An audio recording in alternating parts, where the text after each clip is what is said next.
Another viewer. Welcome to my channel. Kata. Welcome to my channel. Alacidra. Welcome to my channel. Drapsnat. Welcome to my channel. Nightbot.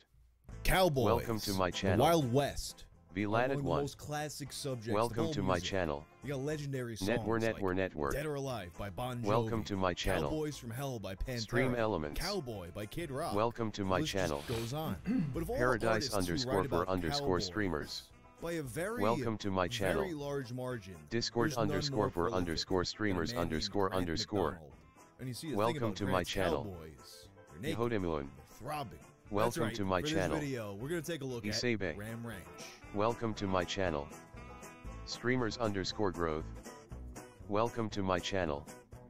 0x2. This video is sponsored by Welcome Helix. to my channel. Helix makes premium mattresses Network and bedding _ streamer custom fit to your Discord. needs. Ship free right Welcome to your to door. my channel. Everyone sleeps differently, so Helix has you take a sleep quiz to match your body type Restream and it. sleep preferences. Welcome to I'm my a side channel. sleeper, so Helix set me up with a Sunset mattress. Recently, I got a new bed that required a box spring. However, I learned that box springs aren't ideal for foam mattresses like Helix. Instead, Helix sent me a Helix frame and a Helix foundation to put my bed on.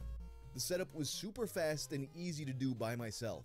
And getting a new mattress also gave me the chance to try Helix's Glaciotex cooling cover upgrade. I've been having great sleep for years now with my Helix, and as someone who prefers to be cool while I sleep, the Glaciotex upgrade makes it even better. And to make sure you like your mattress as much as I do, Helix offers a 100 nights of sleep trial. If you do like it, it has a 10-year warranty. There's also financing options and payment plans, so you don't have to pay it all at once. I love my Helix, and I think you would too. So if you're looking for a new bed, check out Helix. Just visit helixsleep.com/wank to get 20% off your Helix mattress, as well as 2 free pillows.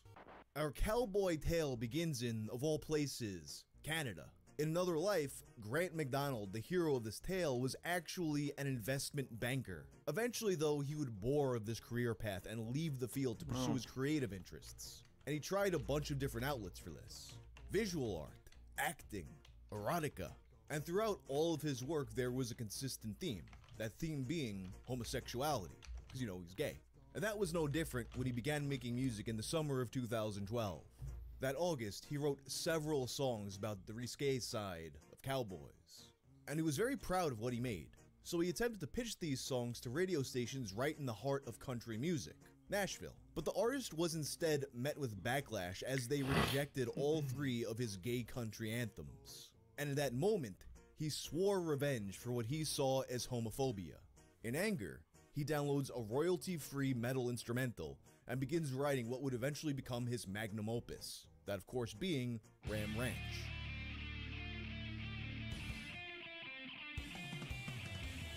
"18 naked cowboys in the showers at Ram Ranch. Big haired throbbing cocks wanting to be sucked. 18 naked 01 cowboys Ella. wanted to be fucked." Welcome to my channel. Now, in fairness to Nashville, you can listen to the stuff he was submitting. Not only do they follow the same formula as Ram Ranch, but they're just as explicit. I mean, look at some of the titles from the album Cowboy Butt. You got Sucking Cowboy, You Sure Are Hung, and of course, Sucking Hard Cowboy Cock.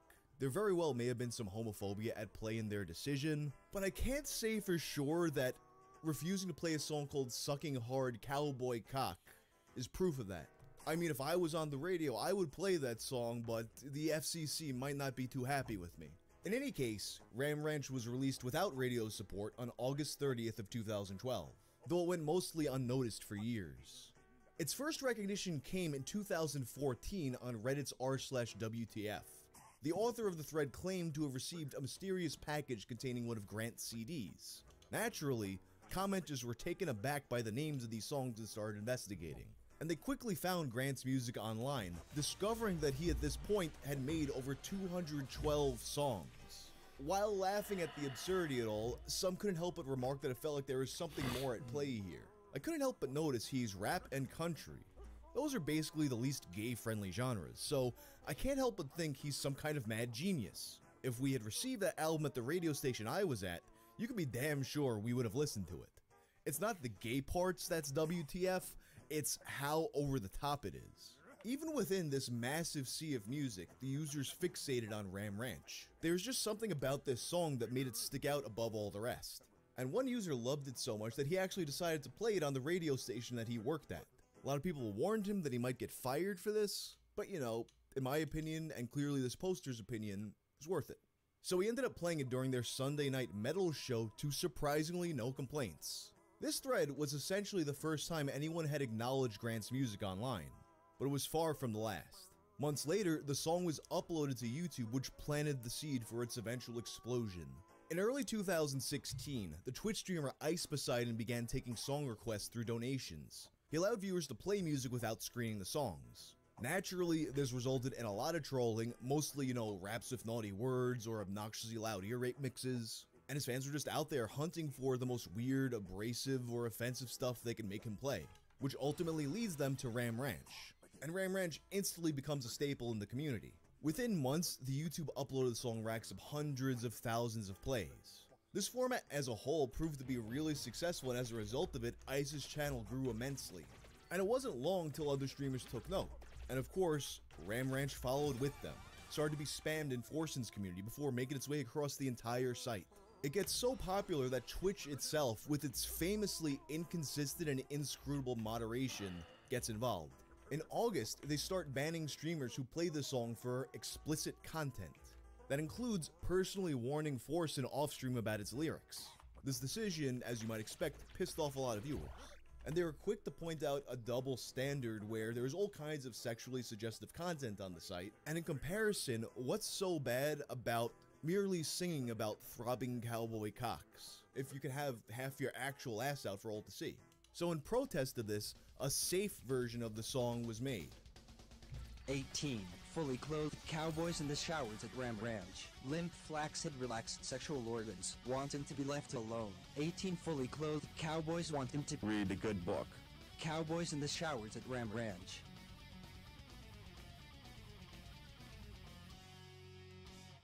Standing around not wanting to engage in homosexuality. Ram Ranch really rocks.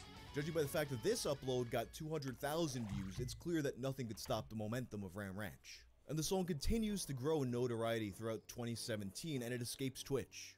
It catches on in online games as a popular form of mic spam. People start making YouTube poops and other kinds of parodies. Cowboys in the showers at Ram Ranch, on their knees wanting to suck cowboy cocks. Ram Ranch really rocks.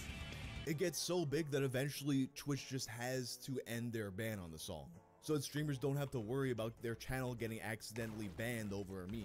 That November, Asian Andy uploaded a video of himself playing the song in public at BlizzCon. So, if I give you like $100, will you play Ram Ranch for me? Wait, play what? Ram Ranch? Sure. You know the song? Yeah, I'll play it. Oh, shit! Naked cowboys in the showers at Ram Ranch. Big head throbbing cocks wanting to be Holy sucked. shit! They're doing it! Yeah! What the fuck? Cowboys in the showers at Woo! Ram Ranch, on their knees These wanting to suck cowboy cocks! It received over 600,000 views. 1 month later, UCOG played the track in Guitar Hero without knowing what it was beforehand, and this clip garnered 1.8 million views. Which, I mean, how could it not? Just watch his face as he's digging the guitar riff, and then he hears the lyrics for the first time while simultaneously focusing on hitting the right notes. Ooh. 18 naked cowboys in the showers at Ram Ranch. Big haired throbbing cocks wanting to be sucked. 18 naked cowboys wanted to be fucked. Cowboys in the showers at Ram Ranch, on their knees wanting to suck cowboy cocks. Ram Ranch really rocks. Ram Ranch was officially a staple of internet culture, and this didn't go unnoticed by its creator. That same year, in the wake of the song's skyrocketing popularity, Grant begins making new versions of Ram Ranch. He'd actually been asked to do this in the past, but previously was hesitant to do it. He didn't want to taint his masterpiece. He recalls, "At first, I was like, that's like Pink Floyd putting out Dark Side of the Moon too. But I figured if George Lucas can put out 7 Star Wars movies, I can put out Ram Ranch too." The first was a re-upload of the original with a different image, which went on to accumulate 20 million views. But he'd go on to create over 1,200 songs, with some of these songs lasting up to 20 minutes. What I'd give to have even a fraction of this guy's work ethic, and he just spends it all on Naked Cowboys. The most popular of these sequels wound up being Ram Ranch 7, which, no, the numbers actually have nothing to do with what order of song they are, because that'd make too much sense. With over 2 million views, this one is about the US Marines holding Ram Ranch under siege. Yeah, 28 US Marines pulling up in black Ford Raptor trucks, helicopters landed. Ram Ranch is under siege, under lockdown. US Marines are gonna fuck Ram Ranch cowboy butts. Oh yeah, there's Ram Ranch lore now. There's a whole Ram Ranch expanded universe. Ram Ranch continued to be popular over the years as some kind of internet oddity, and Grant accumulated a sizable fan base with this, with over 70,000 subscribers on his YouTube channel. Although none of them seemed to make quite as big a splash as Ram Ranch, his fans eagerly awaited every new song. But by 2022, it seemed like Ram Ranch was set to die out, as memes tend to do. Frankly, this meme had a much longer shelf life than most do. And shockingly, not only would it re-enter the public consciousness, not only would it become even more popular than ever before, but it would actually have an impact on the Canadian political landscape. In early 2022, hundreds of Canadian truckers organized a nationwide protest called the Freedom Convoy to fight against the federal vaccine mandate. It was an extremely divisive moment in Canadian history. Whereas it went on, you would have a lot of people supporting the truckers, but then you also had a lot of people who were opposed to their views, and then there were others who were simply angry about their behavior, with reports of disruption, harassment, and property damage from truckers. Before long, enough people were inflamed by this that they started a counter-movement against them, which led them to Zello, a walkie-talkie phone app that was the convoy's main form of communication. Ops began infiltrating their Zello channel to jam it with none other than Ram Ranch. It's come to my attention that this group has been infiltrated. They set out to have one goal in mind, and the goal kind of worked its way in the inner circle, and it actually worked. Didn't actually think it was going to work. It was kind of a little too easy, if I'm being quite honest.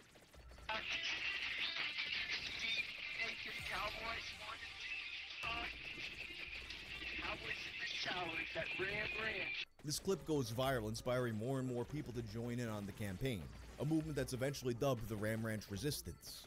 They used the hashtag to share information and coordinate with each other, and they also created Ram Ranch CA to promote charities and organizations impacted by the convoy. Signs reading "Welcome to Ram Ranch" started to show up in real life, and some even took to Tinder to match with protesters, set up meetings, and then direct them to Ram Ranch.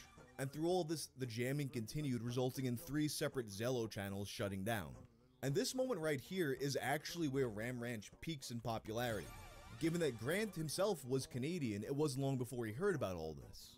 He was first informed by his nephew, and he was worried that the song had become popular with the truckers who he was not a fan of. Upon learning it was actually the opposite, he became ecstatic. Grant states in an interview, "I couldn't have been happier when I heard it was the anti-convoy group using the song. I love how it plays with the truckers' heads." And in response, he'd create a new song, a 20-minute long track entitled Ottawa Truckers. It is, as you might have guessed, about the truckers getting penetrated by the cowboys of Ram Ranch. Yo, what do we see?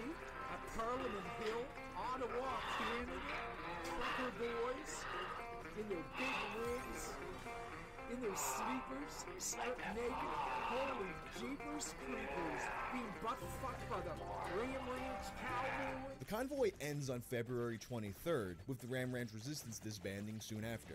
And in the aftermath, Grant continued to do what he did best, making songs about gay guys doing gay stuff. For a while, everything seemed to be as it should have. That is, till very recently. In researching this video, I came to the discovery that the original Ram Ranch video was gone. Not only that, Grant McDonald's entire channel is gone. It seems that in March of this year, his account was terminated for unknown reasons. It's not clear if this was due to graphic content or some kind of copyright issues, but all of his videos are no longer available. The only comment that Grant himself has given on this situation comes from the Ram Ranch subreddit. He blames the termination on Gordon Getty, California Governor Gavin Newsom, and Sergey Brin, and he didn't elaborate beyond naming them, so there's not really anything to go off of in terms of why specifically it's gone. To me, it seems more likely that it was some kind of community guidelines issue, but it's odd that Ram Ranch would have had so many problems with this. Because during past controversies with more mainstream musicians, YouTube has explicitly stated that its content rules are more permissive on music and things that it deems to be artistic expression. Yet, based on its lyrical content, it has faced issues from both Twitch and YouTube. And this all really harkens back to why Ram Ranch was made in the first place. Grant's legendary gay cowboy anthem was made simply to spite those who would censor his work. To see it become so controversial beyond the Nashville country scene, to the point of testing content policies and inspiring political movements, it's a testament to just how successful he was at this goal. But still, it's a complete injustice that this legendary video has been removed. But at the very least, Grant seems undeterred. He's continued making songs and posting them to the aforementioned subreddit, and it seems that he's dedicated to continuing the tradition no matter how small the audience. But anyway, for now, that's the story of Ram Ranch. If you like this video, check out my video about the Neutral Milk Hotel, time traveling Anne Frank theory. I'm out.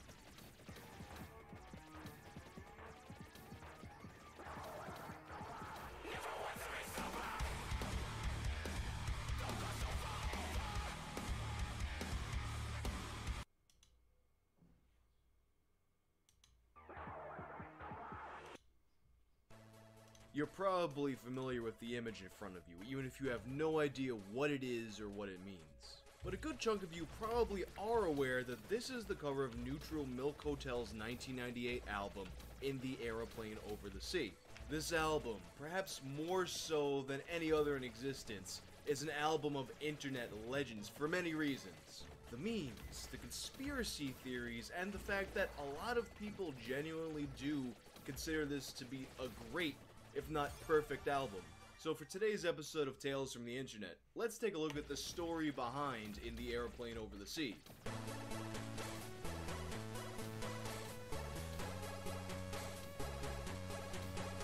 This episode is sponsored by my own damn merch store. Buy something. Look pretty. It's a potato! One thing that I really love about memes is how it can take an old song and breathe new life into it, or even expose it to a wider audience for the first time. A lot of the earliest memes that I remember were super focused on music. All Your Bass, Yatta, Numa Numa, and of course you had Rickrolls, which were probably the first time that anything from 4chan went super mainstream. And don't get me started on the 17 volumes of YTM&D soundtracks. It's easy to say, oh, these songs are just meme songs, but when people start listening to them on their own time just because they want to hear the song, they cease being just memes. And I think one of the most interesting cases of the lines being blurred between music and meme is In the Aeroplane Over the Sea. It's a case in which an already well-received album gets propelled to all new heights years later, mostly on the power of memes. And it also has an Anne Frank time travel conspiracy theory, but I'm getting ahead of myself. In the Aeroplane Over the Sea was released on February 10th, 1998. It was the second full-length studio album by Neutral Milk Hotel after their founding by Jeff Mangum in 1989. The album, characterized by its indie rock sound and its lo-fi production, was immediately a major critical success. It received extremely positive reviews from music critics and made a ton of best albums of the 90s lists. However, although it was quickly considered a classic of the genre and a massive cult hit, it was far away from becoming the commercial success it would be years later. Their label only expected to sell around 7,000 copies, which at the time wasn't really much at all. The album's popularity didn't really hit its stride until the mid to late 2000s, several years after the band had disbanded. This resurgence begins in September of 2005 with a reissue of the album. When it was re-released, it once again received a number of extremely positive reviews. In particular, Pitchfork.com, which at this point had established its reputation as a key taste-making publication, gave it a super rare perfect score. And probably more importantly, this re-release also happened to coincide with the increasing popularity of 4chan. In particular, 4chan's music board, Mew. Over the course of the next several years, In the Aeroplane Over the Sea would become a permanent staple of conversations on the board. In fact, to this day, it's probably still the album that's most associated with that board. And although this is partially due to the fact that people genuinely love this album, it's also partially due to the fact that its cover art is exploitable as fuck. This cover art, which is an edited version of an old postcard, features people swimming and a girl sitting on a dock with what appears to be a potato slice for a head. Or maybe it's a drum. Okay, it's probably a drum, but I prefer to think it's a potato, especially because I'm one of the people who initially really thought it was a potato. In fact, whether or not this is a drum or a potato or something completely else has been the source of a lot of debate, and even more memes. And for years, the posting of this album art as well as its derivatives would become so constant and ubiquitous that there was almost a kind of fatigue that would set in around it, and people would kind of get annoyed that you posted it. And in 2011, after constant badgering from fans, Anthony Fantano, himself also a notable Mew meme, commented on the relationship between this album and the internet.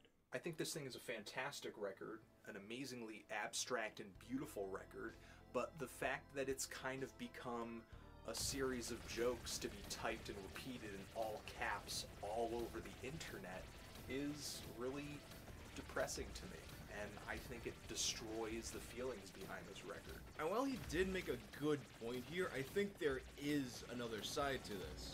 The memes and this album, they kind of have this symbiotic relationship where they keep feeding off of each other. It might start out as a meme for some people, but eventually that can change into someone genuinely liking the album.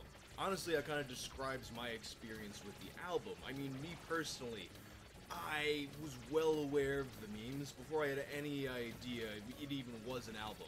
And it's generally not the kind of thing I would listen to. I mean, normally I hear an acoustic guitar in a song and I'm just like, skip. But with this one, it was just so overexposed, I guess, that my curiosity got the best of me and I wound up actually liking it. It's probably the only album like this that I've spent any appreciable amount of time with, and that definitely would not have happened without the memes. But this story goes a bit deeper than anybody's opinion of the album or any of the memes that have to do with it. To go further, we have to look at the themes and the concepts behind the album's creation.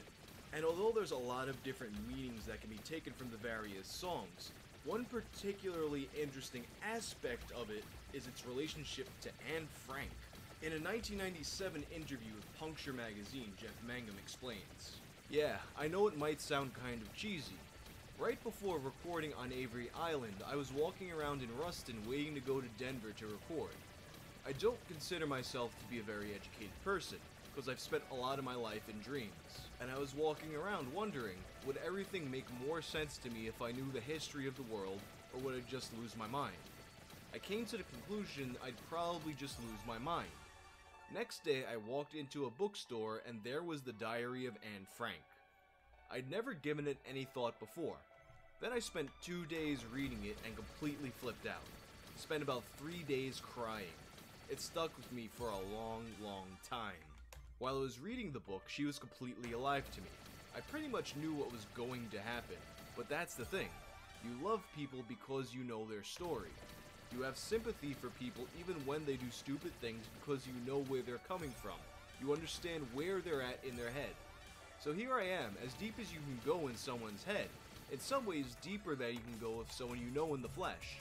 And then at the end, she gets disposed like a piece of trash.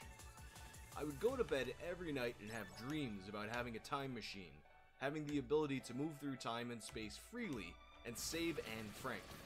Do you think that's embarrassing? And although that time machine dream might just seem like a throwaway thing that Jeff said, it got much deeper in October of 2012. That's when a story that's often referred to as Mangumgate unfolded on Mew. The thread begins with the discovery of Jeff Mangum's high school yearbook. In the yearbook, there's a girl named Coraline Mangum. Any relation to Jeff? As the thread progresses, a user who is most likely aware of Jeff's interest in Anne Frank pointed out the similarities between Anne and Coraline. I can kinda see it, but a lot of people are seeing the resemblance, and a theory starts to unfold that Jeff Mangum didn't just dream the time machine, he actually did do it. And then another user points out a group picture with Coraline where behind the kids, there's something that seems to be a Star of David. I don't really know about that one. I mean, say hypothetically, they really did have time-traveling Anne Frank in class with them. I don't see a high school teacher going, hey, you know what? Let's throw a Star of David back there so people who see the picture, they know the hints. Another wrinkle in the story appears when a user posts a picture of Jeff Mangum's wife, Astra Taylor. They point out that Astra also resembles Coraline and or Anne, so I guess he's got a type. And that's when the full scope of the theory comes together. Guys, Jeff Mangum saved her in some sort of time machine, brought her to the late 1970s as his sister. They both graduate high school, and under the fake name Coraline Mangum, once they graduate, they leave state and Anne has her name changed again to Astra Taylor. And some of the song lyrics were used as further evidence. From Ghost, she was born in a bottle rocket with wings that ring around the socket, obviously symbolizing Jeff's time machine. I know that she will live forever, she won't ever die. What the fuck, man? Then, one day in New York City, a girl fell from the sky. Jeff bringing Anne to our time period. It was also noted that Anne Frank's exact date of death was unknown, and the remains weren't identified. And now, of course, there are some things that we need to consider with this theory. Say hypothetically, Jeff Mangum really did go all the way back in time to save Anne Frank, which I'm not so sure how a 90s indie rocker manages to infiltrate a heavily guarded German camp. But let's just say he pops in and out too fast for them to react. And then he brings her to his childhood to be his childhood friend. And then he goes back to 1997 and finishes the album. I would think that the introduction of a brand new childhood friend would alter the course of his life in such a way that he might not ever come to the point where he would create that album. And if he never gets to that point, he never has the reason to go back in time and save Anne Frank, creating some kind of a time paradox. You see, this is why John Titor did the multiverse thing. But I think there might be some merit to this idea in the sense that perhaps Anne Frank's resemblance to his sister might have played a role in why this story affected him so much and caused him to go on to create one of indie rock's most iconic albums. Anyway, if you like this video, you might also like this video about whether or not Taylor Swift is secretly a 4chan user. If I told you that Taylor Swift was an active 4chan user, you'd probably call me a fucking idiot, but bear with me for a second. There's been an image floating around the internet that indicates that it's possible that Taylor Swift might have been an active B-tard since at least 2009. Although the theory does sound kind of ridiculous, you have to think, people like you and me, we take privacy and anonymity for granted. A celebrity at the level of Taylor Swift might find it tempting to be able to shed their identity and go on a site and act like a regular person for a bit. So let's break down this Taylor Swift 4chan theory piece by piece. The first piece of evidence on this image is a thread from 2011. Hi B, ask one of the 50 most famous people on the planet anything, except my name. I took this photo the other day, and it's a picture of a bridge of some sort. Someone responds. No photographers are that famous, and no one that famous would hang here now. Which isn't really necessarily true. I mean, if you get a chance to observe celebrities in real life ever, you'll probably notice that they're just as glued to their fucking phones, social media, their devices, just as much as a regular person is. Any place that you've been on the internet, there probably have been some celebrities on it. I'm not a pro photographer, that was from my phone. What are you famous for? And where did you get that statistic? I'm famous for being an entertainer. As far as that stat goes, I am being conservative. The income suggests I'm doing better than top 50. Obviously, though, anybody can go on 4chan and fucking say anything. I mean, I think there's even been times back in the day when I would go on, make a thread like this, and try to trick somebody into thinking I'm a celebrity or something like that. It's part of the appeal of anonymity. You know, somebody could be lying, but they could be telling the truth too, and that little kernel of truth. It's enough to kind of, like, pull people along the thread sometimes. And statistically speaking, especially in 2011, I believe that probably would have been accurate, but it's not really proof of anything. It's just like a little compelling thing to add to the legend of this theory. What would you say to Taylor if I could guarantee you she'll be reading it? Anything is fair game, just to be fair. I won't guarantee you she can see this thread right now, but I can guarantee I can show her interesting comments and questions from it.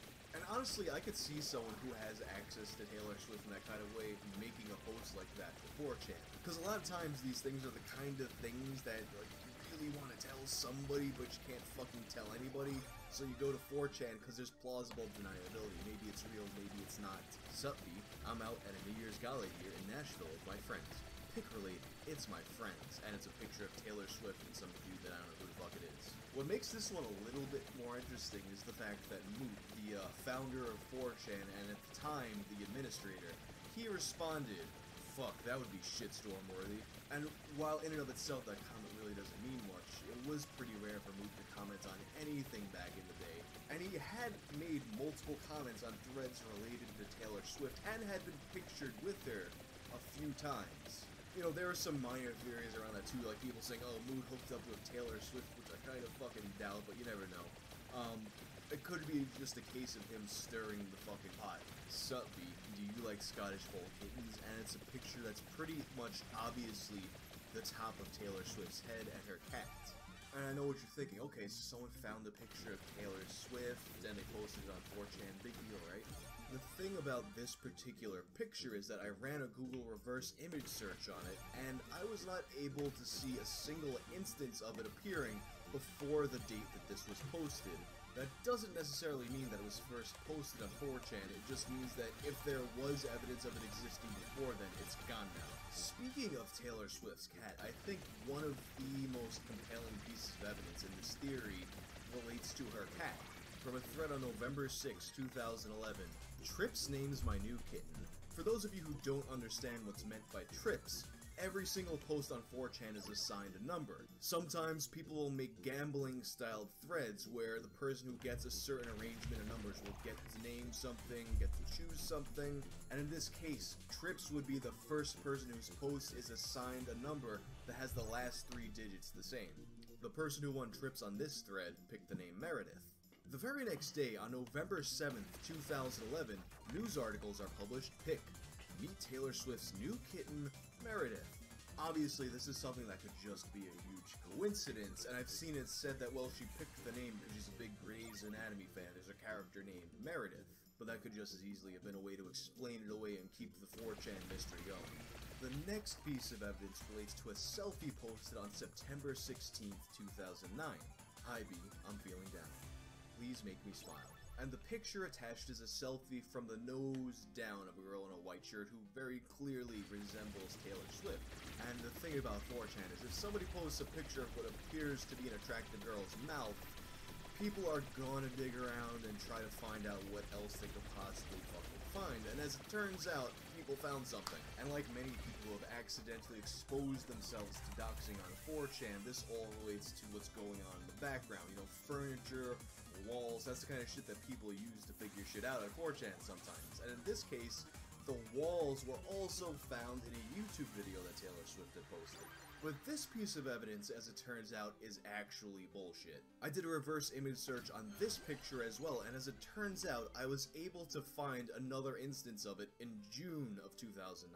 I was only able to find one instance of it on a Spanish-language Selena Gomez fan page, but it's out there. It's out there before this thread was created. So that piece of evidence is not so good. We got another piece posted in 2012 after this theory had gained a little bit of popularity.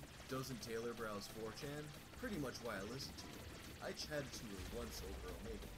I only told her my first name and I was a bit drunk at the time. I used to go on Omegle with piano and play sad music for people until they clapped. Then they would say I'm a good pianist and I would feel a little better inside. I got to a girl and she was wearing a scarf around her head to look like a mummy. I laughed and she played the Indiana Jones theme. Then she laughed and took the top half off and I waved. She asked why I looked sad. I'd been crying the whole day about my ex-girlfriend.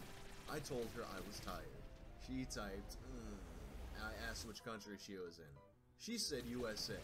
I said I was from Australia and she asked about the kangaroos. I had told them in many places people rode kangaroos to work. She wasn't convinced but had a laugh.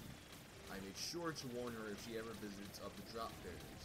I have no idea what the fuck a drop bear is. Help me out, Australians. We eventually talked about relationships and I told her about mine and I admitted I was pretty depressed and drinking a lot. She told me she had problems with guys in her life. I asked her name and she said Taylor. I laughed and said the Taylor and she just smiled. We talked for a few hours about being sad and dealing with life and 4chan, but I thought it would be weird to give her my contact details. Taylor, if you read this, thanks for the chat. I'm still not 100% okay, but I'm getting there. By the way, ironically, we're back together.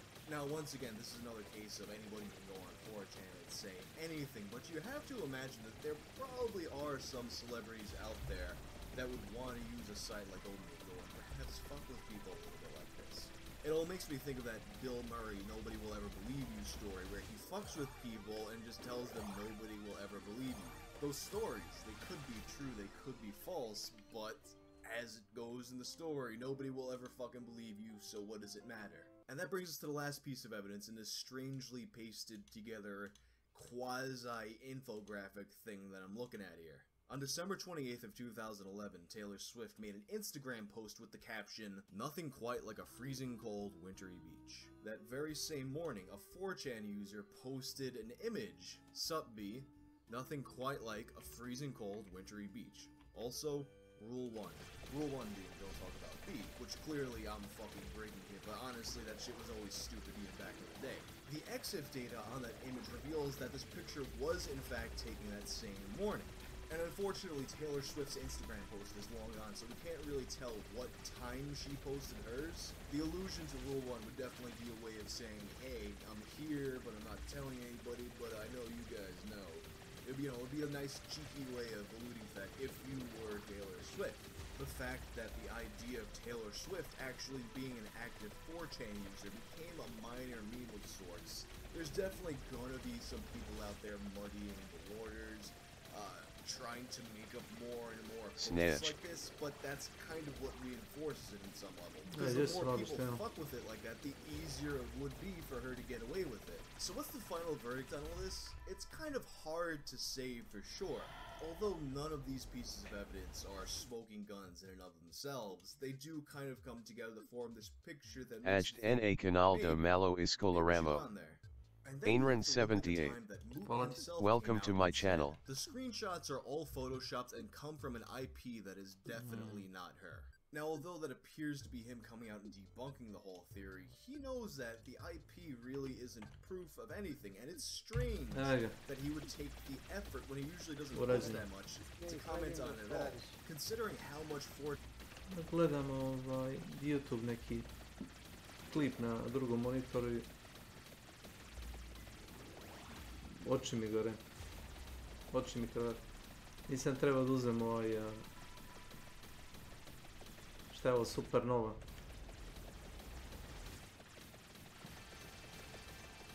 Drugoš. Na igru ili na nešto drugo? Ne, na igru. Svakih 15 sekundi krene da se zatami slika, pojavi se kao crna rupa i kao pojede sve na ekranu. Dosta naporno za gledanje. Nisam teo da uzmem taj ability. Jao. Pa dobro, bilo šta je bilo, nemoj brati da ga gledaš. Ima dosta dobrih stvari.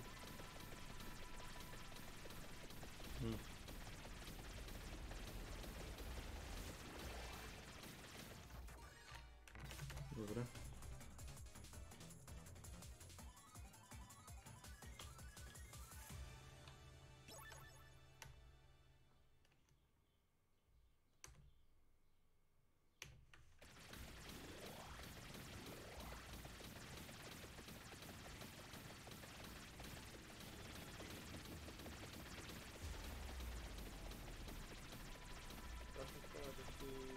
Kažem, ima ima ovo jedan lik. On se zove, on je nazvao sebe Dr. Bunny, znaš. Dobro. Jako je, brate, prijatan igra Everspace i onda ja kad ga nešto pitam, on mi kaže kako, baš cool.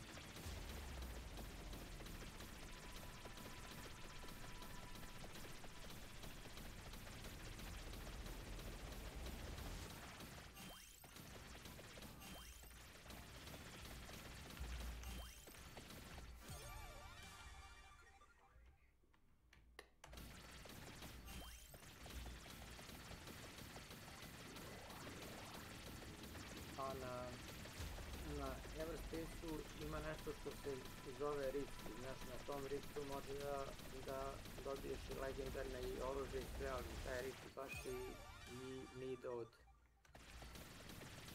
ruke.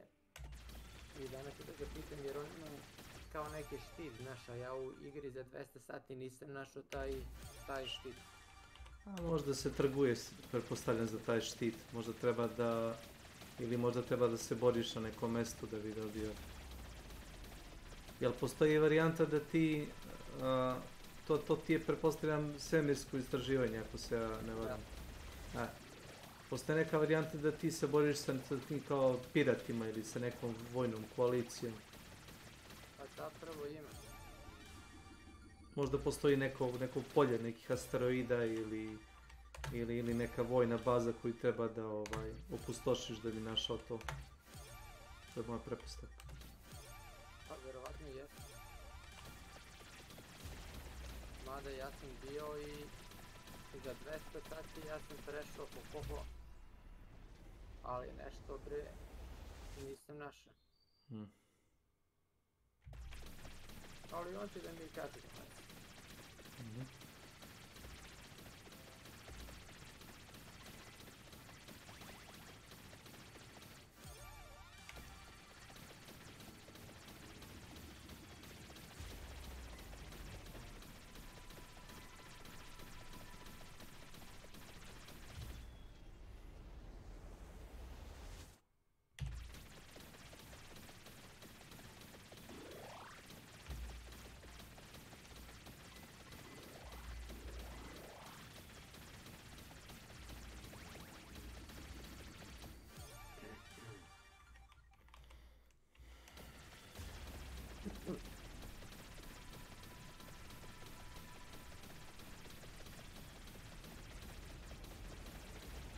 Znači državne firme ne rade? Ne. Mi i ovako nemamo te radne Subota.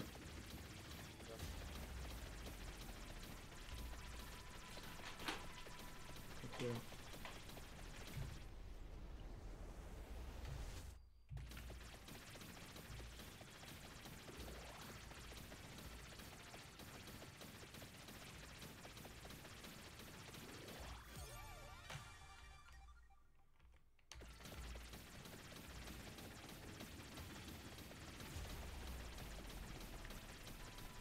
Slušaj, ja ne mogu da kažem da je moj posao nešto ekstran i težak mi to, znaš.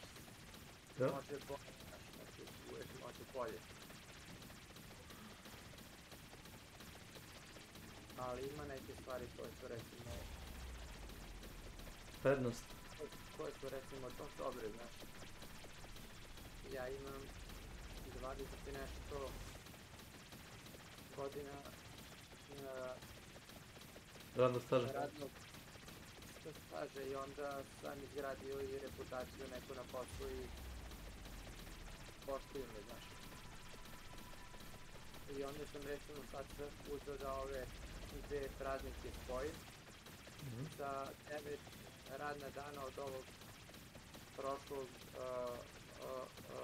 odmora. Ja kad sve to spojim, ja imam negde oko 20 dana neću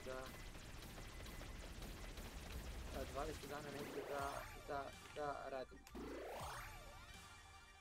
Fino. Tako da to ono nije osnovno sad, da.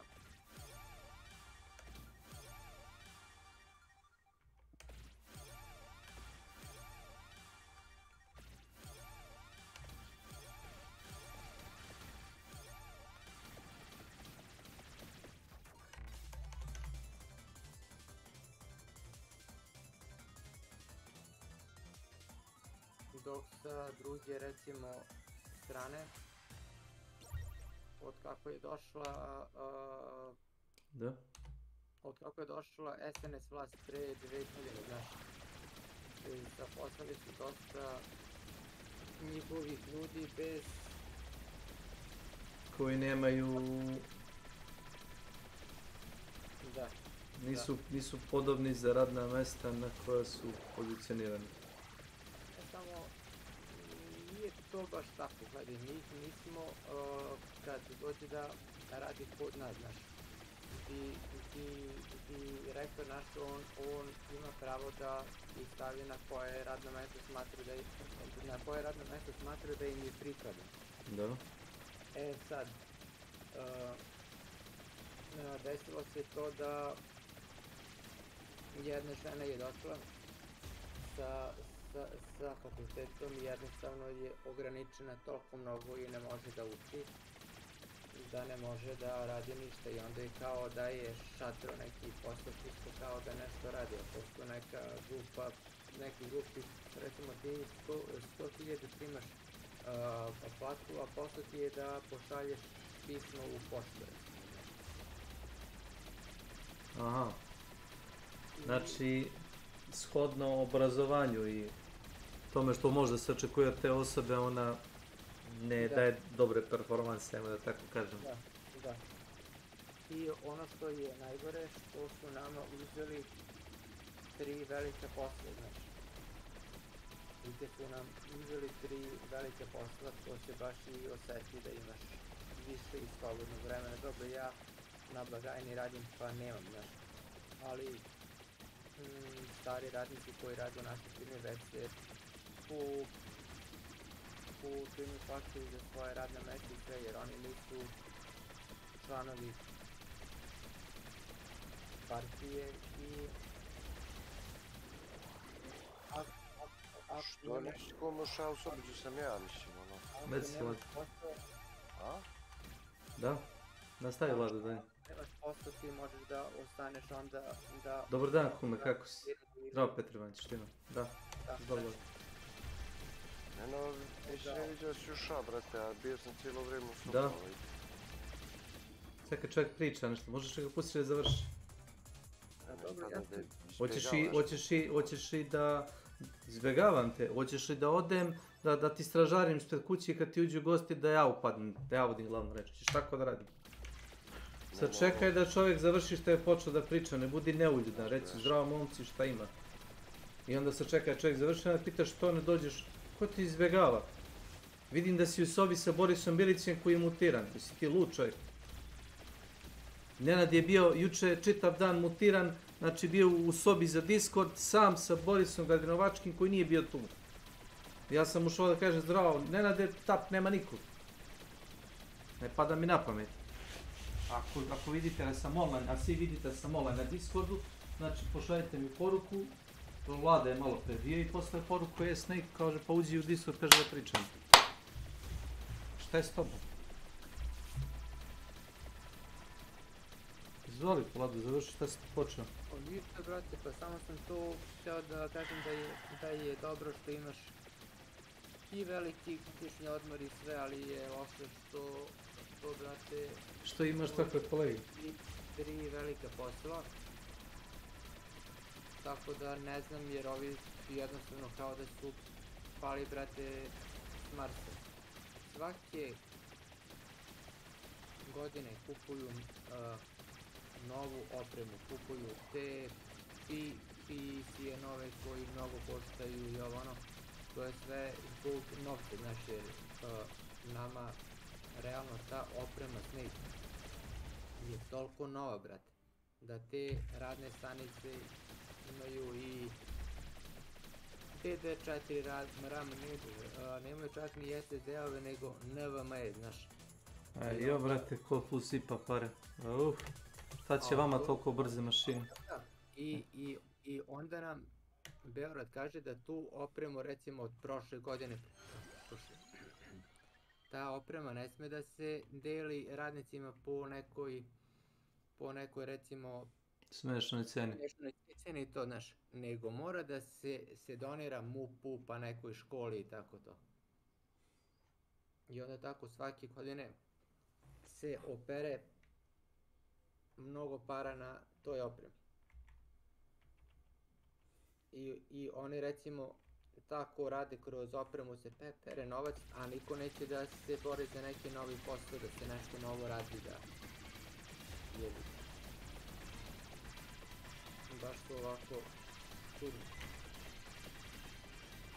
Ja sam išao nekoliko puta na sastanke te u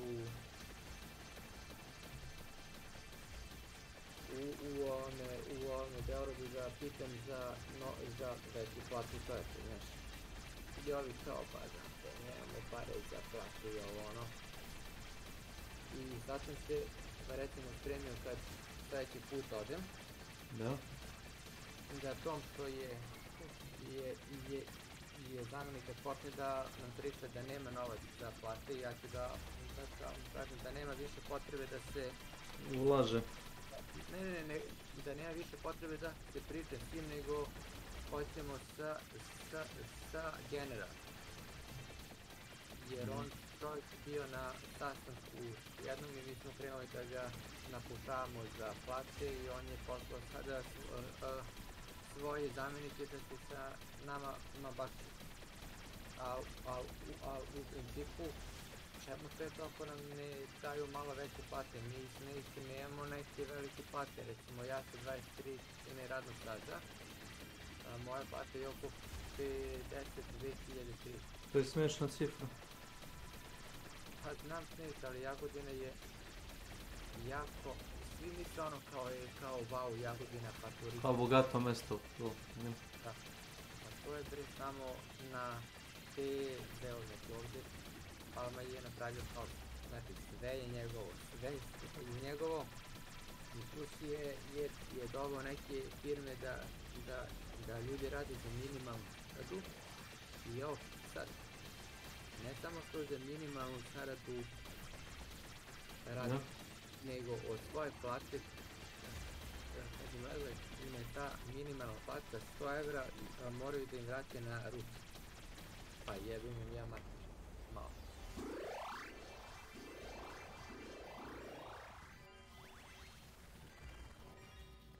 I onda mi je tako žao, znaš.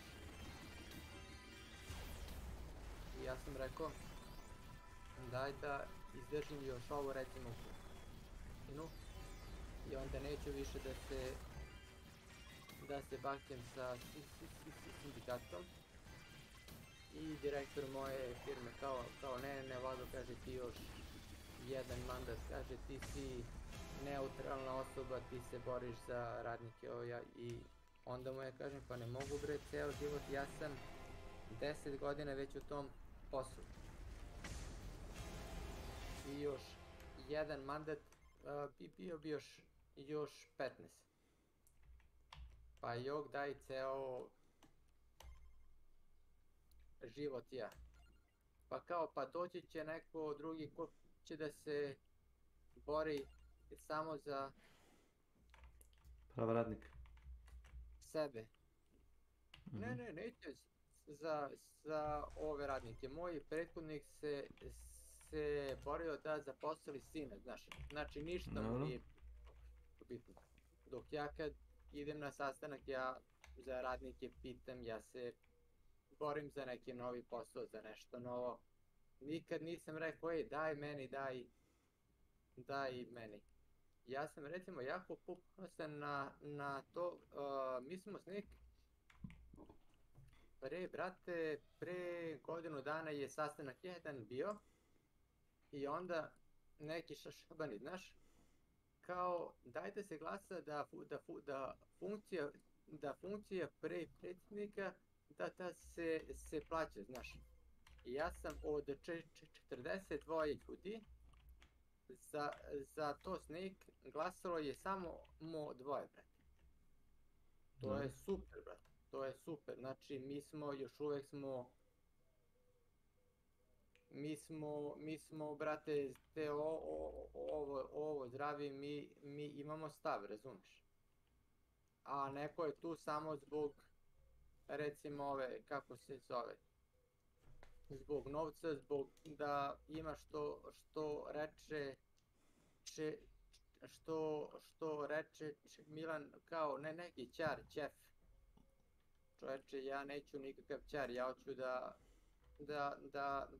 za platu radim. I hoću od nje da može da se normalno živi, znači ne nešto ekstra i ovo, nego, brate, nešto normalno. Sve otišlo.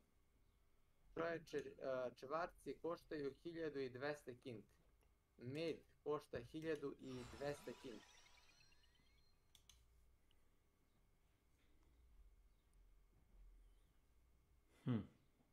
Meso je oko 800 kinti.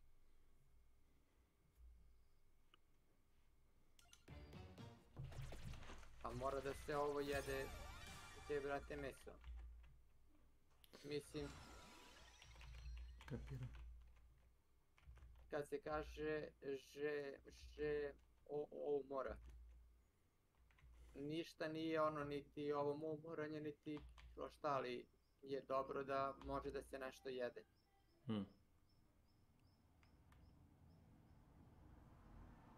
Majku njihovu ludu.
Moram da brinem da za dete ima pare, da ima za školu, da ima za hranu, da otkud znam, ima 18 godina, neću da se osjeća, šta znam, brate. Znaš šta hoću da kažem?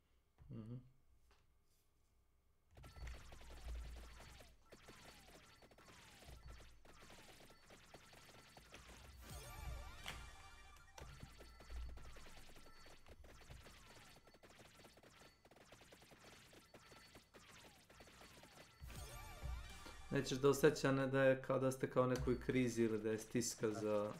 Da. Je li to? Pa to, to.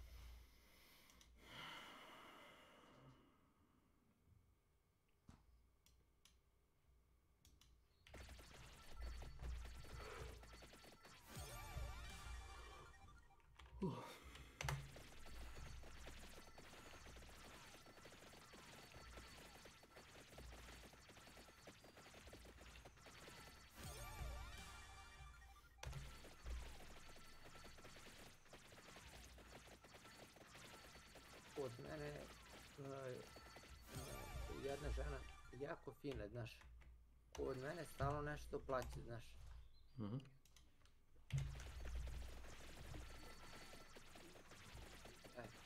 a ona recimo ima funkciju koja je jako mala, znaš. I kad ima neki posao, kad je neki koncept, ta žena ode na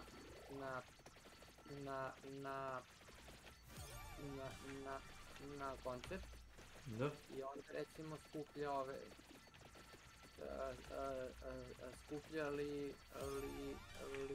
limenke od... Da sad to da kažeš lisice, ali ne, nije. Limenke, dobro. Da bi mogla da ih recimo proda i onda da kupi hranu, da plati neki račun i sve to. To je zanimanje ili hobi? Ne, to je moranje, brate. Kad ti na koncertu, recimo u centru grada... Papiran skuplja reciklirane limenke. Ti možeš da uzmeš po 10 kila aluminijuma i to je šta znam, negde oko 1000 kinti 2, znaš, i ona za 2 sata ima 2000.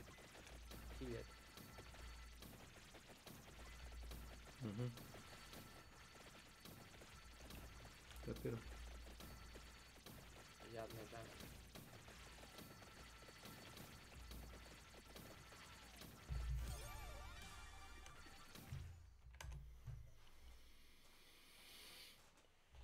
U stare dane to mora da radi.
I onda ja recimo kada pijem tako neku piva ili kad mi dođu gosti, ja neću da u đubre bacim, nego ću da na terasu u kesu stavim da sadim svetlo lepo i onda i dam da eto žena uzima. Kapiram.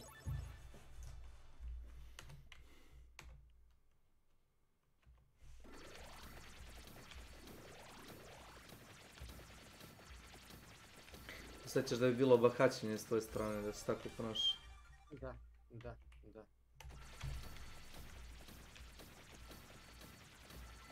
Jer ako ja imam zašto, a to me ne košta ništa, znaš.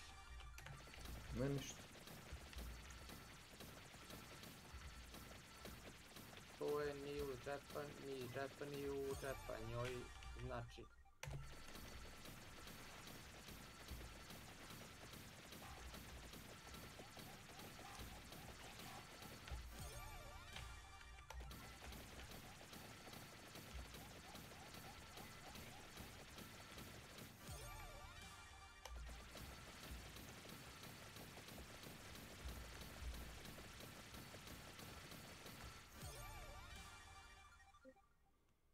Dobro večer. Ćao. Dobar se.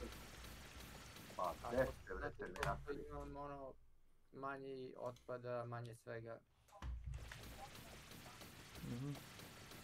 Sve ima? Šta si se radi, boy? Si dobro? Razumijem. Valjda. Valjda sam dobar. Pa kako ti je, mislim, onaj bubrik što te boli? Da, menje bre. A ne znam, čekam 27. jebi vidim na razbijenju stvari. Imam neku reduciranje kanala da izlazim okraće. Meni se i kućni se malo sredio, ja se nadam da ću da završim to za nekih 5 dana, ne bi dana. Nemam pojma. Nema ih. Jedan sam vidio jednog od inteligentnih igrača Hanta, definitivno je. Ili ja i onaj Rumun ostali, kad ste ti i Nenad otišli. Nenad je otišao posle mene, čini mi se. Pa da, ti si otišao pa posle, ne mogu se setim, a Rumun i ja ostali još nekoliko duha. Nenadu ste previše oborili taj skor, pa je za to izašao. Pobili smo, mislili smo da smo pobili ceo server na Elis farmi, ubili bossa, ubijali brdo ljudi i ja skeniram kada ono prema Madoni u daljini crvena tačkica. Rumun skenira, kaže nema ništa, ja kažem rekao vidio sam jednog. Izvuo sam mu tu još neke leševe, uzmem po sekundu, dve, ja skeniram, opet ga vidim. I kaže on, ajmo na drugog bossa, jer smo njega ubili 3 puta, mene ni jednom i kao ajde da popuni health. I krenemo i ladno lik preko potoka puca na njega. Ja se okrenem Sparksom i dokačim ga i sad opet skeniramo i opet ga nema. Uđemo u crkvu, ima 2 traga, jedan dole u dvorištu i jedan gore na tornju. On pokupi trag, dobije sekundu, skenira, kaže jebote, onaj stoji na tragu gore. Ladno lik čeka na onom drugom tragu, znaš. Ako ja znam taj klut reaguje crveno, ne znam zašto bi čekao na tragu. Ne, smo mi bili dovoljno blizu da on pocrvenio, nego je čekao tu da krenemo, vjerojatno da nas sačeka. Uglavnom ja pucam na njega, promašim ga, ovde nestane iz vidu, da mi potrošimo opet 2 sekunde, uzmemo 3. trag i u Madoni krećemo, sve se oprezamo, okrećemo se kad odjednom Scrapbik izbeniši. Kad je on pre stigo tamo, ladno ubio. On je ubio bossa i nije ga zapalio. Moguće, uglavnom zapali ga. I sad, to sreće, bili smo oprezni, a ono, svi ulazi u Madonu trepovani sa onim malim koncentrinom. Oskidamo mi to, Scrapbik se izbenišuje i ulazimo u dvorište. Pazi, lik tamo gde je na onom Skaper jezeru, Skaper Lake, gde je Pauk obično gore, desno gde onaj blok visi na dizelici. Da, znam, Plasena. Plasena čini mi se da nema veze. Neki blok, kao kamen neki u mreži. Može biti kamen, da. Lik odakle ladno Rumuna snajperom skine jedno. U Chapel of Madonna. Mi u Madonu ulazimo u dvorište. Znam šta pričaš, ali znaš koje su... Znaš koja je to daljina? Nema veze daljine, ima veze s tim što ste vi mogli da izaberete bilo koju rutu za izlazak. Uglavnom... Jel vam tu bio... On je benišovo bossa i otišao tamo, pazi, čeka. Da, što bi vas čekao kod bossa Rene? Ja nekako uspem da dignem Rumuna i skočim ispred njega, izvadim Sparks i bukvalno iz okreta liku headshot zabijem na tu daljinu. Uglavnom smo počistili ceo server i izneli sve. To nije bio baš toliko pametan koliko je mislio. A? Ko nije bio baš toliko pametan koliko je mislio. Pa valjda nije očekivo ću ga spičiti na taj način. Očekuj neočekivano. Ali dobro se kretao, dobro je razmišljao. Pazi, u benišao ovog i otišao tamo i čeka nas. Ladno je znao gde ćemo ući.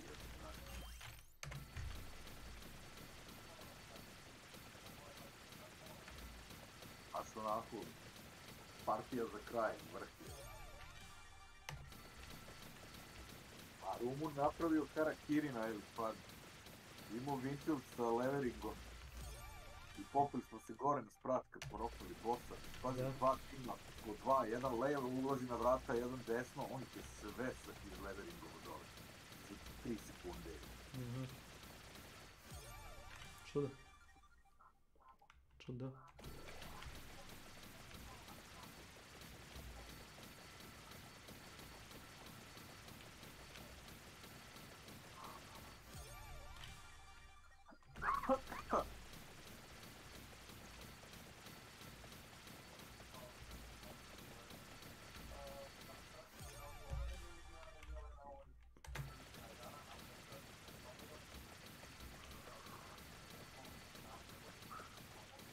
Ja popizdeo, treba da ispunim jedan od onih taskova ispod.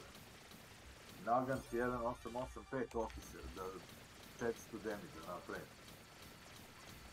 I ja uzmem, ubijem trojicu u partiji pre toga i skontam da nisam uzeo officer, nego običan 1885.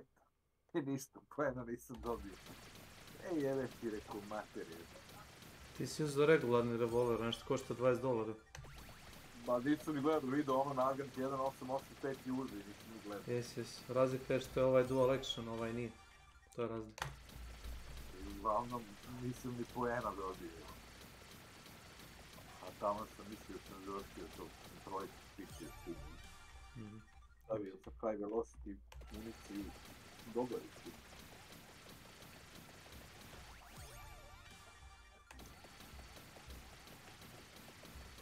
Jel na taj officer može spanning da ide?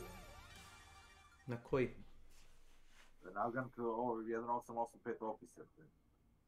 Nagant 1885 officer je dual action revolver. Dual action revolver po prirodi ne može da se fenira zato što je čekić drugačiji. I zato što ti treba mnogo više snage da bi ručno ga povukao oroz, nego što ti treba za regularni koji je single action. Dual action ima tvrđi taj oroz.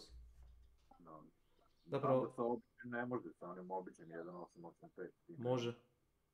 A? Može. Pa nije pravo penje. Može. Nego si ti obrnuo. Običan je single action revolver. Svaki put kad povučeš... Da li bi nije dao ovo da penira? Neće biti, ćeš sad da upalim hand da ti pokažem. Pa ne treba pališ, nego sam da mi nije dao. Moram da si okrenuo. Officer ne može da se fenira. Zato što imaš dva dual action revolvera u igri, ako se ne varam. Samo dva. Imaš imaš Colt, to ti je Cadwell, nije officer nego Cadwell Army, to ti je dual action revolver i imaš Nagant officer, to ti isto dual action. Imaš dva takva revolvera u igri trenutno, koji imaju takav mehanizam. I ne mogu da se feniraju. Ono što može da se fenira, ja nisam znao, to ti je onaj Cadwell Spitfire. Nije Cadwell, koji je? Kako su ga oni prekrstili, za Boga? Nije Cadwell Spitfire, nego...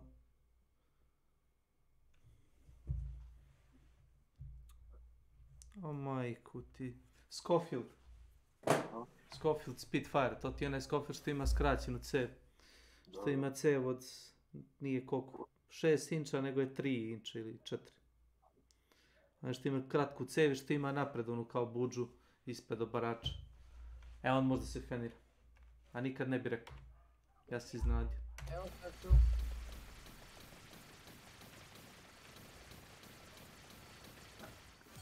Što je jako čudno, zato što je to kratak revolver, nema pointera ga feniraš. Ja idem da nešto jedem pa se čuvam. Vlado? Da nešto jedem pa se čuvam. Vlado, pogledaj. Ajde.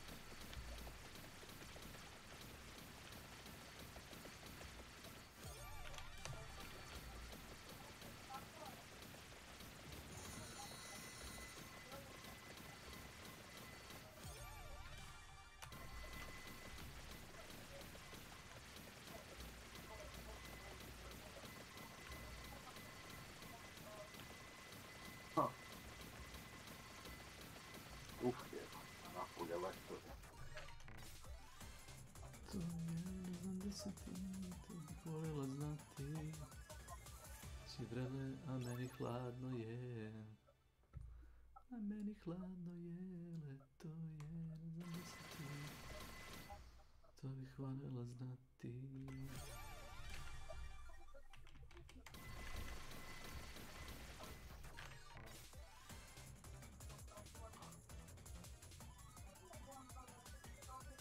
I ovaj turski Steam, jebote, kad je CD Keys jeftiniji od toga, ja.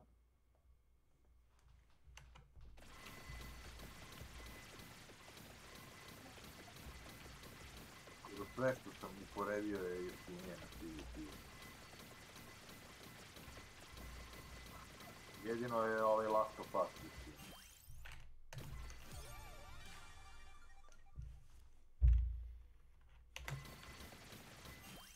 Ti imaš taj tu? Ne.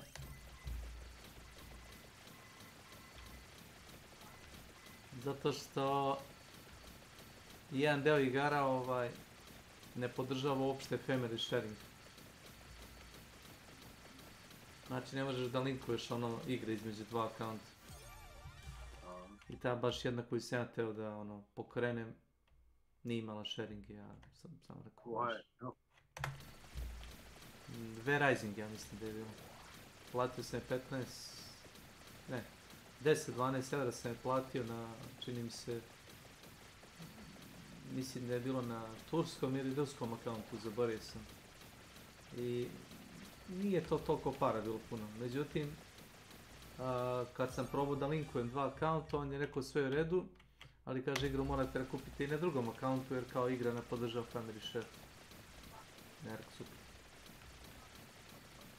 Dobro, isto to nego što mi je fascinantno da mi je na CD Keys skoro sve jeftinije nego na tom turskom. Sve što se uvezuje.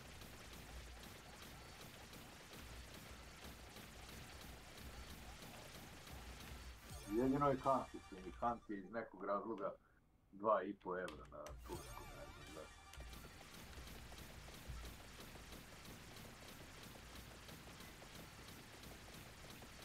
Ti bi teo džabe. 2 evra je previše malo. Evo džabe, nego ne znam iz kog razloga je samo 2 evra. Ne znam.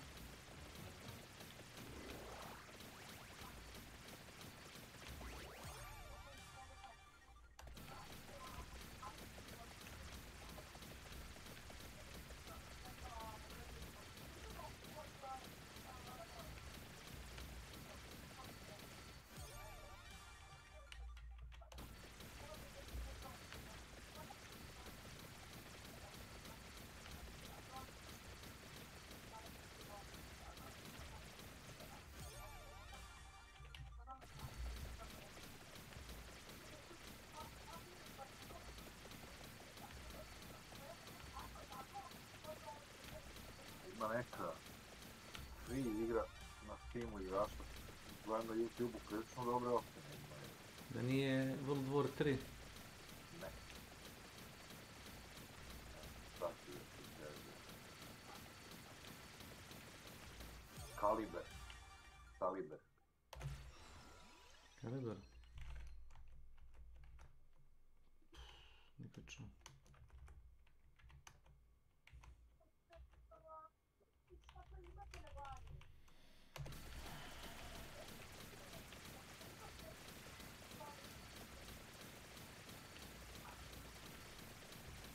Moram na jedno mesto gde svi idu peške.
4chan content over the years was people lying for the fun of it. It's strange that he would take this opportunity to comment on this specific scenario. In my opinion, as I said before, I think he's doing this because he knows the theories about him and her, and he's trying to muddy the waters a little bit for his own fucking personal enjoyment.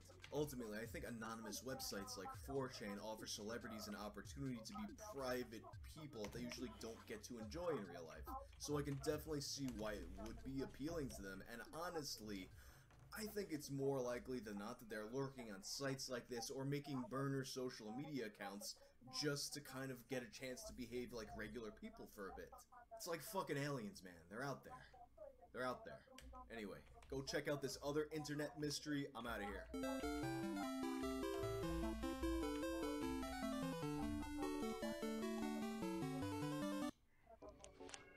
This right here is the Reddit poop condom. The person who created it submitted it because he thought it would be a nice decoration for his bathroom. But he started to have health concerns due to what he described as an increasingly bad smell. Aside from the obvious risk of, getting some of it under your fingernails, getting an infection of some sort, a registered nurse had another idea. That is that the whole thing could eventually start drying up and decaying, and eventually he would breathe in spores that could infect his lungs. And another person brought up a concern that because, he just collected it directly from the source and sealed it up immediately, of there being some kind of a methane buildup that leads to an explosion. But as far as I know, this person is still alive and well, at least as well as a person like this can be.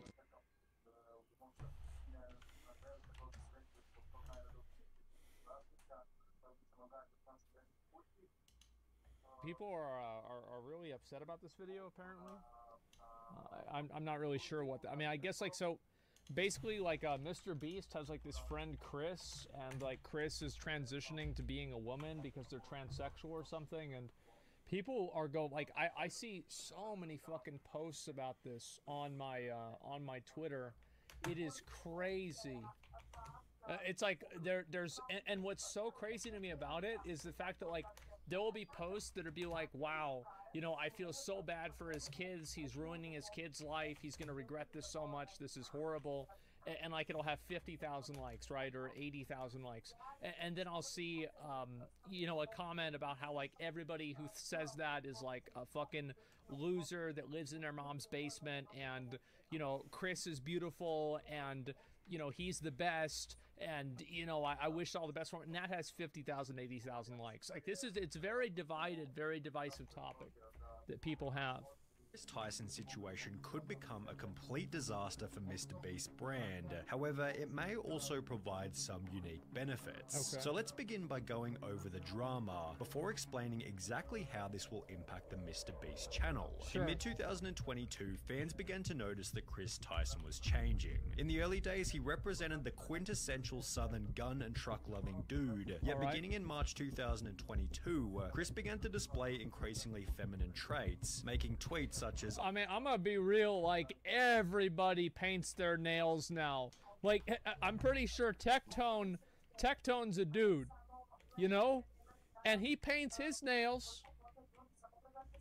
The only time I ever got my nails painted was there was one time we were at the fair, and there was a hot girl from my school that was there, and she wanted to paint my nails, and I let her do it.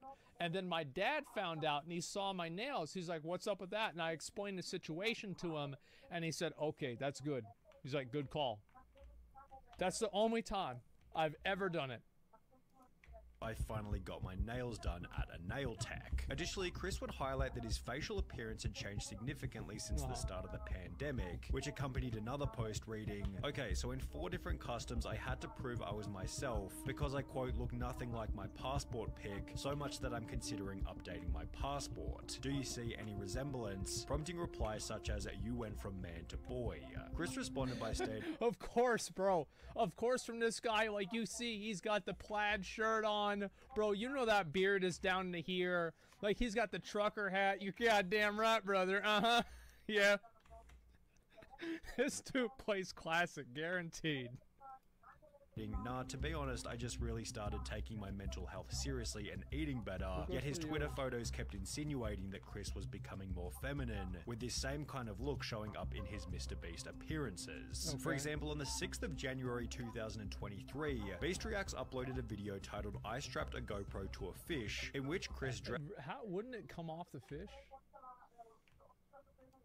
dressed in a way that prompted comments such as, "Chris has been adopting more and more traits that remind me of my grandmother." Okay, so some To be fair with that one, I mean, people say that about me, but okay.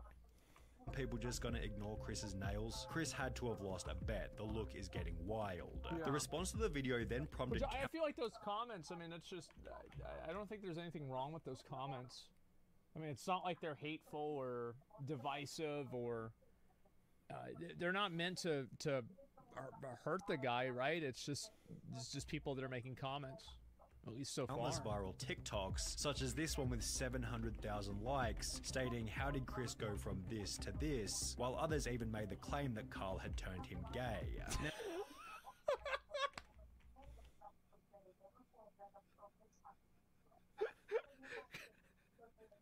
Carl made Chris gay. You know the people that are thinking that. They're like, this is like an idea they thought about at lunch in middle school. Like sitting around the table like, well, you know, Carl was gay and maybe he made Chris gay. Maybe he caught gay from Carl. Oh my god. Now, this was pretty ridiculous, as Carl isn't even that feminine, and Chris had come out as bisexual. I mean, is Carl... I don't even know if Carl's gay. I have no idea. Years before he and Carl had even met. The true catalyst for Chris Tyson's feminization... Šta je Kalibar? Onaj...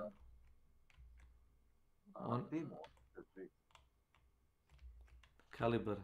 Sa Calibar ili Kalibar? Kaliber. Kaliberica. Kad se FBI počne da me presluškuje. A? Ko je posao da te prisluškuje? A ovo je kao... onaj Desert Storm ili kako se zove ona igra. Pa verujem da nemam pojma, ali čitam dole na par linkova da su se kao Field uspredili.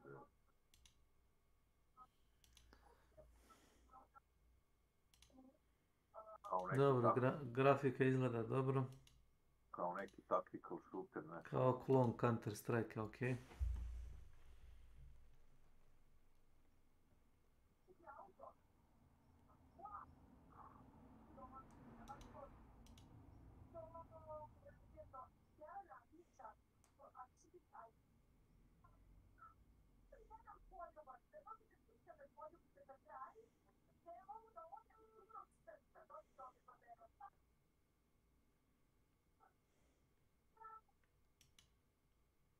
Free to play good tutorial. Kaže, you can't fucking jump. Super. A teški čizme i to, ne mislim, ja razumem. Da, znam, vojnici koji su u punom panciru ne mogu da skaču. Dobro, ima logike.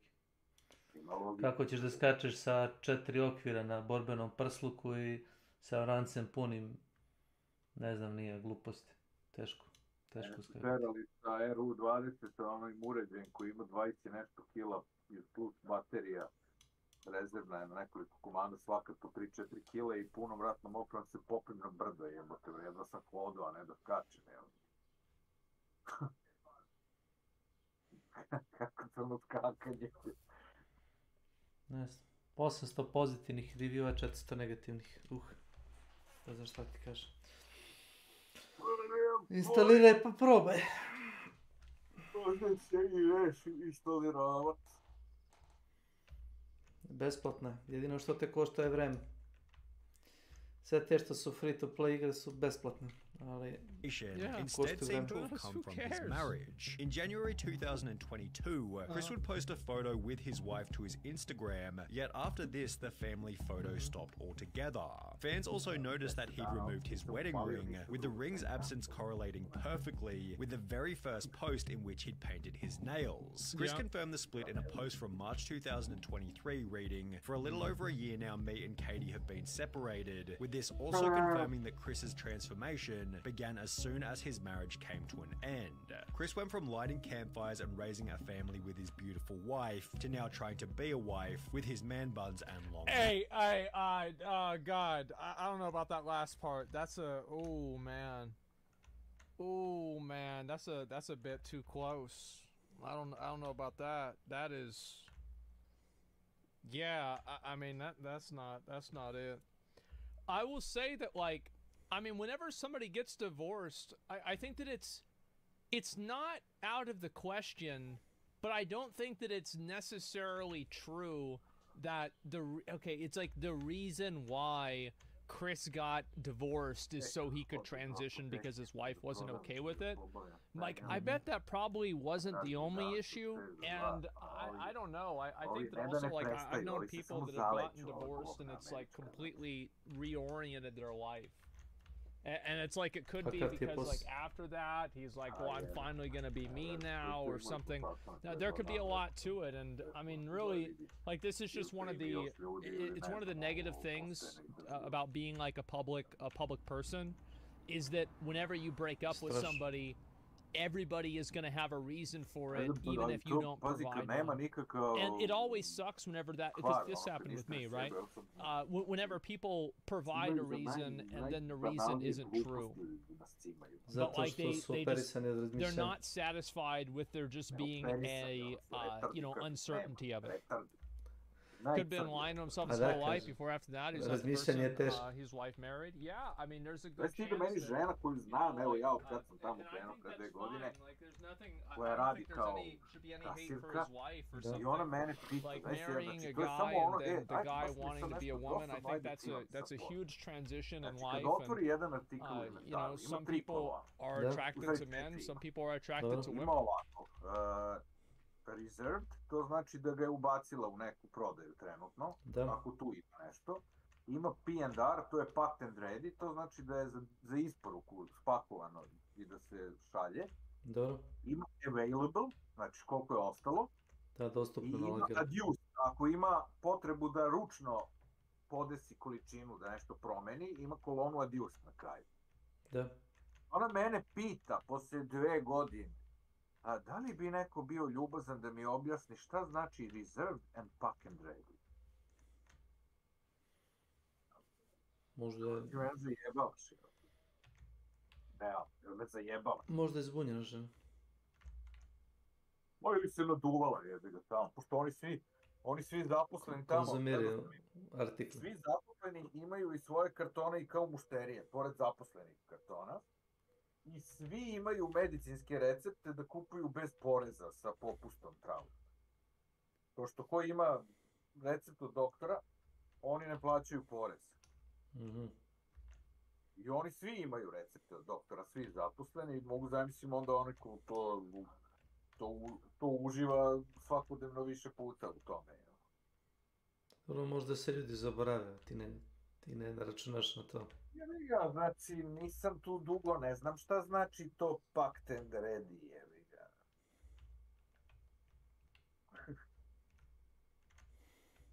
Ništa, ili ovdje do apoteke, ajde pa se čujemo poslije bogovi. Pozdrav. Man, I think that's totally fair, but it's a really complex issue, and I think I mean, I'm sure, like, it's hard for both of them. Like, regardless of, like, how much they want to compromise, it's still going to be hard. As the criticism continued to pile, Chris announced that he'd be taking a break from social media. And while there was a possibility that Chris would make efforts to return to his former self, he'd rather do the opposite and double down on his feminine image, showing up to... No, I don't know about doubling down on the feminine image. Like, I feel like the term doubling down is like... it's like people always say like doubling down whenever it's like a bad opinion or like a very strong opinion or something like that. But like, I don't know. I think that, you know, this is just might be what he's like more comfortable acting like or being like. I don't know if it's really that complicated. The Kids' Choice Awards looking like this before making the announcement that he'd been doing HRT for approximately 2 months, which according to a quick Google search is the medical process for changing genders. Yeah. Chris would expand on this by stating, "Informed consent HRT saved my and many others' lives. The hurdles GNC people have to jump through to get life-saving gender-affirming healthcare in a first world country is wild to me. Just let people make informed decisions about their own bodies," which... This is, by the way, I want to make sure that you guys understand this. This is not something that's unique to, it's not unique to like HRT. So like, for example, like this is a very, very recent example, is like they're trying to take my dad off of one of his pain medications because the DEA wants to regulate it differently. Even though the doctor wants to give him the medication, and all of the doctors that he sees and the people that think that he should have this medication, well, the DEA, because they made a classification on the drug, now he can't get the drug.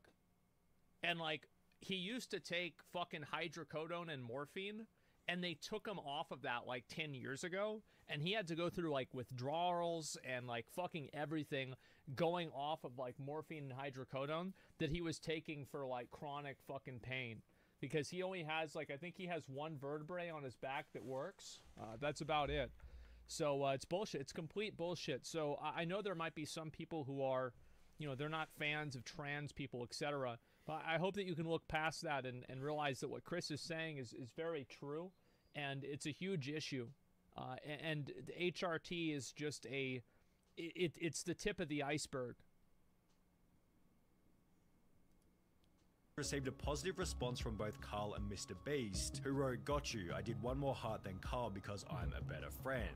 While his co-workers expressed positivity, others weren't so welcoming. Yeah, there sure. goes a father figure the kid won't ever be able to look up to. Hard times create strong men create good times create weak men, and weak men create hard times. Weak man times. Chris responded to Yeah, this is a this comment by stating, "This is just more dog whistling that somehow trans and GNC folks aren't safe around kids. Tucker begs for me to come back when I leave for like 2 days to film. He is so loved and happy. Kids aren't born with hate, it's taught by people like you, and my child will only know love. I know I mean, to be fair, I'm sure the kid's gonna get made fun of a lot in school because of it.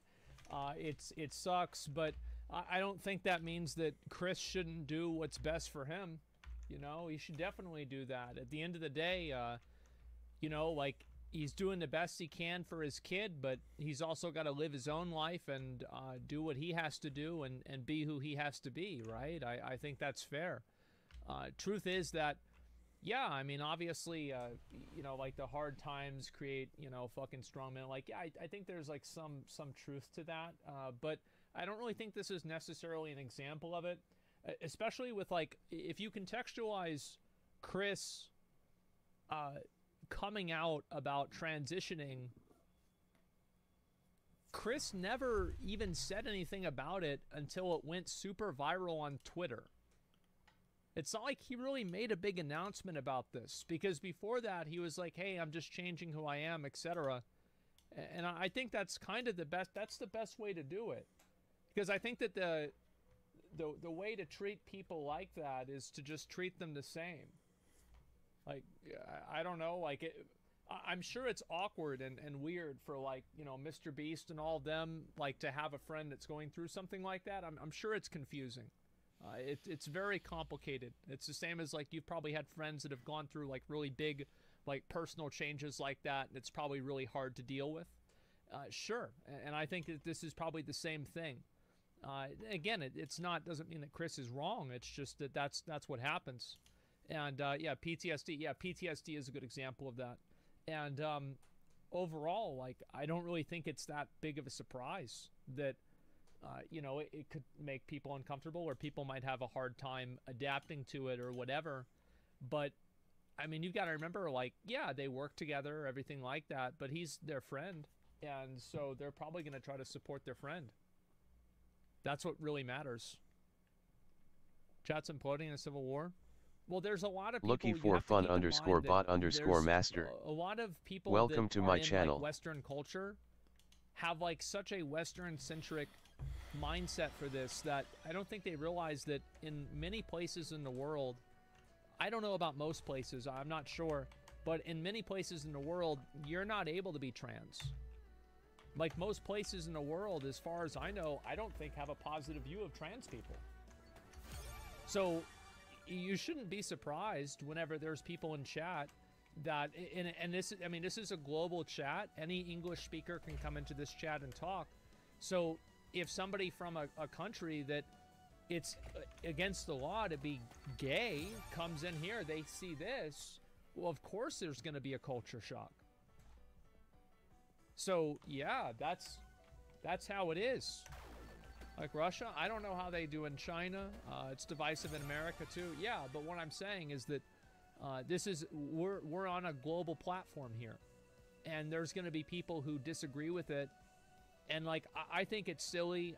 I've always been very outspoken about letting people do whatever they want to do, because I think that's the only way that you can, like, how can you truly live if you can't be who you are? That even if you disagree with what a person's doing with their life, it's still their life to do it with. Like you can express discontent or disagree with it or whatever, and you know, whenever you're hurting other people, right? Oh, I want to be a drunk driver. Well, it's too bad. But you know, for things that aren't really, like, he's not killing anybody, he's not hurting anybody by taking HRT. He's just doing it to himself. Now, I think that people should have the right to, you know, do what they want to their own bodies, so long as they're not hurting other people.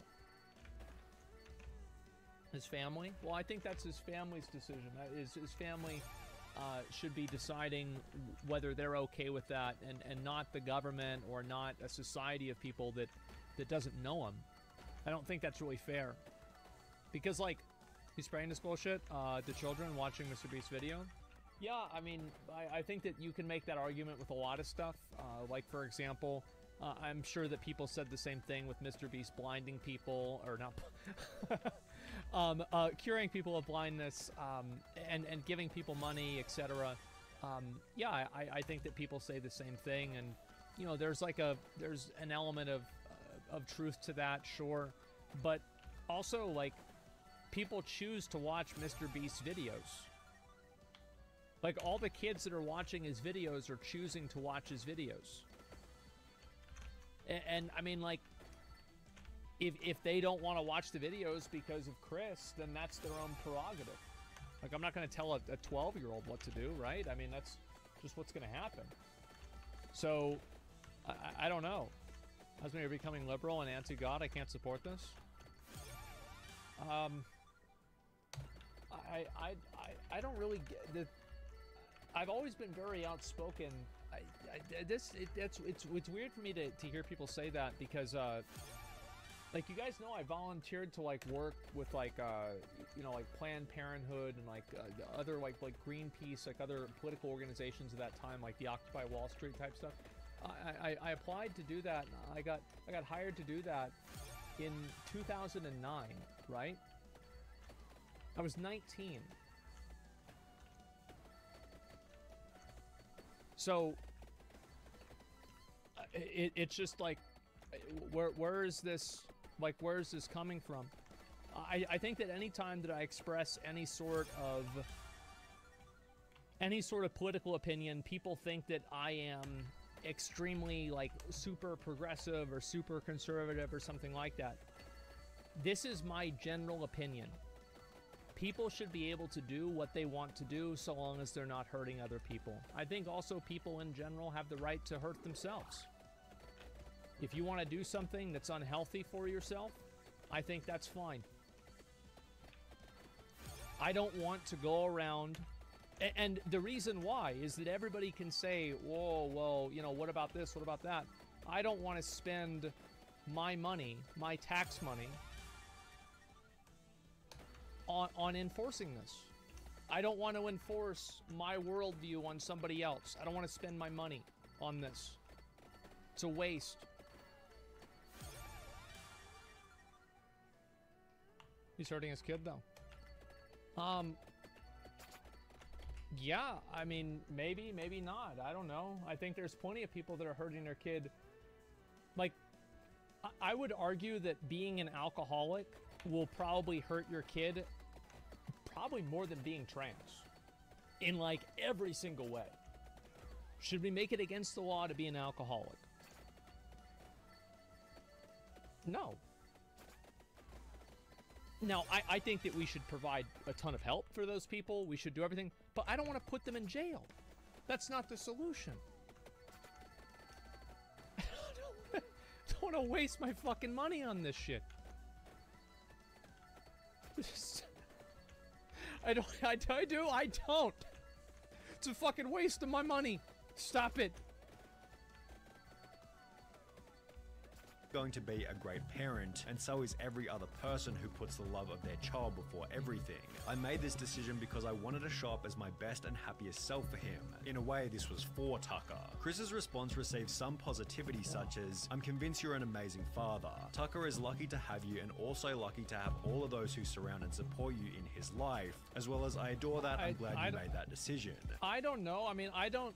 Like, why everybody... Like, I love how everybody is so confident and so certain about how this is going to affect this kid. How the fuck do you know? Like, this kid's life is probably totally fucking different than an average kid already because his dad is, like, this famous person on the internet. Like, this is a unique circumstance to begin with. Who the fuck knows? Maybe it is. Maybe it's not. I tell you one thing, it's not my fucking business. And what I really mean by that is it's not my fucking problem.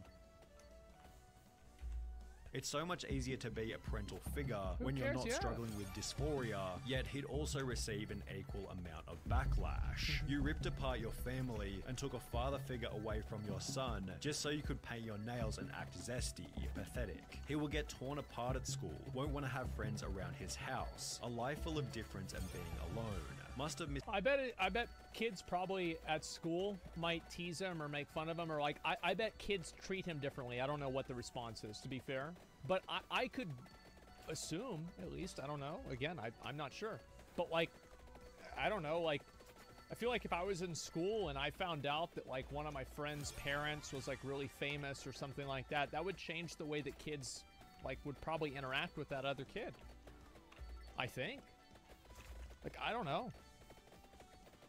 Kids can be really brutal. Well, kids are going to be brutal about anything.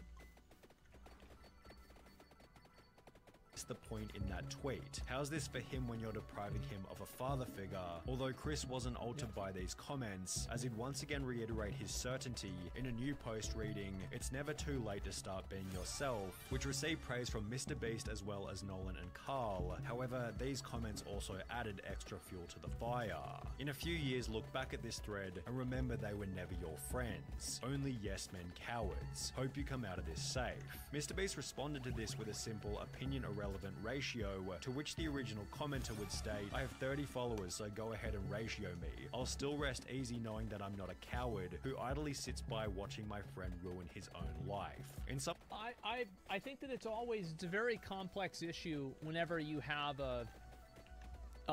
and like also like they probably, the thing is like he probably could have just talked to Mr. Beast probably talked to Chris about it, and like I'm sure they had honest conversations about it. Like, what's wrong? What's wrong with that? Do you think it's unreasonable to feel uncomfortable around someone like this? I don't know. I think people feel uncomfortable around a lot of types of people. I don't really see this as like as one point on the graph. No, I think it's kind of weird. I think that also like there's plenty of people that I'm uncomfortable around, and it's not because there's something really weird about them. It's how they act. I think whenever somebody makes me uncomfortable, it's how they act, not really how they look. Alien usually. Gathering. Welcome to my channel.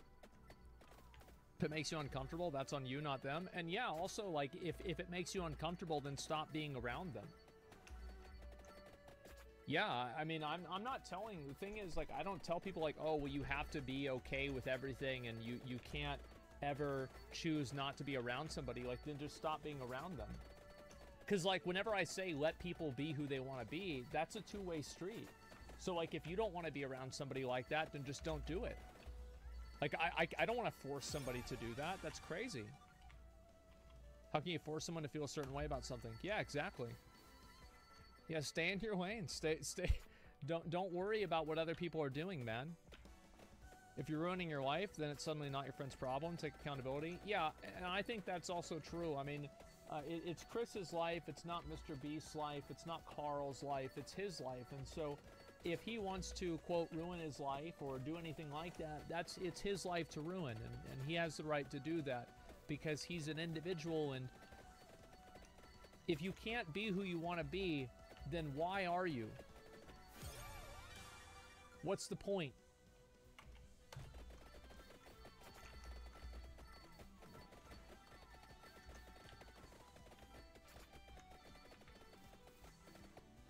Are we good?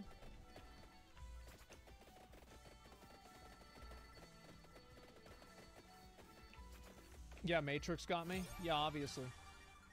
If Mr. Beast stops supporting him or doing what you're suggesting, he's gonna get canceled. No. Yeah, I mean, obviously, I don't know what the complexities of that is. Yeah, I think it would look really bad if, you know, Carl or Chris, sorry, sort of transitioning and then Mr. Beast and them stopped collaborating with him. I don't know, like, what would really happen. I think that there's always, like, whenever things look really bad for somebody, I think that everybody needs to remember that people watch Mr. Beast's videos because they're good videos. They don't watch Mr. Beast's videos because they really like Mr. Beast. Most of them probably don't even know his name. They just watch his videos. He's like the #1 YouTube personality. He just hits the main page and people watch him and browse. So yes, obviously he would get canceled by some Twitter weirdos, but what the fuck does that do? I think people have like such a distorted view on things that you think that a few viral tweets that are bad about you are gonna end your career. No, they're not. Just keep making videos. Who cares? Look at Keemstar. Yeah, it's not a big deal. Oh no, not the tweets! Yeah, canceling means nothing. Yeah, the only thing that would matter is if you get banned. Twitter is morality police? Yes, and they often don't practice the same thing they preach. They're just the kinds of people, like, that's why you shouldn't take it seriously. Like, I don't get mad about it. It's just not worth thinking about. In some ways, it was nice to see the boys standing up for Chris on Twitter. However, the situation has already begun to change the dynamic within the videos. For example, in a recent live stream titled Opening 1,000... Well, I don't know why this is surprising to anybody. There's a lot of people that don't like trans people out there. Like, this is not a secret. Like, it's fucking obvious. What are we even doing here? Of course. There's entire countries where it's illegal. I don't know.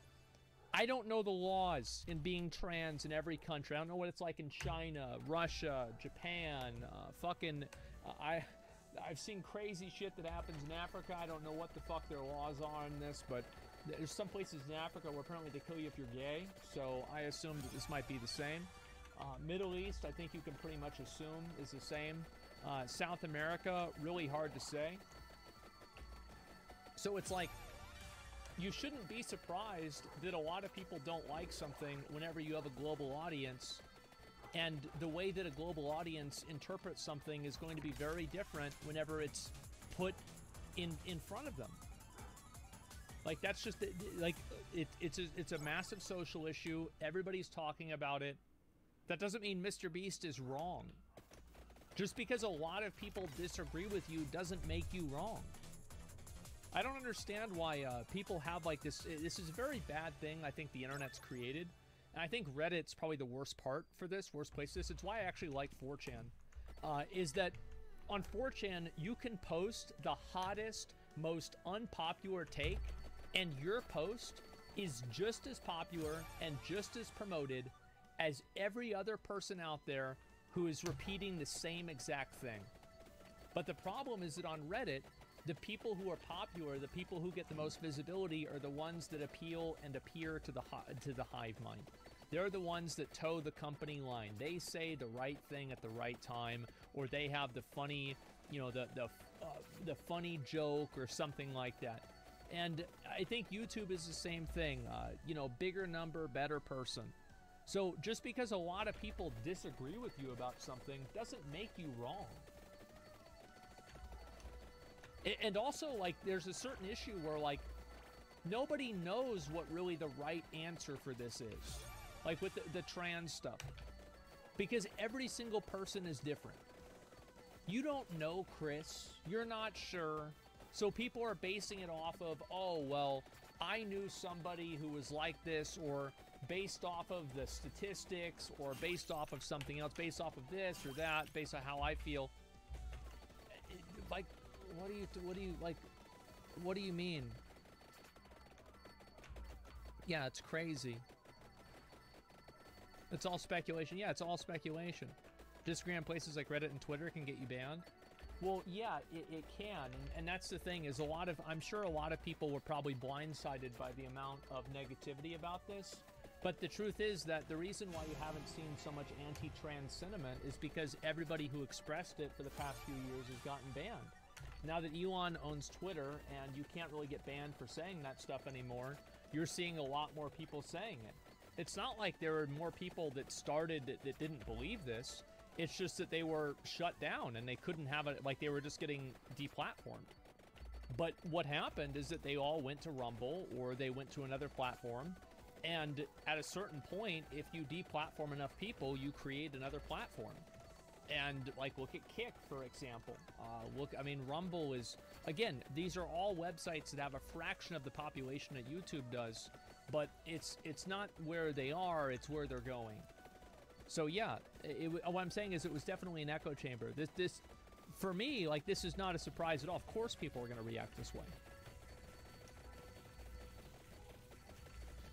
History art boxes, Chris would once again dress in quite a feminine way, and while everybody participated as usual, the energy and vibe didn't feel nearly as smooth as it normally does. I think that a lot of times people interpret an interaction between two individuals on stream the way they want to. Like, for example, I remember whenever I would do streams with Izzy, and I would have comments like, wow, they are so great together.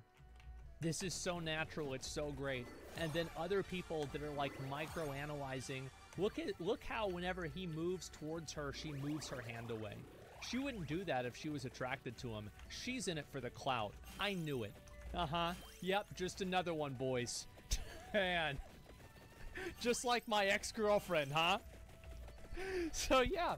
How's that a relevant comparison? The reason why it's a relevant comparison is because people go into the video with Mr. Beast with a negative opinion of what Chris did, a negative opinion of Chris's transition, and they go into the video with a negative opinion of how his friends are going to interpret that transition. So they're going into it with that bias in mind. And whenever all you have is a hammer, a lot of things look like nails. So you're going in there looking for that type of an interaction. So a blank interaction that would just probably be nonchalant or irrelevant or just like completely not important, now it's being microanalyzed.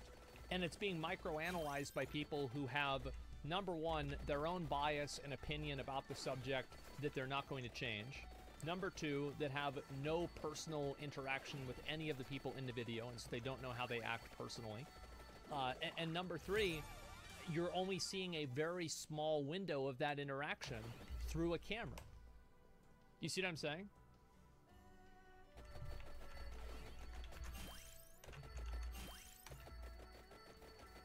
Felt as though there was an unaddressed elephant in the room, and therefore everybody was in their head, as opposed to being in the present moment enjoying each other's company.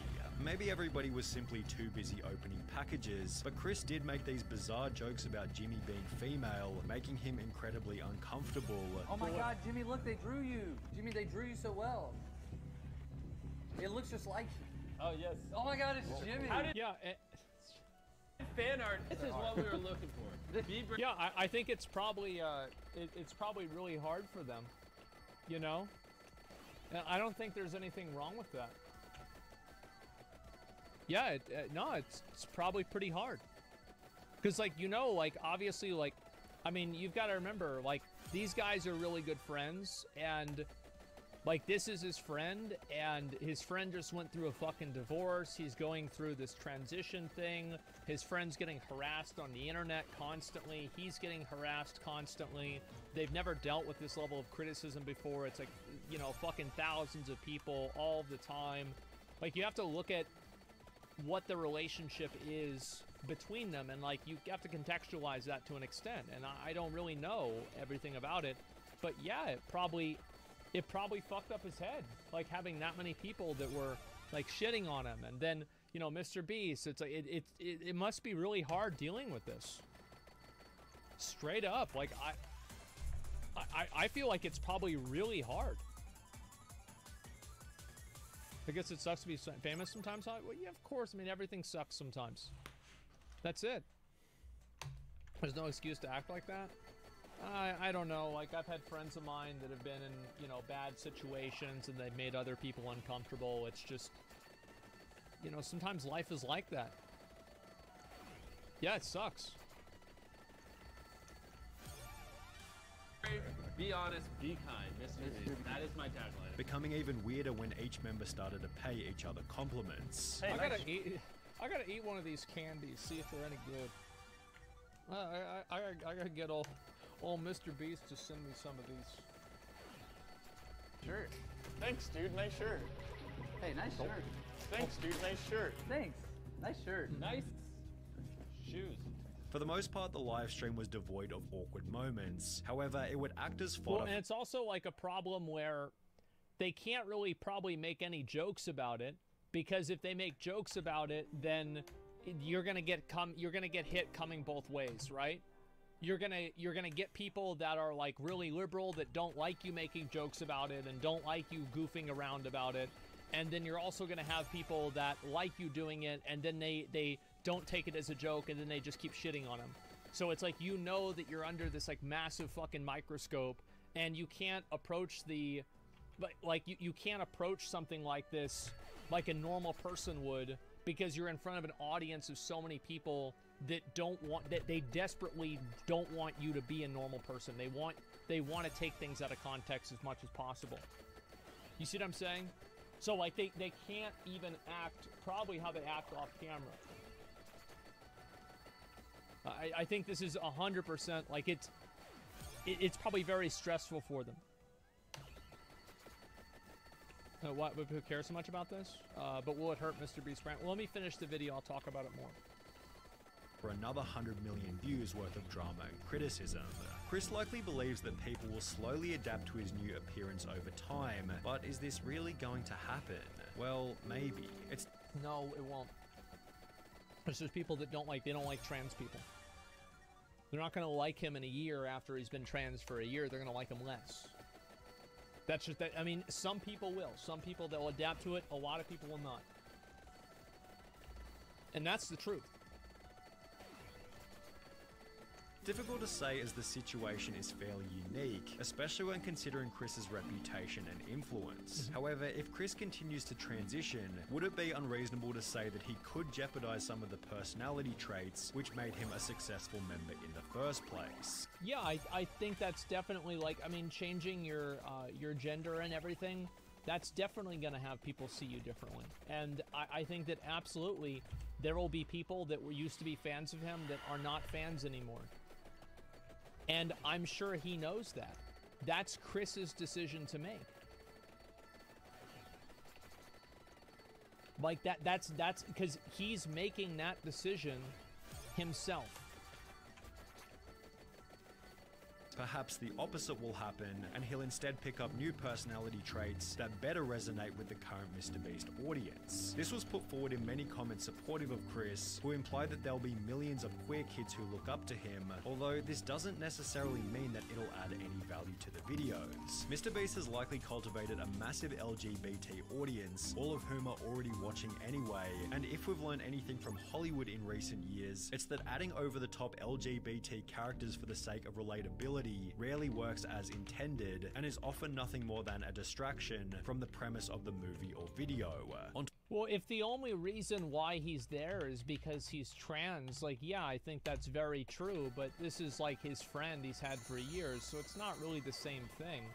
Like, I think that's a lot different. Like, comparing, you know, adding some character into a story for a diversity quota to your friend transitioning, like, these are two very different things.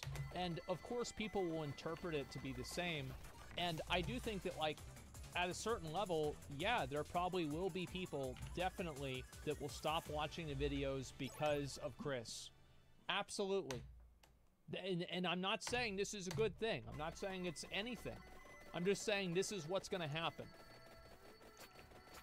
And the thing is, I don't know who... Like, I don't really like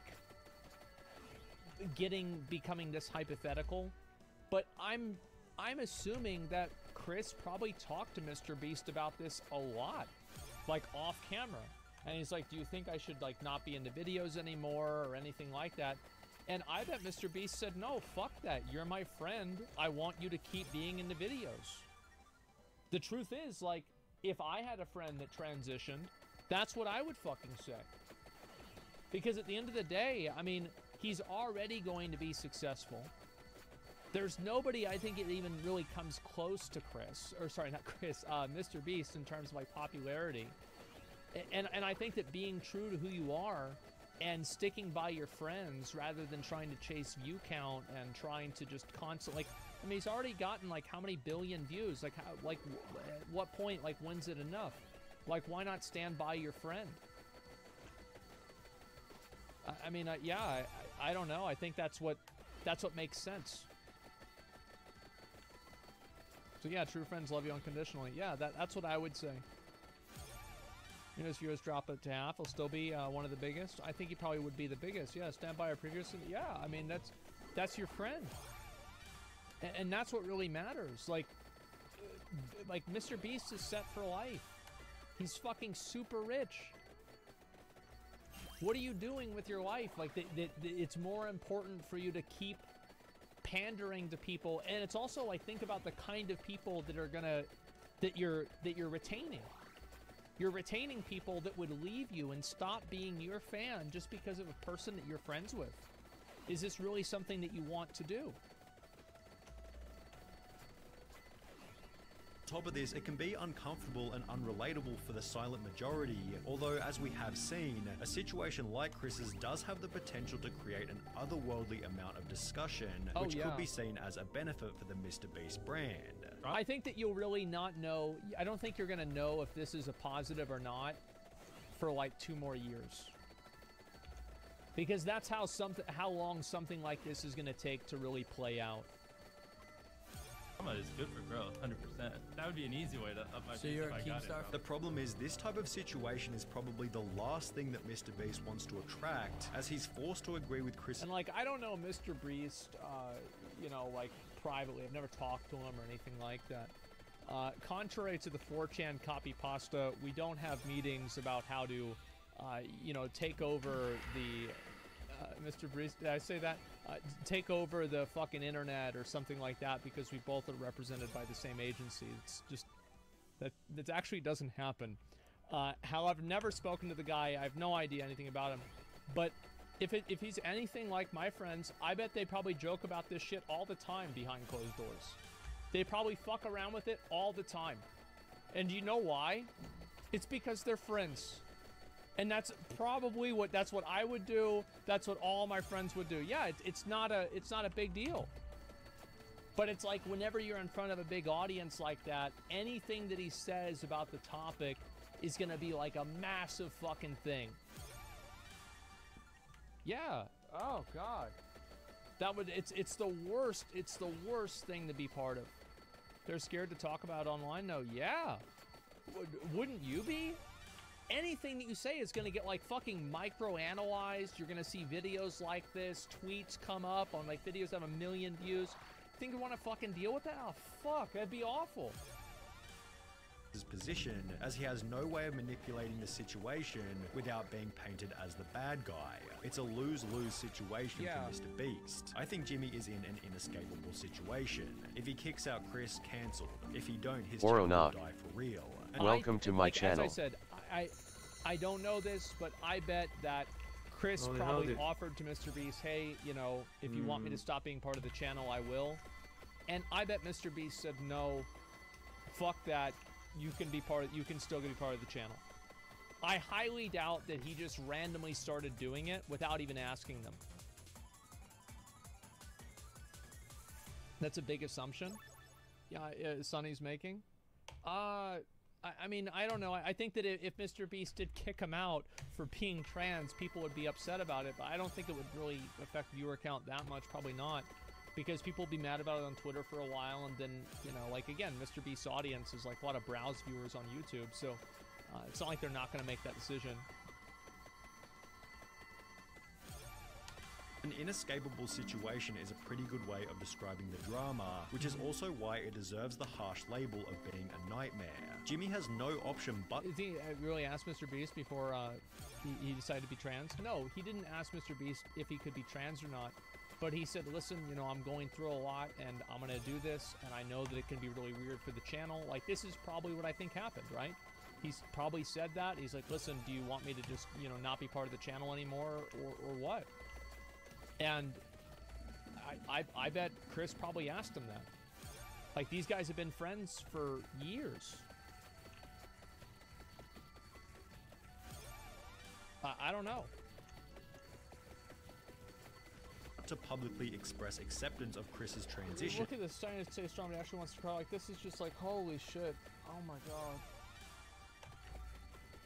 And a silence or even worse, disapproval would come with obvious severe repercussions. However, in accepting Chris's transition, Jimmy implies that this will be the new normal within the content, thus annoying a different group of people, many of whom will never express their true feelings and may rather simply click on fewer Mr. Beast videos. If this that's true. I think that there will be a good number of people that will stop watching the videos because Chris is in them.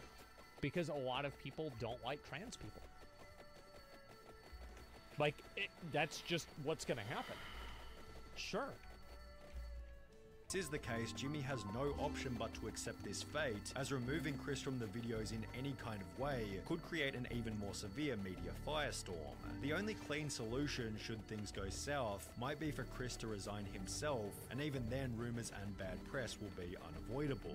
Whether it be arrogance or ignorance, Chris... To be fair, if Chris had stepped down and then transitioned, people would have said that Mr. Beast made him step down because he didn't want Chris to damage the brand.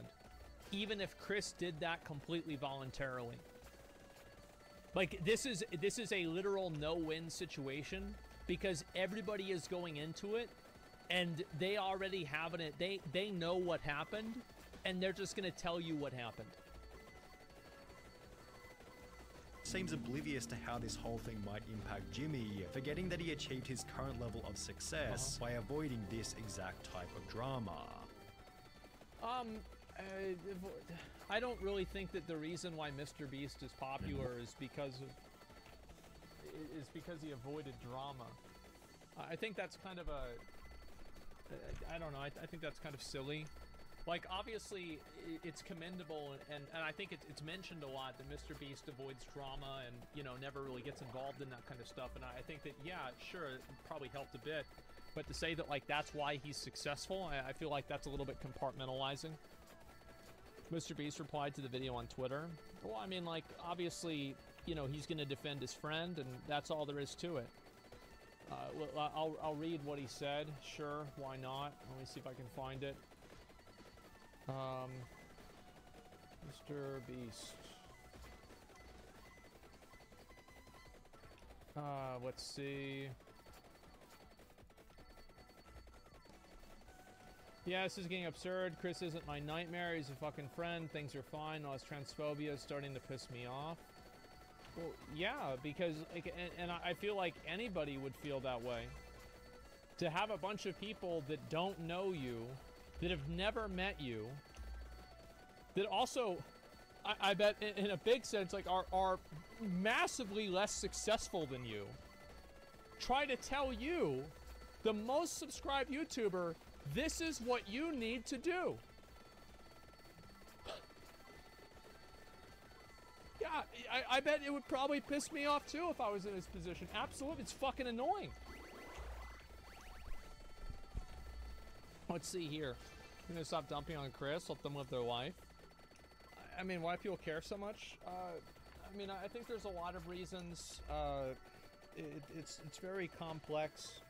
I think, like, there's a lot of social reasons. You have to remember, again, you see this amount of negative feedback and stuff like this because it's on the internet, and the internet is a global platform. And inside of a global platform, guess what happens? You have a ton of people who are part of cultures that actively do not like and do not accept trans people. So guess what happens? Those people come into my chat. They come into this video. They come into, you know, any of these things, and they have their opinion on it. And it's like, what do you lock them up? Well, just, like, what are you gonna do? Like, they're not even in the U.S. Like, what are you gonna put some guy in India in jail for this? No, it's crazy. So yeah, I'm pretty sure the majority of Americans as well. Well, I'm not sure about the majority of Americans. Maybe, maybe not. I think that the majority of Americans probably don't give a fuck and they don't want to hear about it. That's what I think the majority of Americans think about pretty much every single social issue. Don't fucking bother me with your problems. I don't want to hear about them. Do whatever you want to do on your own time. That's what most Americans, I believe, think. It's not that they don't care about trans people. It's not that they do. It's that they don't care about that person, period. Shut the fuck up. I don't want to hear about them. That's it. Most Americans, yes, they're agenda-phobic. And I think that, like, you don't see those people that have these opinions because they're not on the internet consuming content that's made for opinionated people. That's just how it is. See my friends? Yeah, exactly. Let's see here. I got my own problems. I don't burden other people with them. Sure, it's trending cult culture too. When a change happens, people side with, others depart. Yeah, for sure. It's closed-minded boomer, wherever they're from. No, I don't think it's closed-minded boomers. I think that there's a lot of people who have this outlook that are younger too. I think there's a lot of them. And the only reason you're seeing more of it now is that they don't get banned for expressing themselves. So yeah, no one would care, but it's in people's face all the time. Well, then it's their prerogative to not watch that content. I think that, again, if you don't like the content that you're being provided, and you have that opinion, then just stop watching it. That's all you can do. Because they don't agree with it doesn't make them a boomer. Yeah, it's just that's people have a different viewpoint on things. And again, like, there are a lot of things that, like, for example, I completely support, like, being gay and stuff like that. I don't think there's anything wrong with it at all. I've felt that way since I was like 7 years old, 8 years old, whenever I first learned, like, what it was about. It's totally fine. And by the way, this is the same guy who I only watched lesbian porn growing up whenever I was a kid because I thought if you watched it with a dude, you'd be gay. I'm not gay. I'm not into guys. In a way, it would be more convenient if I was, because there would be more options. Because a lot of girls don't like the way I live. But it's just not how I'm wired. It's it. I've had dudes grab my dick multiple times. Sorry. It's just, it doesn't work. It's not for me. So, yeah, huh? No, bro, I grew up in Austin. I've had a lot of people downtown and like these dark, crowded places grab me. But it was not just Train. That was just, bro, that was just one time of many. Okay? Yeah, the Trainwrecks television situation was one of many.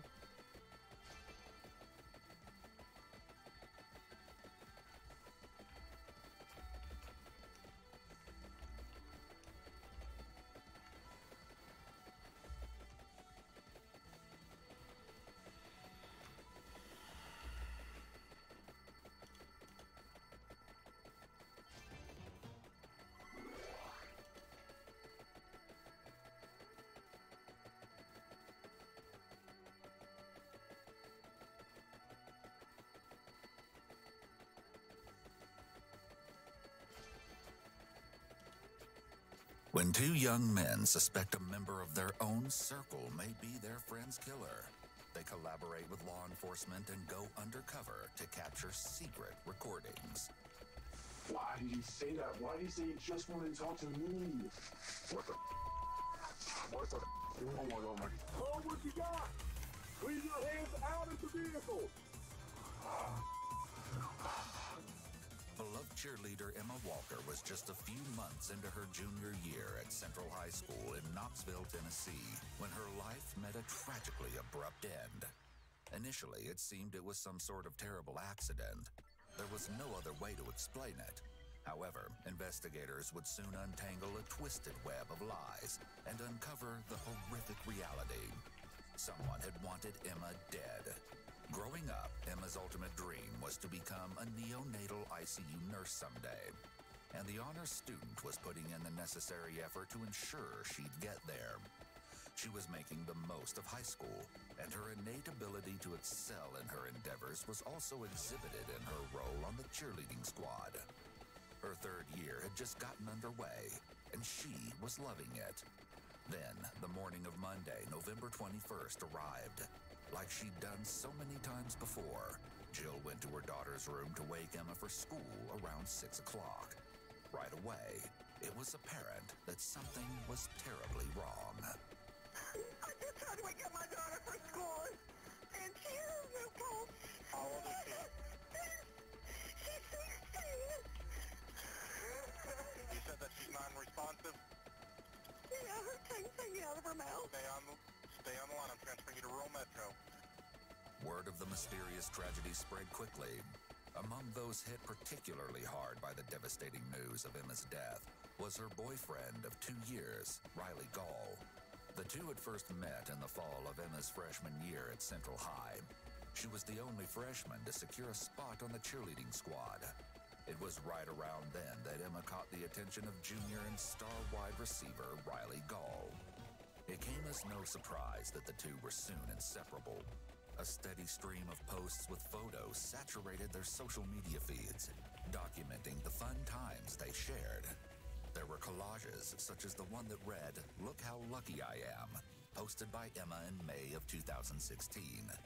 By the time that fall of 2016 rolled around, Emma and Riley were 2 years into their relationship. Emma, now a junior, remained a dedicated member of the cheerleading squad at Central High. Though Riley had graduated that previous spring, he stayed close to his hometown and was attending Maryville College, where he quickly made a name for himself as a wide receiver on the football team. Then, just a few months into the new school year, young Emma was gone. As routine procedure goes, the Knox County Sheriff's Office immediately began speaking with those closest to Emma. Riley was brought in that evening on the outside chance that he might be able to aid in the investigation. Based on a tweet from earlier that day, he was very distraught, and understandably so.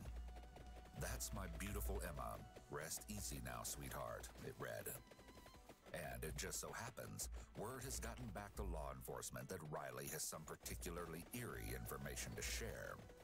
Apparently, Emma had been receiving threatening text messages from an unknown source during the course of the previous weekend. The detectives start with brief introductions, then get a technical matter out of the way. The following footage has been analyzed by a qualified team, including a licensed attorney, a licensed clinical psychologist, a former licensed professional counselor, and a licensed professional counselor. Before we get started, I understand you're not under arrest right now. You came down on your feet and with your granddad and your mom. But because you're in a secure area, I have to read you your rights, okay? Because basically if you're in a position that you can't get up and leave and get out on your own, they technically look at that in court as being in custody. But understand you're not in custody. I've not put handcuffs on you. I've not told you you've been charged with anything anyway. It's just a formality. After Riley has read his rights, they engage him in a bit of small talk in efforts to build rapport, establish a baseline, and make him feel comfortable. While we're waiting on him, tell me a little bit about yourself. I know obviously you played football at Maryville College. I'm assuming you played football in high school? Yes. What position? Wide receiver, cornerback, punt returner, kick returner, punter. Must be do pretty good. Well, you kicked Hall's butt all over the place last year, so that's been your senior year, right? It's always painful to lose to you guys. Good luck. Hang in there and stay at it, work at it.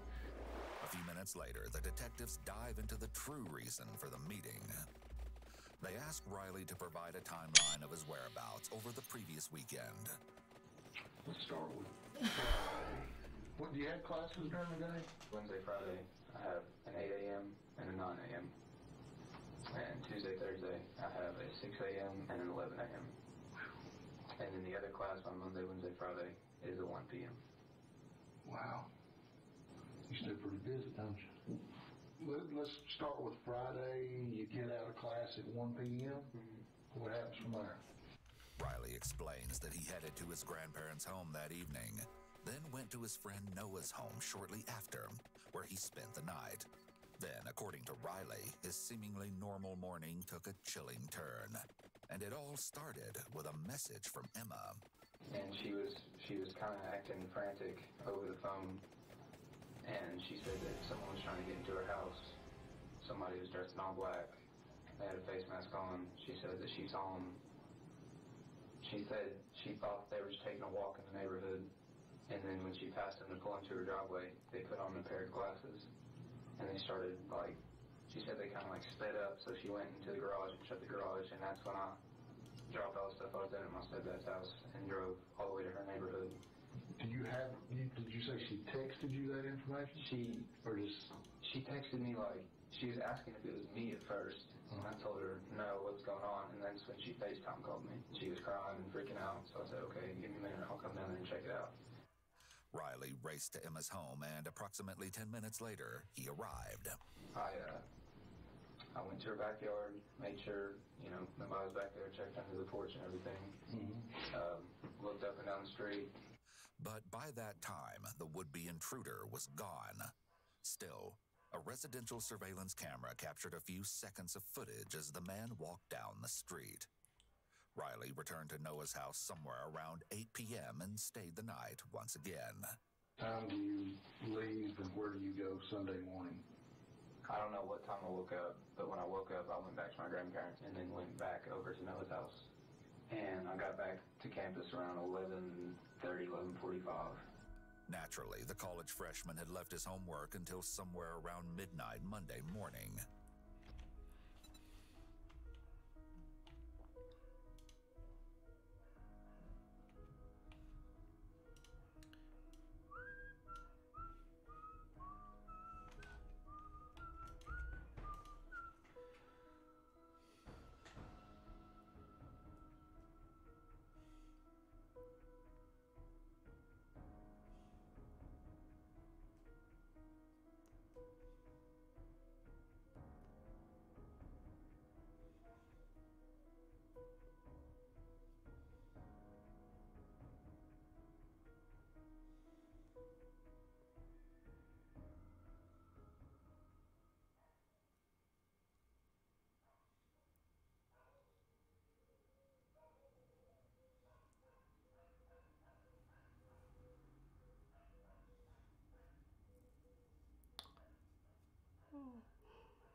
Alo?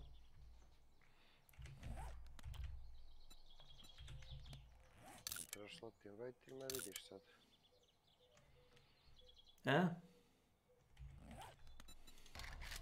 Ma ne, ja sam se već poslao se na tebi.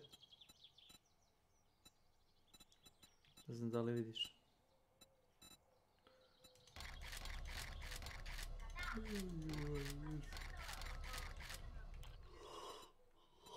Kaj ja ne budem na njega. Ne znam.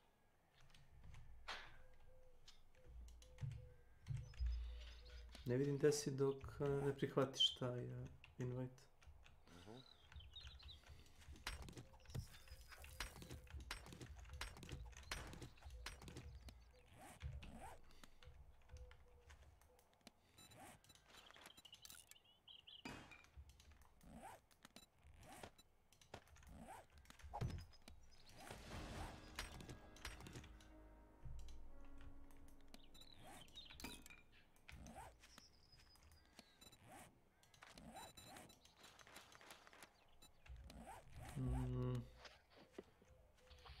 O, dao mi je trgovca ovdje, hoćeš da ga mapiram? Kod mene je trgovac na 600 metara, si uradio onaj prvi quest? Jes. Koliko je trgovac daleko od tebe? Ili nam isti taj startni? Ne znam to točno. Pa koliko misliš da je ono, pola mape? Sad ću vidim. Meni nije daleko. 500 metara od mene. Da.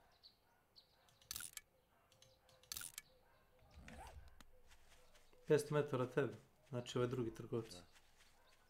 Ako si ti 2,2 km od mene, a trgovac je tebe 500 metara, ovo je znači drugi trgovac.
Interesantno, neko malo mjesto.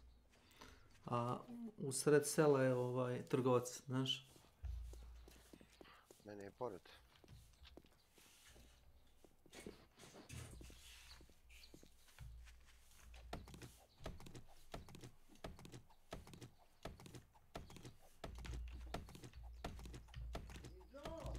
Majko, što je?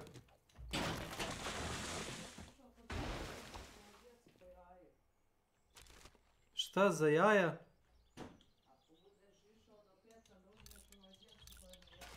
Hoću. Pa to danas ili sutra? Dobro. Nisam ja davno igrao. Promijenili su dosta tekstura. Baš davno nisam igrao.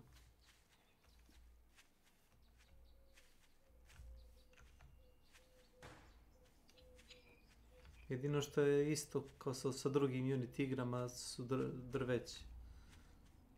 To se manje više niko ne trudi, drvo je drvo. Sad nića toplu vodu.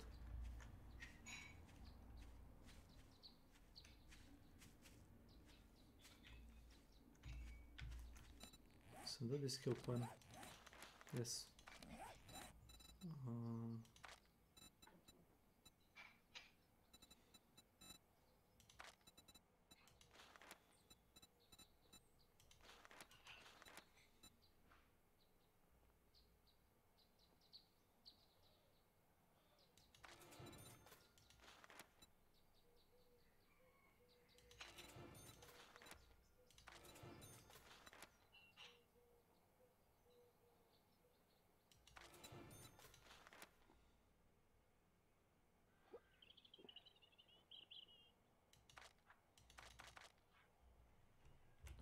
Skill point.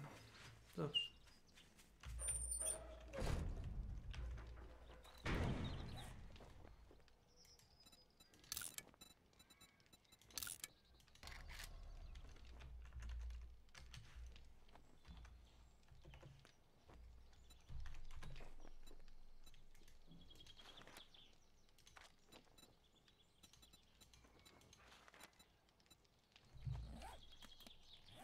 SMG Auto Turret Schematics.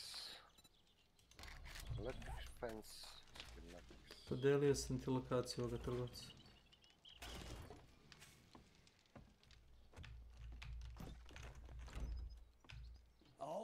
ovo je Joel.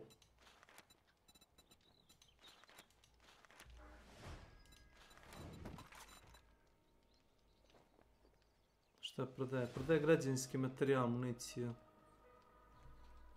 Dinamit. O, kakav recept. Nema. Prodaje onaj Advanced Bellows. Onaj meh kovački. Recept za pipe bomb. Lucky Looter, volum 6. Find more food in the loot. Ima mini bike za 18.000 u Secret Stash.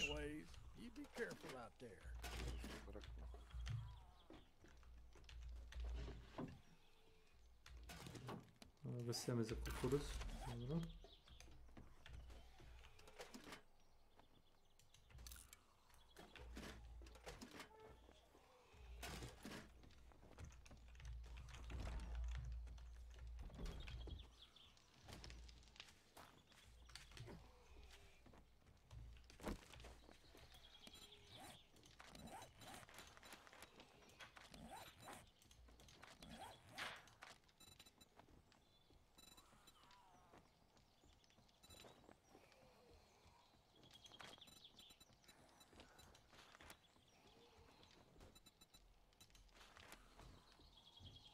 Treba mi iron i leather.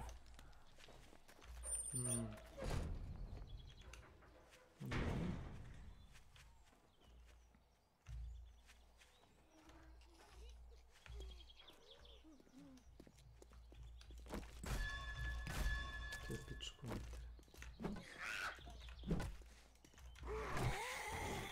Loš.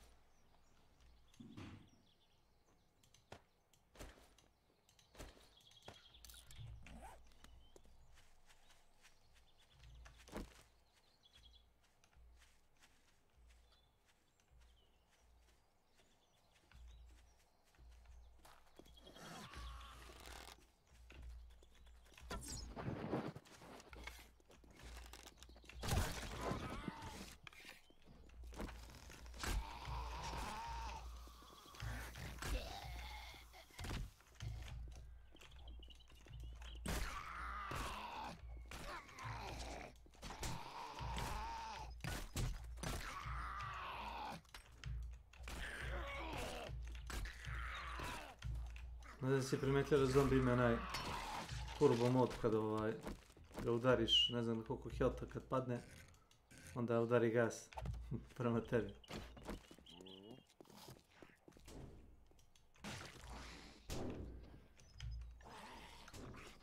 Gdje si ti? Ti si tamo, dobro.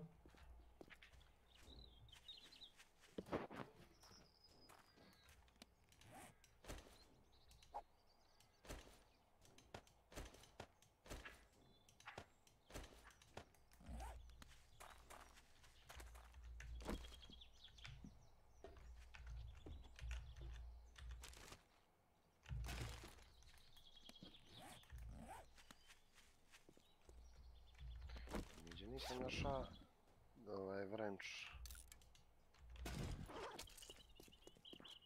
Ne znam, moraš i da ga krafa. Možeš ga lutovat tamo.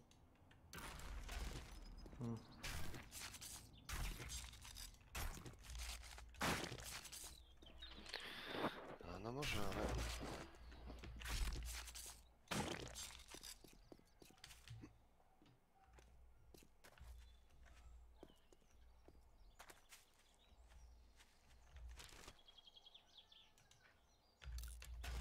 Tebe ti ni časopisi za bolji loot, to znaš.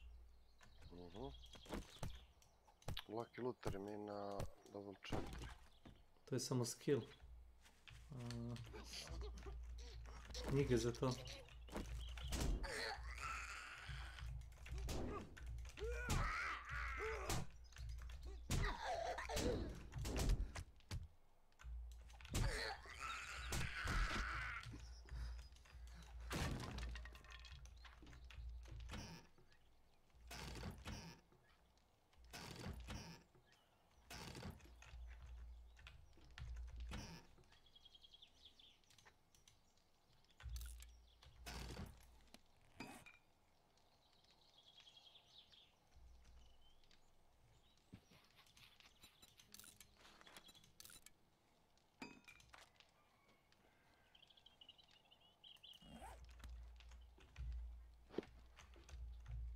Aha.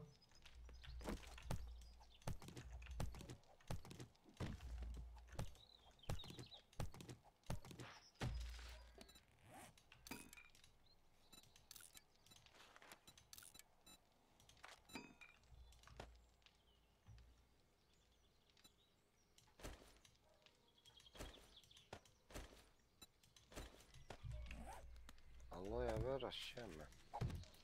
Da, to ti je ono za lečenje. Znam. Tu ga praviš one male za ove.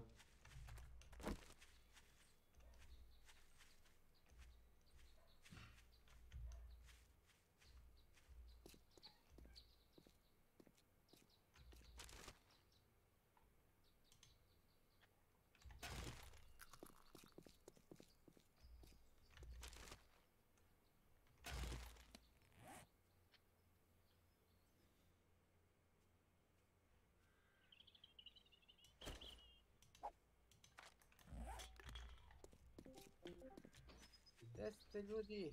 Šta se igra? 7 days to die.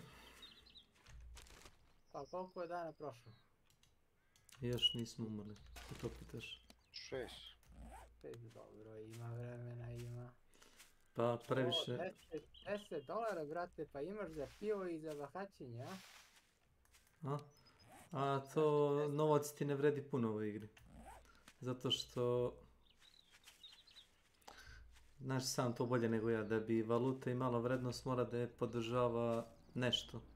A ako nemaš funkcionalno društvo koje podržava valutu koju pokušavaš da guraš, valuta nema vrednost. Ono što ima vrednost je, ne znam, 5 kila mesa ili svežeg mesa, na primjer.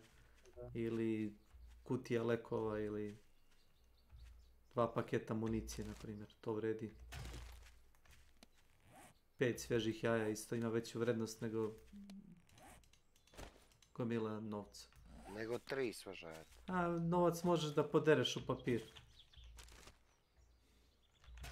I papira možda napraviš, na primjer, patrone za sačmaricu. Eto. Ili možda napraviš fišeke za onaj, kako se zove... Šeherazadu. Ne. Samo malo. Za TNT.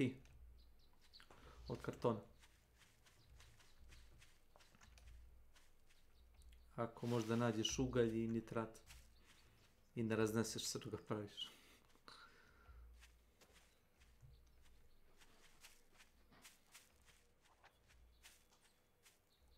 Idem polako prema tebi. Si smislio da ćeš da prenoćeš ili? Če? Sad je noć horde. Na neku kuću, brate. Neki Fort Knox nešto. Malo kakva jaka zgrada. Od betona ili tako nešto. Supermarket ili nešto tome slično.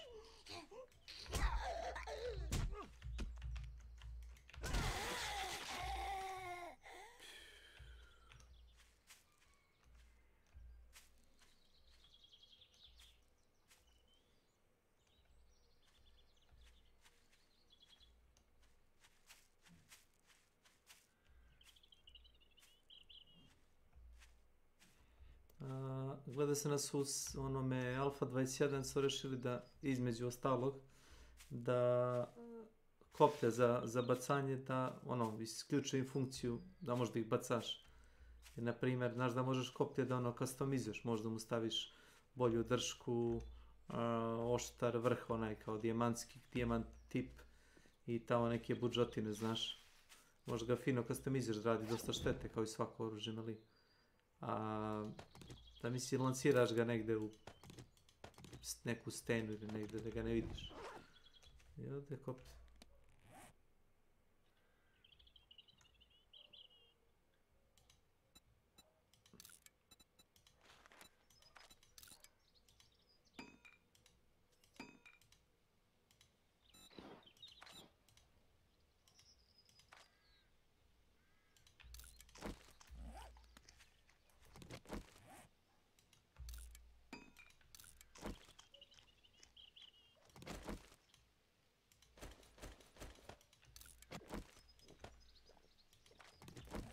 Pada kiša ovdje.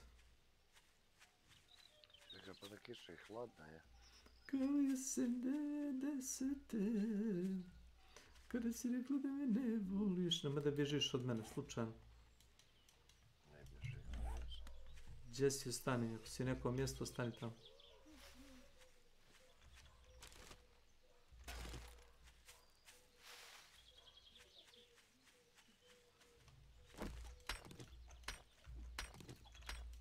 La_Kaylee. Welcome to my channel.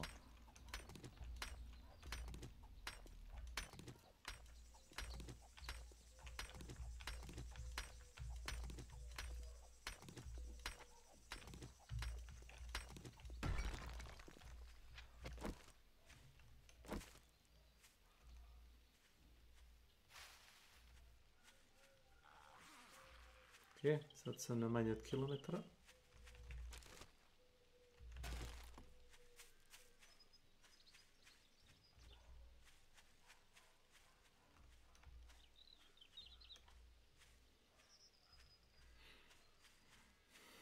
Si našao toplu deću? Imam ja panciricu. Ma ne to, nego baš toplu deću, jer ovdje ti je hipotermija veći neprijatelj nego zombi nekad. Metalni armor, kako se dobro sjećam, smanjuje ti telesnu temperaturu.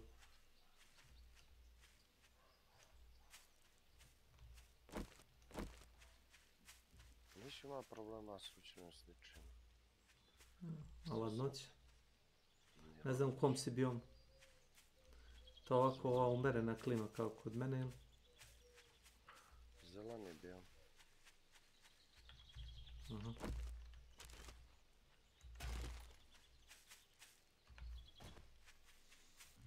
Pazi kad trčiš nizbrdo. Da ne izlomiš noge. Ako te vrše igramo kod tebe na kao relativno blizu severu koji ima minimalnu latenciju. Dešava se ono sled lag, tebi ne može biti lagali. Da ono... Jel imaš lag? A ne, još šta je to 40 milisekundi, to je zbog mog uploada prema Twitchu. Da isključim stream, vjerojatno bi bilo 10 milisekundi ili tako nešto.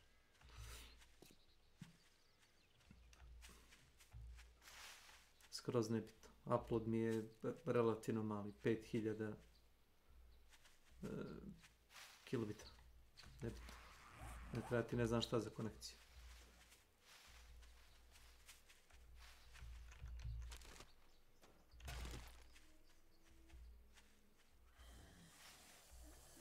Gledao sam bio malo pre dok sam igrao na Vampire Survivors, gledao sam jedan od onih iz, kako zove, Chris, iz grupe od onog Mr. Beast.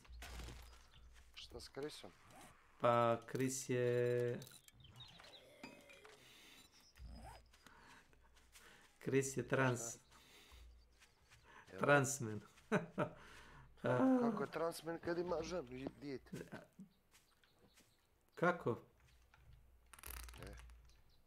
Aj, ne mogu naći neki kamen da ti pošaljem. Pa malo pre sam gledao o tome. Pa razvodi se od žene. Uzima neku hormonsku terapiju, čudo neka.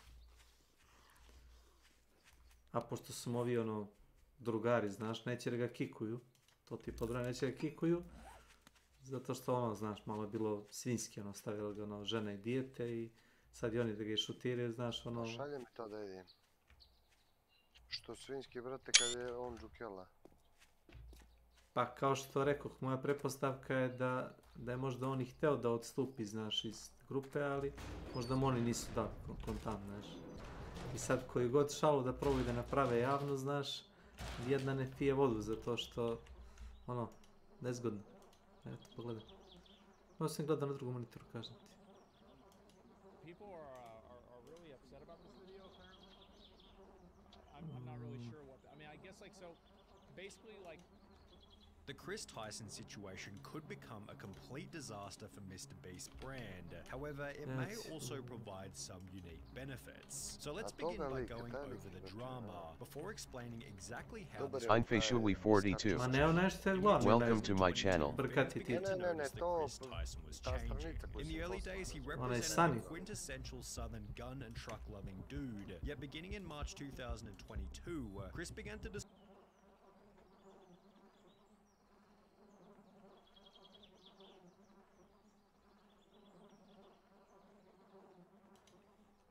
What's up, terrorists? This is the Allahu Act man here, and recently Valve announced Counter-Strike 2 in the most Valve way possible, with a single tweet that said Counter-Strike 2, and a video about new smoke grenades. This in and of itself was enough to light the internet on fire as sweaty op users flooded the streets. After many years of anticipation, Counter-Strike 2 is official. Valve time is real, man. Check out this clip from 12 years ago. When are you going to release Counter-Strike 2?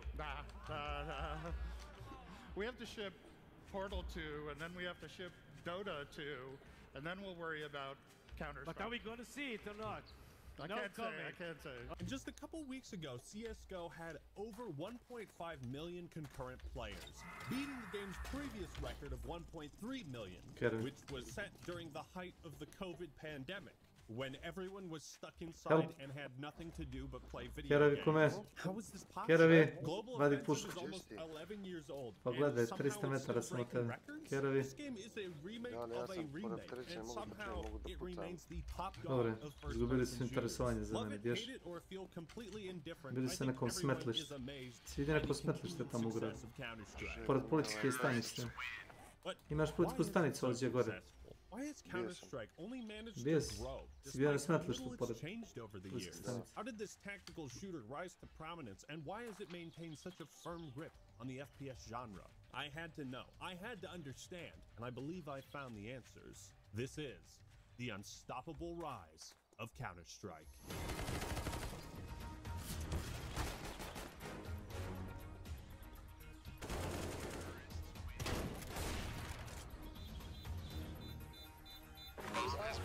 Let's go!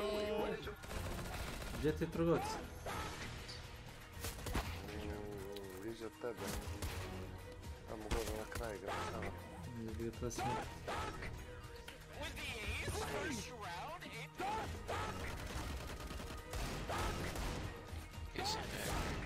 I'm literally the best, bro.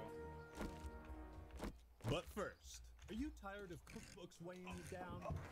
Want to make something other than chili every night? Then you need to subscribe to HelloFresh. It takes all the hassle out of meal prepping, planning, to free up more time in your Ovo je day. tvoja Now you vreća, can pretpostavljam za spend even more spavanje. time playing video games. Now you can even be more reclusive by not having to go to the grocery store or Walmart and see people's ass cheeks hanging out as you're trying to get a bushel of lettuce. HelloFresh sends you the ingredients and the recipes directly to your doorstep, and you can customize your preferences for what type of food you like. It also gives you an opportunity to experiment with cooking and try things you might not have otherwise, and further expand your culinary skills. It'll definitely save you money in the long run as the pre-portioned ingredients cut down on waste. Put down a cheeseburger and start eating healthy, amazing meals by HelloFresh. Use my link or go to HelloFresh.com and use POG Actune APR 50 to get 50% off. And the first box will come with free shipping. Check the link in the description and pinned comment. And thank you, HelloFresh, for sponsoring this video. And now for something completely different.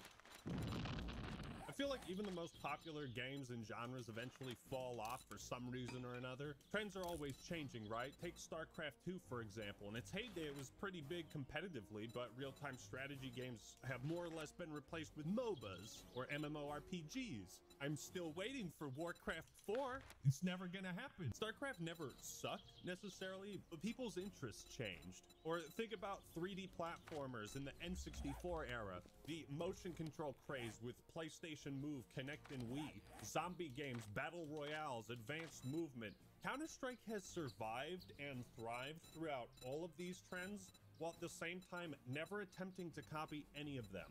Except maybe the zombies thing, but we don't talk about that. Well, there's also Danger Zone, but apparently we don't talk about that either. Here's a great example, PUBG. It's the only other game to have a higher concurrent player count than CSGO.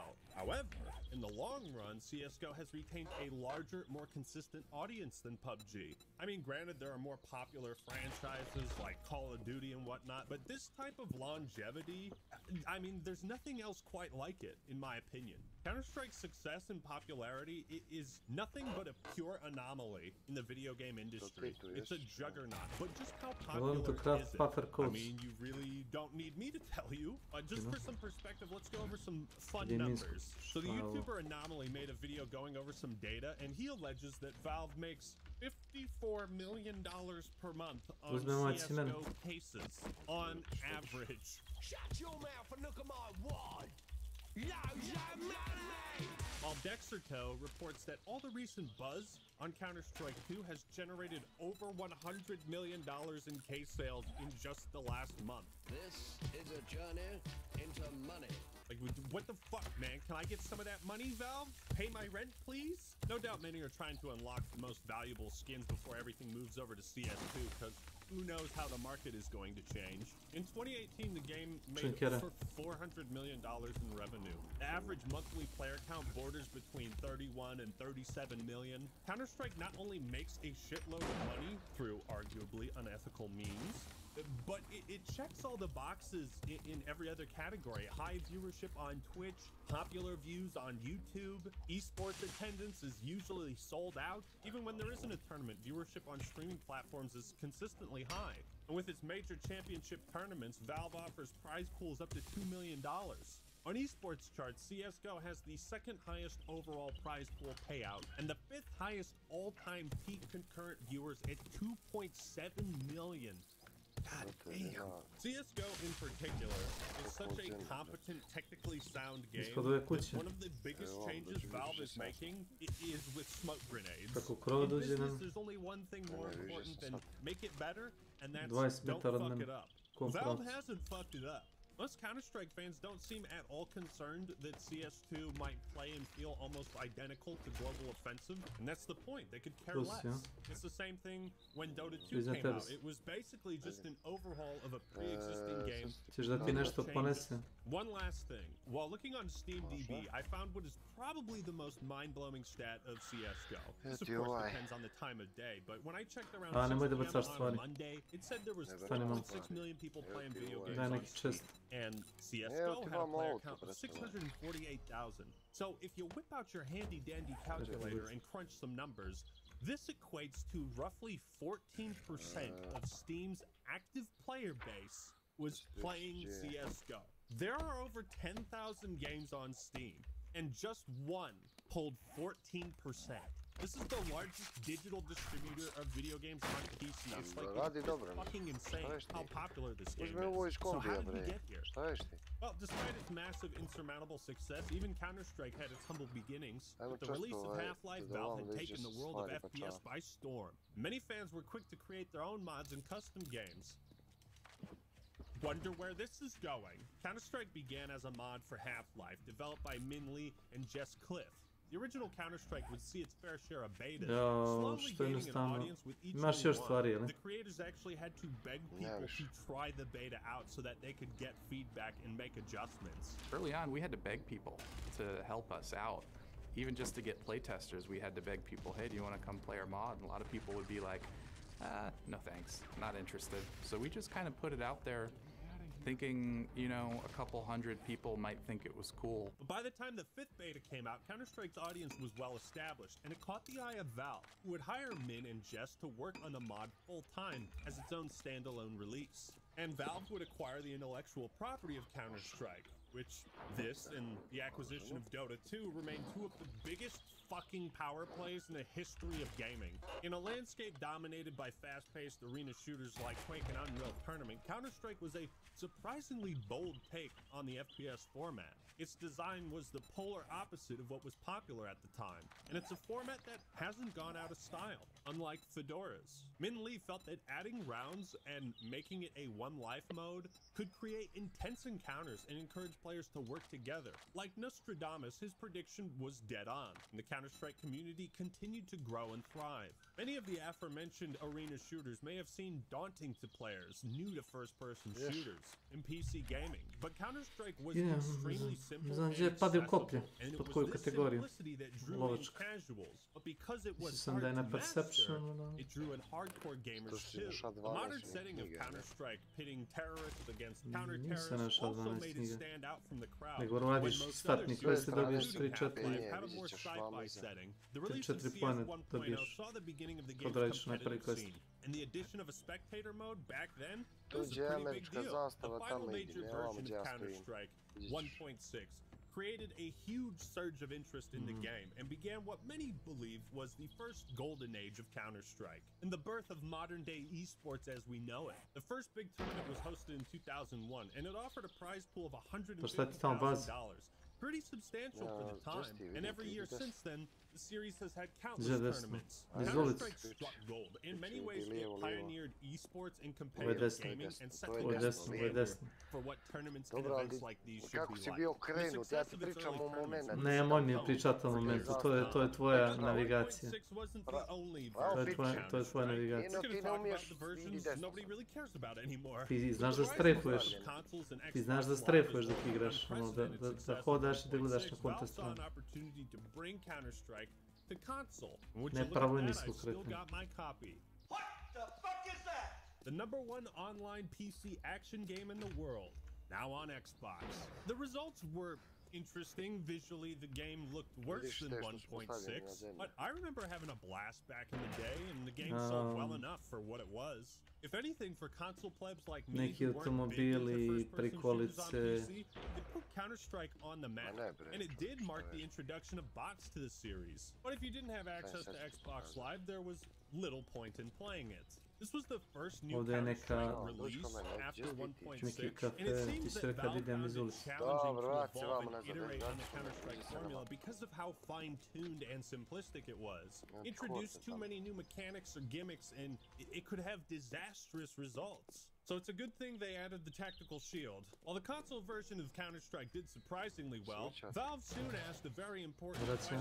Hey guys, what if we made a single-player campaign for... Okay, nobody gives a shit. All right, good to know. It's the biggest piece of dog shit. Counter-Strike Condition Zero, aptly named because there are Des zero que conditions in which you should be playing this. It released less than a year before Half-Life 2 and CS Source, and, well, it failed to impress. The game was handled by 4 different studios and went through development hell, so it makes sense. Valve had little to do with it, so it didn't have a huge impact on their reputation, but fans of 1.6 quickly noticed that there wasn't much to draw them in. So Condition Zero has been left largely forgotten, and I think Valve wants to keep it that way. It remains, however, the only Counter-Strike game with a single-player campaign. To sam ja razbio, bravo. Gen piše. Znači, ovaj Chris je poslao... Čekaj. Alo, ne moraš slomiti to. Čekaj sad. Ovo je, možda čovjek doći do liječati. Šta ovaj Chris poslao neka peljećina ili šta? Pa And da, it baš served me to as a interesuje. flagship title for what was a relatively new gaming platform at the time, Steam. Zato It smo was da. essentially nothing more than a remake, but the player base became somewhat fractured, as many didn't agree with changes to the core gameplay. Flashbangs were made more powerful, and new recoil patterns had fundamentally changed the fine-tuned gameplay they were used to. I think this was one Morat of ćeš the nađe first drugo major naći examples of the sklonište od Counter-Strike tuge. community being Jer ako ti very dođu resistant to change. horda će Which hoći does da explain how little has sahranu u zgradu. Source blows my mind that people have almost kind of omitted it from Counter-Strike nešto malo dalje history. od toga. It did have some issues at launch, I don't think there's any doubt about that, which did turn a lot of the people off, because obviously if you've got an existing game that's been out for years and it's great and everything works perfectly fine because it's been tweaked, and then you've got something new and it doesn't quite work, obviously you're going to stick to the one that you know and stick to the one that you feel is complete. Counter-Strike Source did something very, very important, though. It introduced a concept that would end up earning Valve billions of dollars. Skins and cosmetics. Apart from just being flashy ways to express yourself, Valve allowed a whole Našao sam new way onaj of biker. creativity, as any Znači, player could retexture maps, player models, weapons, skins, Taj etc. dolje It was kamen clear ima that sve Counter-Strike prišli would treba. innovate through its aesthetics more so than radical gameplay changes. So pro ću malo players sad were kind of udumrem. torn between focusing on the aging version of 1.6 and this new version that was somewhat divisive. Still, CS Source kept the train rolling towards something greater, and there were tons of tournaments. The game certainly didn't fail. It still had a very successful competitive scene, but there was a lot of controversy surrounding it and its changes. Source also saw a huge boom in community servers and custom games, surfing maps that have become iconic to the franchise. From its initial creation, the 1.6 to Counter-Strike Source to Global Offensive, and I'm sure CS2, Counter-Strike has and always will be a game driven by its community. As many of Valve's titles were created by modders, Counter-Strike itself is very modular. Who would have thought? Valve has certainly leaned into this community support with mods, custom skins, and they even promote items that fans can vote on if they should be added to the game. User-generated content like this ensures that should you ever get bored of the standard game modes, there's always something wild and wacky to check out. The Counter-Strike community is definitely one of the most interesting, and if you hop into a match, it won't be long before you hear some fun conversations. He's right in front of me, I heard him. Oh my god, is that a gamer girl? Princess, could you speak? Excuse me, gamer girl. Watch this. Miss Gamer Girl, watch this. Excuse me, Gamer Girl, did you see that? There's a massive community for custom maps, surfing, roleplay, hide-and-seek, jailbreak. The Steam Workshop hosts over 100,000 independently created maps. Some are better than others, but once you play hide-and-seek in Shrek's Night House, well, I mean, everything else just looks worse in comparison. The Counter-Strike community could essentially be summarized in that classic door stuck clip. Cheat on your man, homie. I tried to sneak through the door, man. Can't make it, the shit's stuck. Out of my way, son! Door stuck! Door stuck!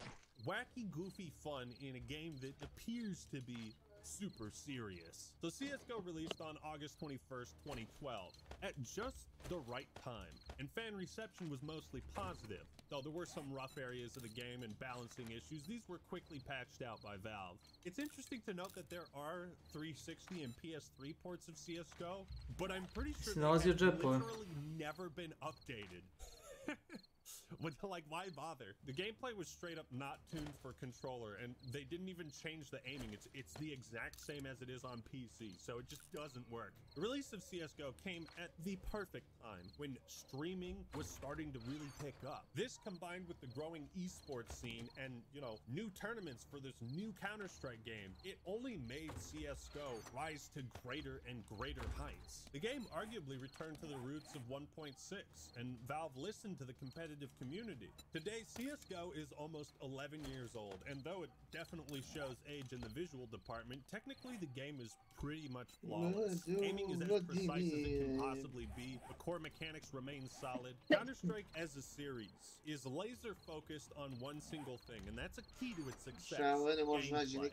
You can't help but appreciate the beauty in its simplicity. There was an 8-year gap between the first Global Offensive and the second. Like, you know what I mean? Like, cinematics don't promote the game. The game itself does that. There's no complex story.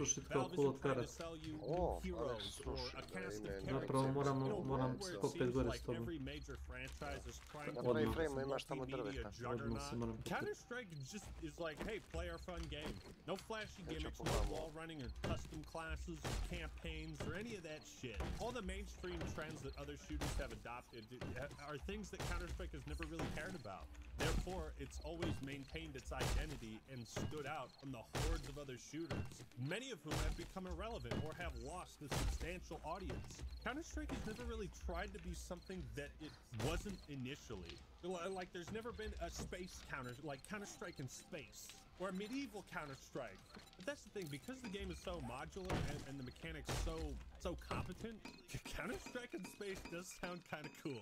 While I personally would love to see a wider variety of weapons or crazy-ass map design, I'm a casual, and I certainly don't think the game should be catered to me. I enjoy what's there. And because Counter-Strike doesn't need to do anything different. What it's been doing is continuously successful because the game is so finely tuned. The skill ceiling is massive. The lack of attachments means you have no excuse for poor aim.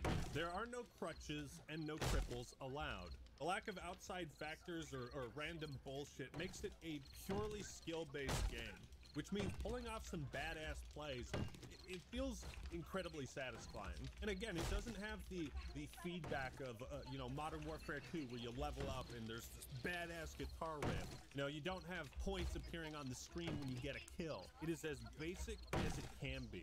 Look at the game modes too, it's very simple. Deathmatch, bomb defusal, hostage rescue. Counter-Strike is a true expression of FPS skill. I've never particularly been a huge fan of Counter-Strike, but like the bragging rights that come associated with pulling off some badass play, like that's alluring to me. Counter-Strike is the definition of easy to learn, hard to master. Where most other franchises as old as Counter-Strike have tried their hand at various different things, Call of Duty in space, Halo, but it sucks, Dragon Age, but it's shitty, Mass Effect, but it sucks. You know, Counter-Strike stuck and just kept that going. In fact, it's this lack of change that has made it so popular.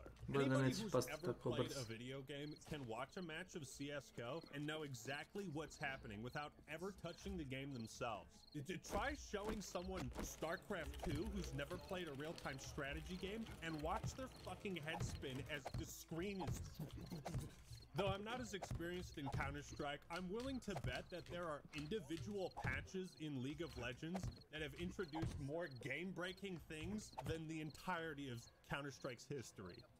I'm willing to bet on that. Counter-Strike's lack of change is one of its greatest strengths, right? Imagine if CS2 came out and it didn't have dust. Now, one thing many people might not consider when thinking about CSGO's popularity is that it's on Valve's platforms, so it plays by Valve's rules. They've always been one of the most unorthodox game developers and publishers, but because Valve owns Steam, they can give the game as much free advertising as they want. They can promote upcoming tournaments and updates on the largest PC game store on the planet. Counter-Strike was often featured in seasonal Steam sales, which always drew in a constant stream of new players. And once Valve had sold 40 million copies of CSGO, well, they decided to transition to a free-to-play model. Again, they're just making all the right business moves. So naturally, with a game this massive, there's going to be a fair share of controversy. I'm not going to spend a long time talking about like loot boxes, lawsuits, and that sort of thing, because ultimately these things didn't have a huge noticeable impact on the popularity. Skins and cosmetics have become a huge draw for players, but Valve's lack of involvement in regulating gambling websites has led to a lot of shady shit. Some content creators, you might remember, would like to have you forget about the controversy they were involved in. Hey guys, it's Ackman here, and I just found this website called CSGO Lotto.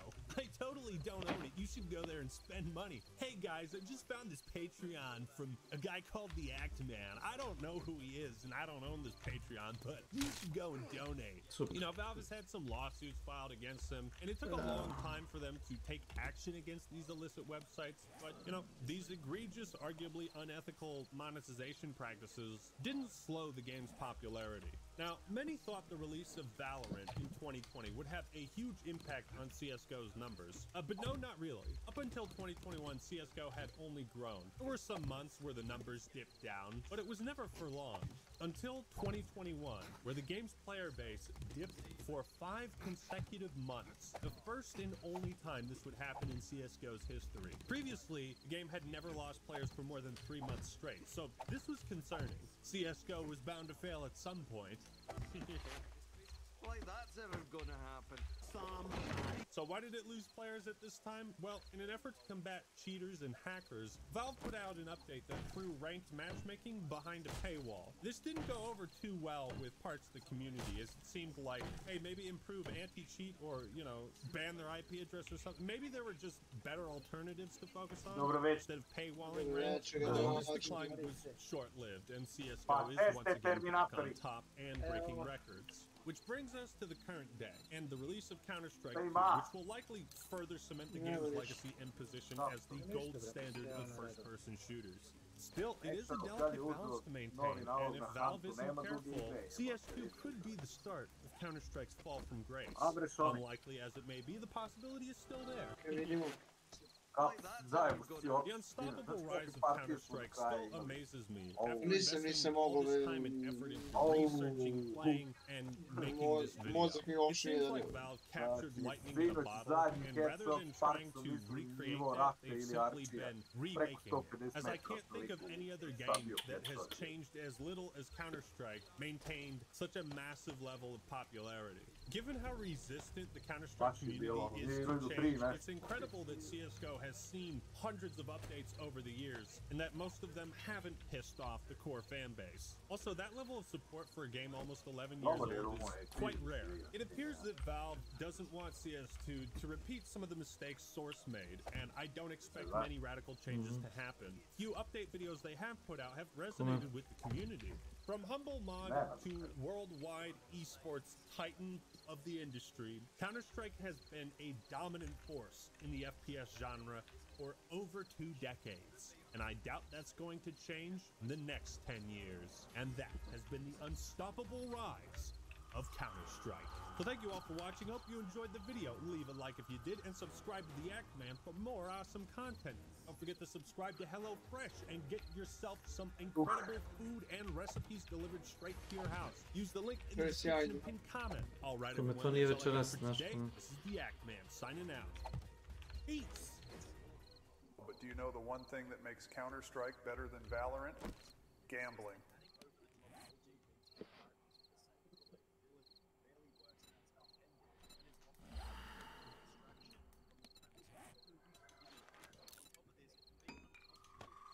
Velički kašone. Da.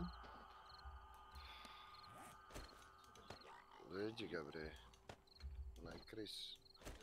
Ne, no, onaj Chris. Hoće da... Ono hoće promeni pol. Chris Paul hoće da promeni pol. Pa to je sjajno. Fantor. Budjam. Absolutely marvelous. Absolutely marvelous. Nema ženu. To mi kum rekao. Šta je nema ženu? Pa zato što je žena. Zato što je žena. Je li uzela ženu ili uzela muškarce? Koga je uzela? Uzela muškarca, ne ženu. Nije uzela drugu ženu. Kada ja počnem tu da se feminiziram nešto, bre, alo. Posle, kad budeš išlo u prodavnicu, idi srećna da mi kupiš pivo. Što kupujem za mog muškarca. A ne za ženu. Alfa muškarca, tako je. Kad ti sipa sam kiselinu u pivo. Sipaj mi malo kiselinu u pivo da budem još jači. Još jači muškarac. Da. Da bude 2,5 muškarca. To ti lupaš. Ispod zemlje. Da bude 2,5 muškaraca.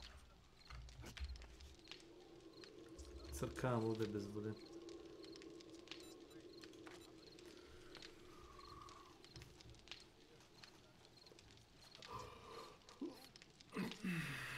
Stavila sam ti i ovo, znaš.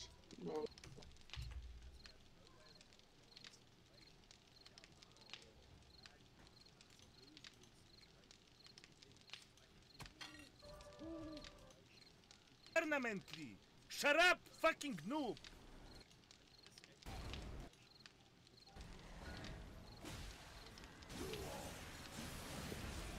Era WC prvi, da? Rade.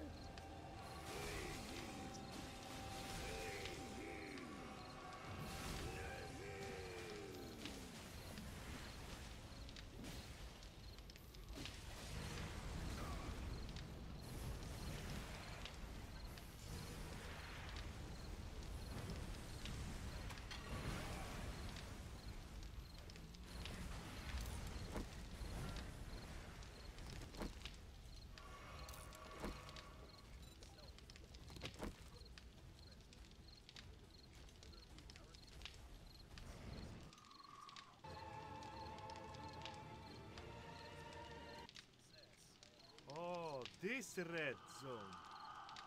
This one.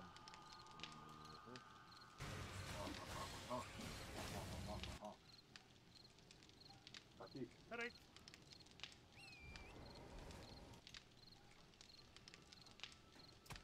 Those are... I am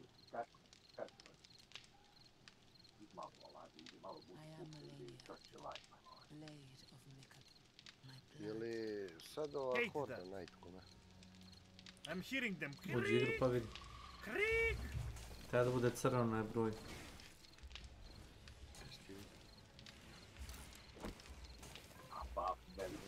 Još jedan dan treba. Let's go. Stavio sam 64 zombije da se stvari zbog horda. Bonfire, nice.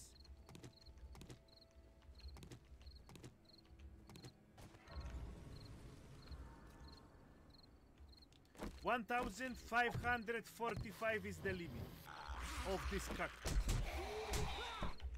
1,545 is the limit of cactus.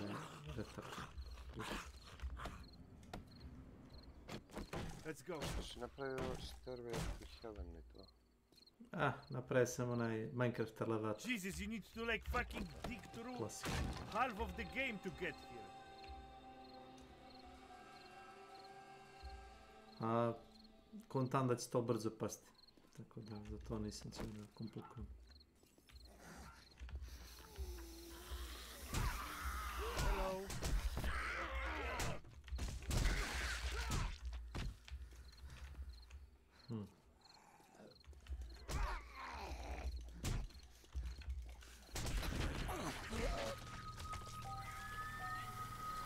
Oh, she's fucked up.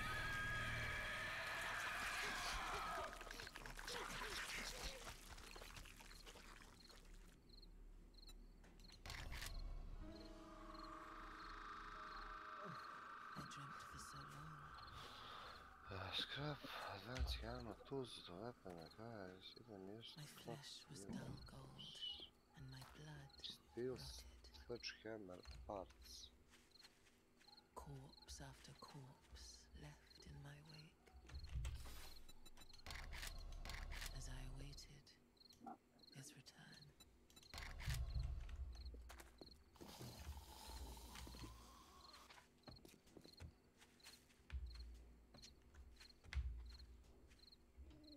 Heed my words.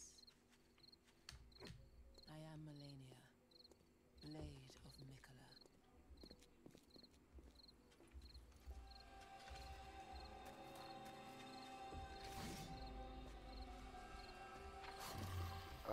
Tam. Po majci. Jebote elevator. Si nogu slomio. I ti, ja? Da, slomljena noga te neće daleko odvesti.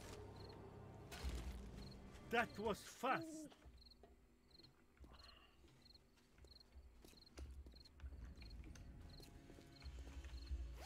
Ne rade. Kaži. Gdje je pasljive? Kako se popeli gore? A je kroz kuću. Gdje pasljive šta? Tak pre. Hoćeš poslat neki invite na nam gore ti reda? Posle. A? Ono posle. Kad? Ono 15 Kad? minuta. The damage she's doing is absurd. I need higher level. Kako nije bre? Tučni su uglan. Okay, I can stagger. It's alright.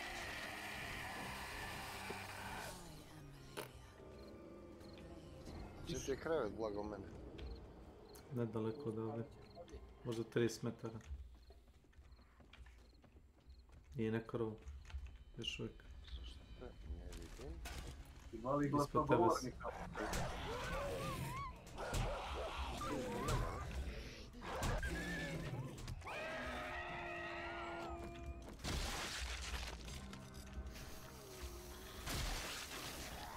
Okay, she's dodging the spells.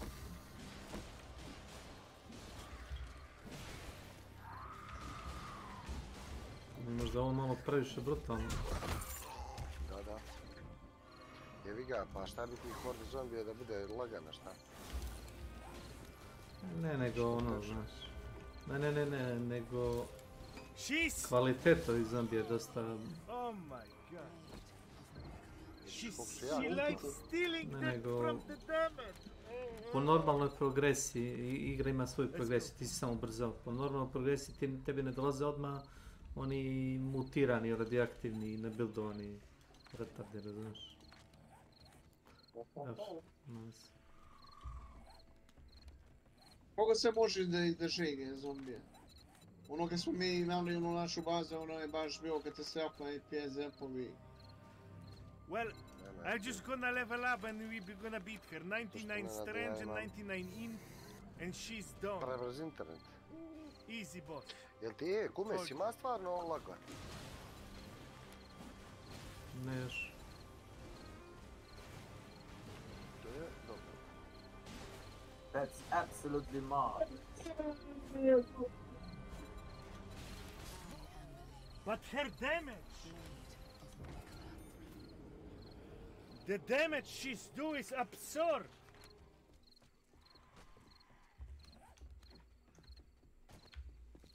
Kako li si uša jebem ti mater? Let's check with Rune. Opa, vozi dalje. Vozi dalje, jebem li ti. No, I don't need to. I just need to have 700 level. And I'm gonna delete her. You're gonna see tomorrow.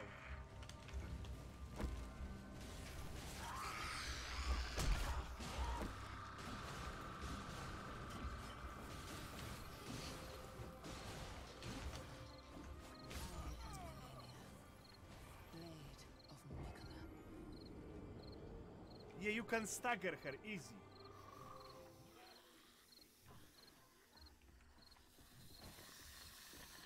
No. Maybe not tomorrow.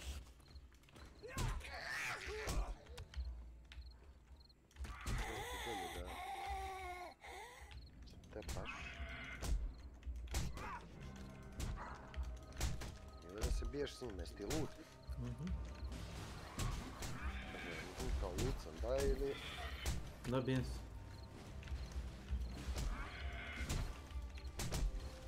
Face fight. Dođi ko čeka Tysona.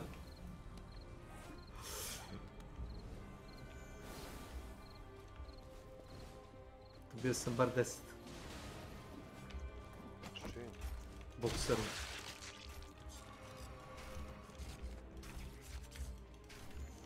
Zabrada ovdje ima specijalizacija za vatan oružje. Ja ovdje lock pikujem se. Pik lokujem. Ako sam dobro skontao, znaš kako kaže, ako točak radi, zašto kaže izmisliti, kaže nešto drugo, kaže točak, kaže samo napravi, kaže brži točak, da se brže okreće.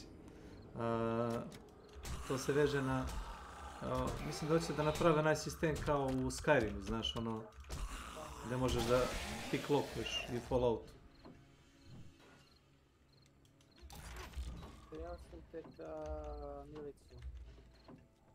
Trebao sam te ka milicu. Pozdravljamo te puno.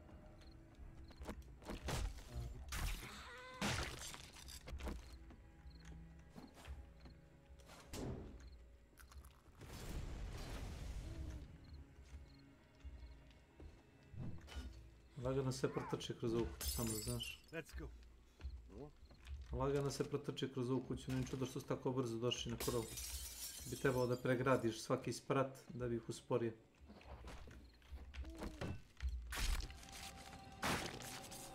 Ništa ti ne znači što si se popeo gore. Da uzmem to, bre. Mislim da je agility, sad ću ti ja reći. Samo proverim skilla. But her damage, that's the only problem. To što si u minusu, poginuo si. Moraš da nadoknadiš to. Šta moram? Da nadoknadiš...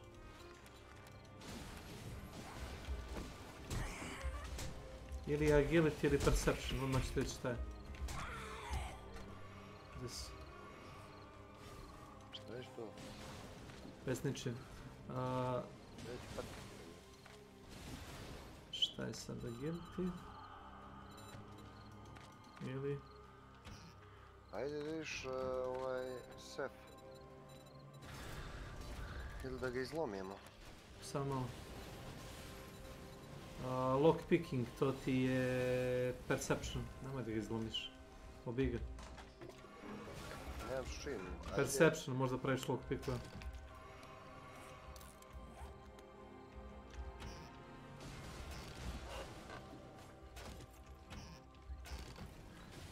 experience za taj novac. Pa dođi pa zaradi experience, izađi napolje, pobij se malo, niješ horor. Znaš šta si potrošio pojene da mi znam. Ćeš ovo dobiješ. Srećan s tim. Jaj mi si kad nabaviš stamen. Važi. Šta važi, pa spuštiš se za 2000. Koliko dugo biješ I fitan? think if I'm gonna level up, this boss gonna be one shot. And you guys said this boss is hard. S onim batonom, nemoj s tim. Nema onaj zastup, što? Nemoj, ne radi to veći damage. Nemam skill za to. Bez veze to. Samo ga skrepu delove. You can stagger her. Ulezene delove ga skrepu. Ako nije level 3-4 da se proda dobro, delovi ga razvoj. Gleda. Znaš što mi pričaš? Level 3. Nemam skill za to. Da je džaba biješ safe team. Budi na zombija da bijem tim. Što ti je intellect skill, znaš? Taj baton. Prodat će se dobro. To da. I will get to level... We're gonna play this tomorrow. Today overnight, I'm gonna get to level 500. And we're gonna beat this boss. Easy. Puštit ću mene da otvori, pošto imamo onaj 4. nivo. Looter shooter. Kako se zove ovaj kurac? Looter shooter.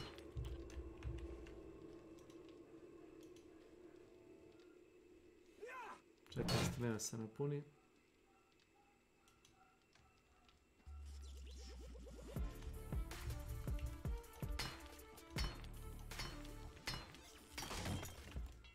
So the Resident Evil 4 remake has been very successful for Capcom. It sold 3 million units in 2 days. That's a lot, actually. It's very successful. Resident Evil 4 is considered one of the best games of all time. Čekam da teremo. It's definitely the best Resident Evil. My favorite. Anyway, I love that.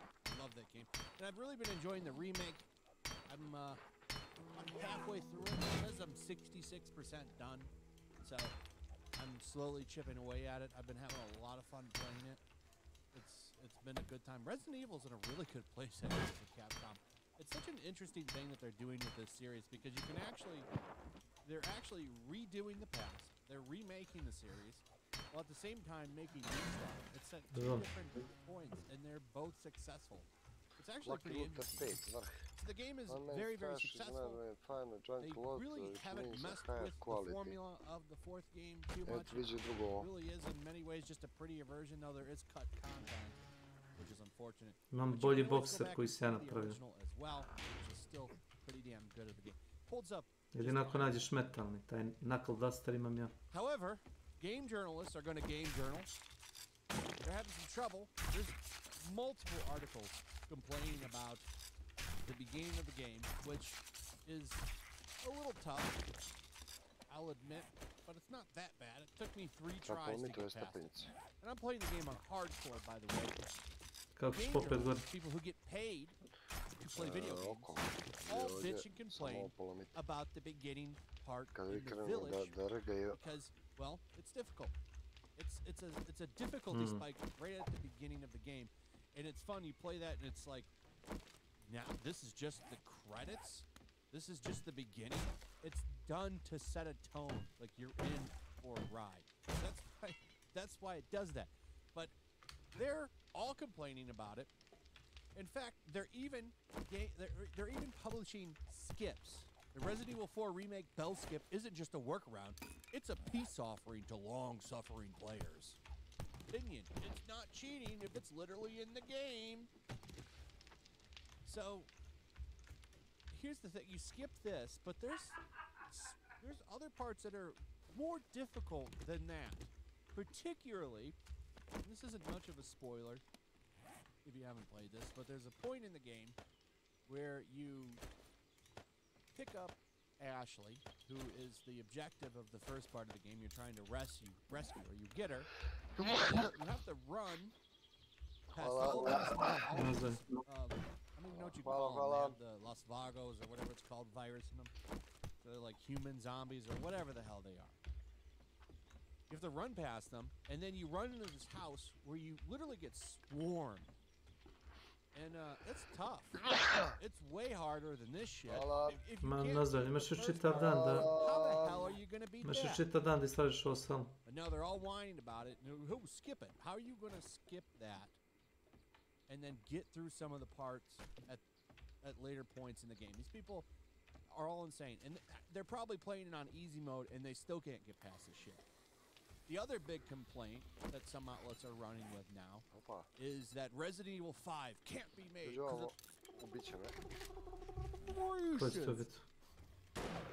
because it takes place in Na krovu će to biti neko. 150 zombija. Imagine if, and they're gonna make Resident Na Evil 5 krovu. remake.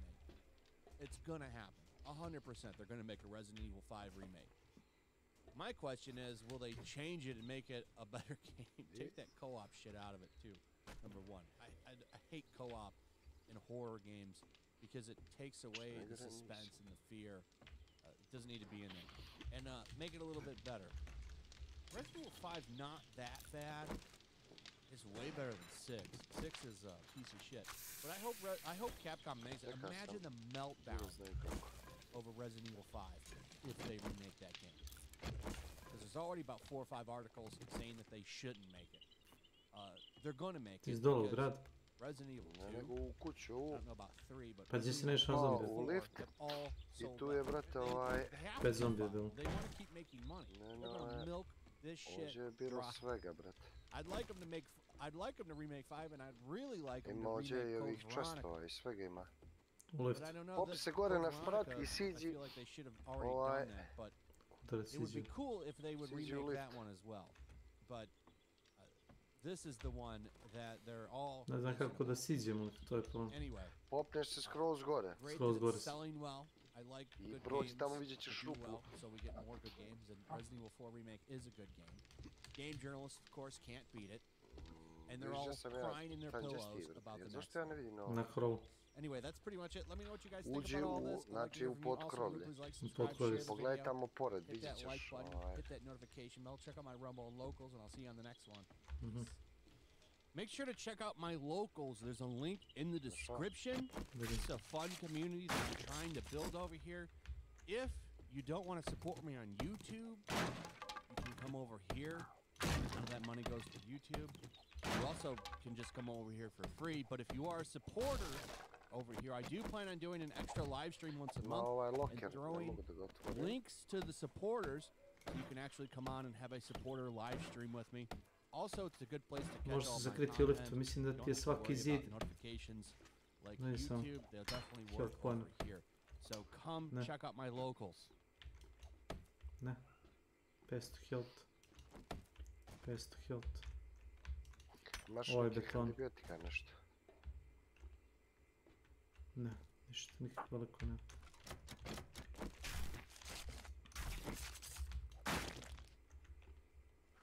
Ima ovaj ovamo, ideš.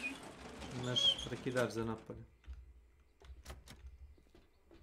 To si vidio, tako? Sad. Čekaj, si nam otvorio ta vrata, ne može se Ne, ne, otvorio. može. Ajde, vidim kako. Pritisneš prekidač. Ajde, stisni. Evo on. Evo, klik. Evi ga, nema struje. Struj nije. Imamo ovdje, vidiš. A to ne, to me zajebi s tima vaš. Sad nisi health pan. Ma, tu ti sjepa. Si lud.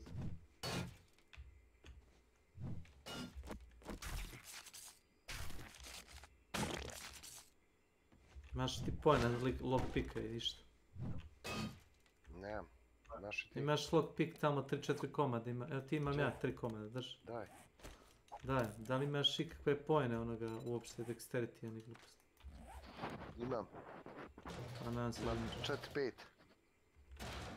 Nešto, nabijanje bravo. To je 1.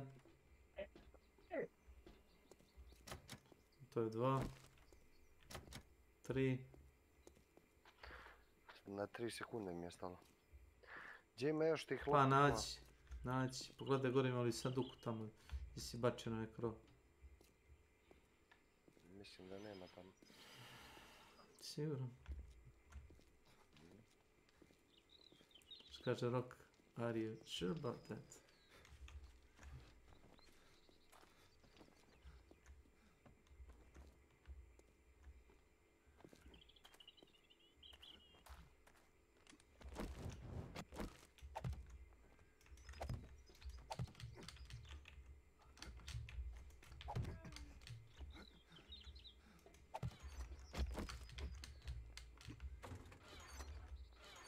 Da, sam sure. Da li tu neki antibiotik nešto? Antibiotik? Da. To definitivno ne može. Antibiotik? Češ da me oladiš? Ne, pojedi staklo. A? Pojedi staklo, ili skoči par puta. Nisam baš siguran da ti je najbolja ideja da se ubiješ svaki put. Ta XP penalty je dosta nenormalna.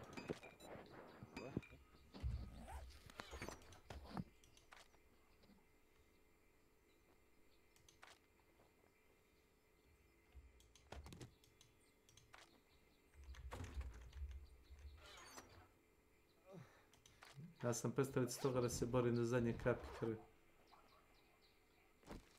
Kristaljic. Tačno. Ti neki kristaljic. Yes, I guess. That's absolutely boundless. Jeste, ja se slažem s klikerima. Idem tamo da lomim ono. Sa klikerima i Last of Us. Da. Nego sa tim klikerima. Ima tu neke logike. Ima ona parodija što su radili ovi iz dnevnjaka na Last of Us. Ona mi se dopala mnogo. Mnogo su je napravili dobro, stvarno. Neki linak za to. Nije to dnevnjak, ali nema veze. Pošto mislim da je dnevnjak pa a to je taj lik sam. Dobro, ne zovu se tako, ali to je ta ekipa. Taj neki linak. Linak in description.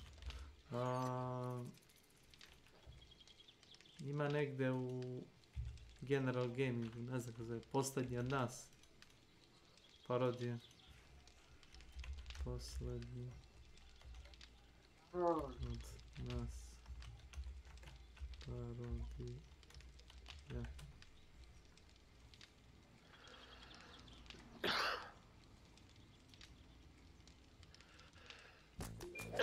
Tražiš super ponudu? Tu! Neko kasni skupe, ne basta. Kad mene bi skakala reklame na YouTube-u, porodio bi se.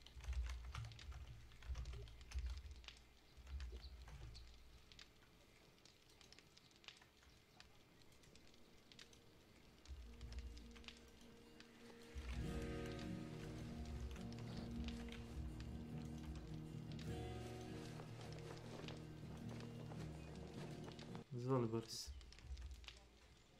I've noticed a trend in writing. It seems to be getting more common over time. It's a certain type of writing that I'm trying to describe. The best term I can think of to call it is millennial writing. You'll find out why. What was that picture? Okay, imagine this. You know those millennial... Oh, fuck, man. Writing. You'll find out why. Okay, imagine this. You know those tweets that are like, capitalism low-key killed our vibe and gaslit us into being okay with our bosses and landlords taking our excess value, and then it has like 250,000 likes? I'm more so just referring to the Twitter style of speaking, the tone and affectation and vocabulary. Now, oh yeah, oh bro, like 100%. No, I know what he's talking about.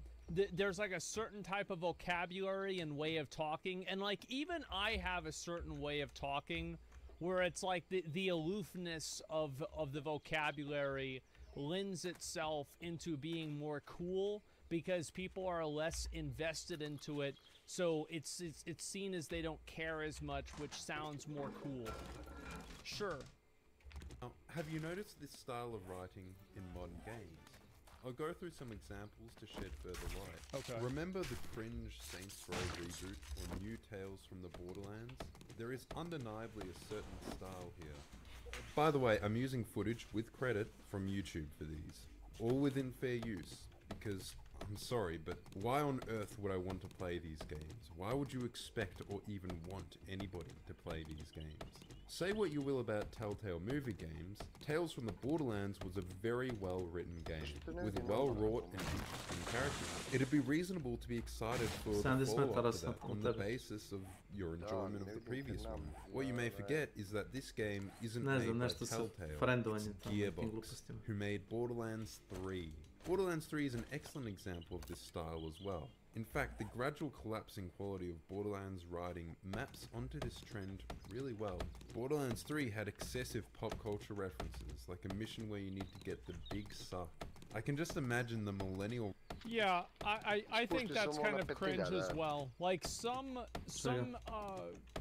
references to popular culture or things that are very... Like you wouldn't... Like it... If you know type situations, I think some of those can be cool, but the majority of them just scream at me like, you know, how do you do, fellow kids? And it's like these like weird, like 34-year-old people that are writing this stuff, and they're not cool. They've never been cool, but they're writing characters that are supposed to be cool, and this is what they think cool people do. That's what I think. Writers sitting back in their room chuckling at that. A wry grin on their face for the new level of comedy they just unlocked. The main villain... The reason why I said 34 is because if you're 34, you're over 10 years out of college, probably 15 years out of high school. You're not a kid anymore.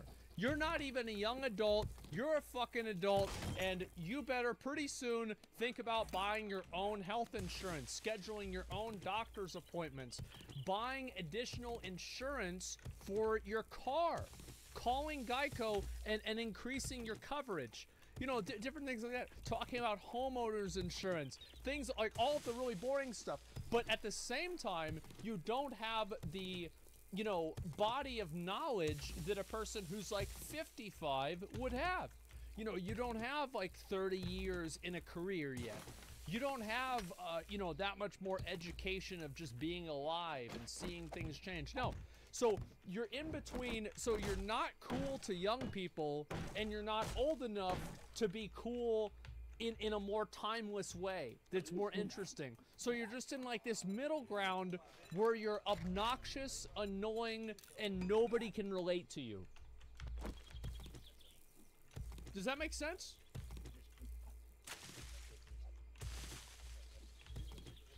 Yeah, it's like adult puberty. Yeah, exactly. Being streamers. It doesn't even say anything. It just has them as streamer cult leaders. Like, ooh, streamers are cult leaders. How so? At least have some sort of evidence of that or present a critique. None of the characters are really built up and there are no rewarding arcs. It's like the writers are entitled. They just expect that we care about these characters. The moments... Well, it's because they're bad writers and they use pop culture references and other memes like that to mask their bad writing. Because they know that they can get a cheap laugh or something like that. And because they're stupid and bad at writing, they're not able to actually get a... They're not able to create something that's funny without it being some contrived form of patronizing, like fucking like pandering shit. That's why. It's, I mean, so many shows and games fall into this category. It's so annoying. In the game don't carry any weight or impact. Maya's death was so obviously avoidable and contrived. An obnoxious character like Tiny Tina was acceptable in 2012, when we didn't know any better, but they just kept riffing on the same annoying aspects of these characters without moving on. They just can't let go of these lol so random characters. Why do— That's because those are the same people that went to middle school with Invader Zim backpacks and they never grew out of it. That's why. And it's because they don't I guarantee you a lot of these people, how many books do you think a lot of these people that are writers have actually read? I would say probably half of the Harry Potter books, the first 100 pages of the first Game of Thrones book, and maybe their mom made them read the Bible. So that's about it. So guess what? They don't have a lot of context on how to actually write something that's interesting. I care if Atlas Oh, wins Twilight. this Yeah, you're war. right. Apparently Maliwan is an evil corporation. Corporate assholes. But so are the guys we're fighting for. And the game just presents it as good and evil. They naturally cap it off with a girl power ending, despite how poorly they resolved the conflict between Ava and Lilith, you know, the protagonists of the story, and the brain-dead reveal of Tannis being a super powerful secret siren this whole time. And whenever they talk, they're always verbose. They just keep talking and talking. Well, it's stuff like this, right? Like, this is a really great example. And whenever they talk, they're always... It's like Sirentology. It's obviously like there's... It's like the implication here, the subtext is Scientologist, right? You know it, I know it, we all know it. 45 metkova za shotgun, 68 za...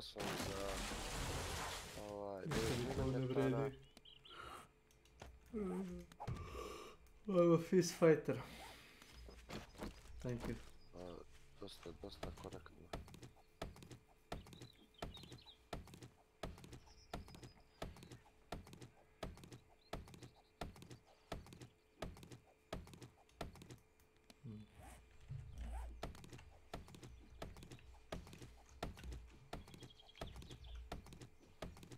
It's just... It's so lame, bro. I don't think I can say it any other way besides that. It's just so fucking lame. These people are... They're not cool, but they're trying to write characters that are cool. And that's what who's this joke for? No one. Super verbose. They just keep talking and talking for far longer than is necessary. And if you have no clue what I'm talking about, don't worry. It's nonsense. I think there's this famous post that pretty excellently sums up Borderlands writing. They can't go one line without stuffing it full of ironic observations as a form of jokes.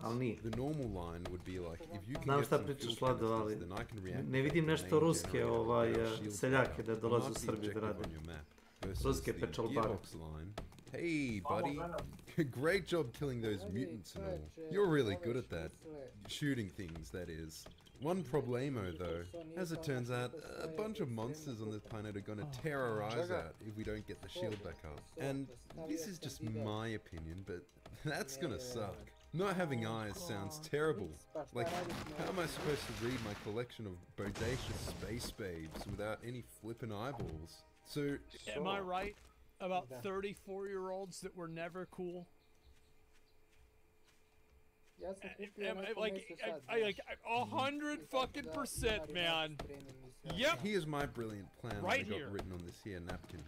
I won't go on. You can pause and read the rest of it, but you get the idea. I don't think I'm going to. Now, imagine everything about Borderlands 3 writing, but worse. That is Tales from the Borderlands. The worst thing about Gearbox is that they just... Oh, another thing that a lot of these different shows like to do, or games like to do, is they like to write characters that are clearly allegorical or fucking... What's the word for it? Caricaturizations of real life ideas or real life values. Oh my god. It is awful. Don't get the memo. Are they addicted to sniffing their own farts or something? Why aren't they trying to improve their writing after literally everybody criticizes it? You are correct, They assassinate the character of Reese. In fact, he's basically a different character entirely to the one from Tales. Now he's the corporate arsehole, basically taking on the exact same role as his enemy in Tales. In Borderlands 3... And yeah, of course this is what happens, because again, like this style of writing, it's like a mining canary. It's not that it's bad in itself, but whenever you see this, it means that there's even more bullshit to Ne come. znam, možda je neko nazvati Even more, as soon as you go a little bit deeper and you actually look into it, if you see this kind of writing on the surface, you know that whenever you look under the hood, you're gonna get a whole lot of garbage. There was some gag about how his favorite frozen yogurt place got destroyed. Oh, that's it. Say goodbye to your favorite Frogurt stand. Bro, like again, 34-year-olds that were never cool. Aj, ne radi, strajkuje. Oh my god. Sad je otišao spati, gledaj. Friends, Frogurts, anything but friends. Frogurts, Can't you just hear them like watching this while they're surrounded by Funko Pops, soy facing out, listening to their own fucking words play on the TV whenever they're playing their own video game? Holy shit, man. These people are like my age. There's no excuse for this shit. It's embarrassing. Avion. Yeah, laughing and shitting themselves, exactly. Oh, I can just imagine it. Some 30-something with an English degree. He knows. He fucking knows. See, there you go. Everybody fucking knows what this is. There you go. Paid for by their parents whose greatest trauma, besides getting trolled on Twitter, is their favorite food place, which they would visit in between sessions of making PowerPoints in their Mac, shutting down. And they brought that trauma into the game. Now, apparently they thought this frozen yogurt gag was so funny that they had to revive it for the next game as the basis for one of the characters, as if it was some beloved gag. So this Frogurt place is on Promethea, a fictional planet that looks remarkably like San Francisco, and of course it's very diverse, or rather it reflects the demographics of San Francisco. 01 Ella. So there's a Welcome lot to of my homeless channel. people that are on fentanyl. Okay. Temptation is to introduce new and different viewpoints, then this is achieving the great. exact opposite of that. It feels like these stories only represent the experiences of young, wealthy, inner-city tech people from the coastal cities of America, an extremely small niche, Twitter addicts. Hey, Papa Gerardi! I can smell your space calzones from here! Thanks! I need a new name for them! Might also need to stop doing that problematic accent! Yeah, I know. A lot of the references and lingo just feel out of touch. The reason why they feel out of touch is because they are out of touch. It's not a secret. It's not like, oh wow, how can we unravel this, you know, infinite corridor of complexity? No. It's out of touch. It sounds out of touch because it is. Yeah, 100%. This game is fun on mute, for real? Yeah, there's a lot of things like that. Miss Johnson! Did you get a cybernetic leg? That thing's straight fire.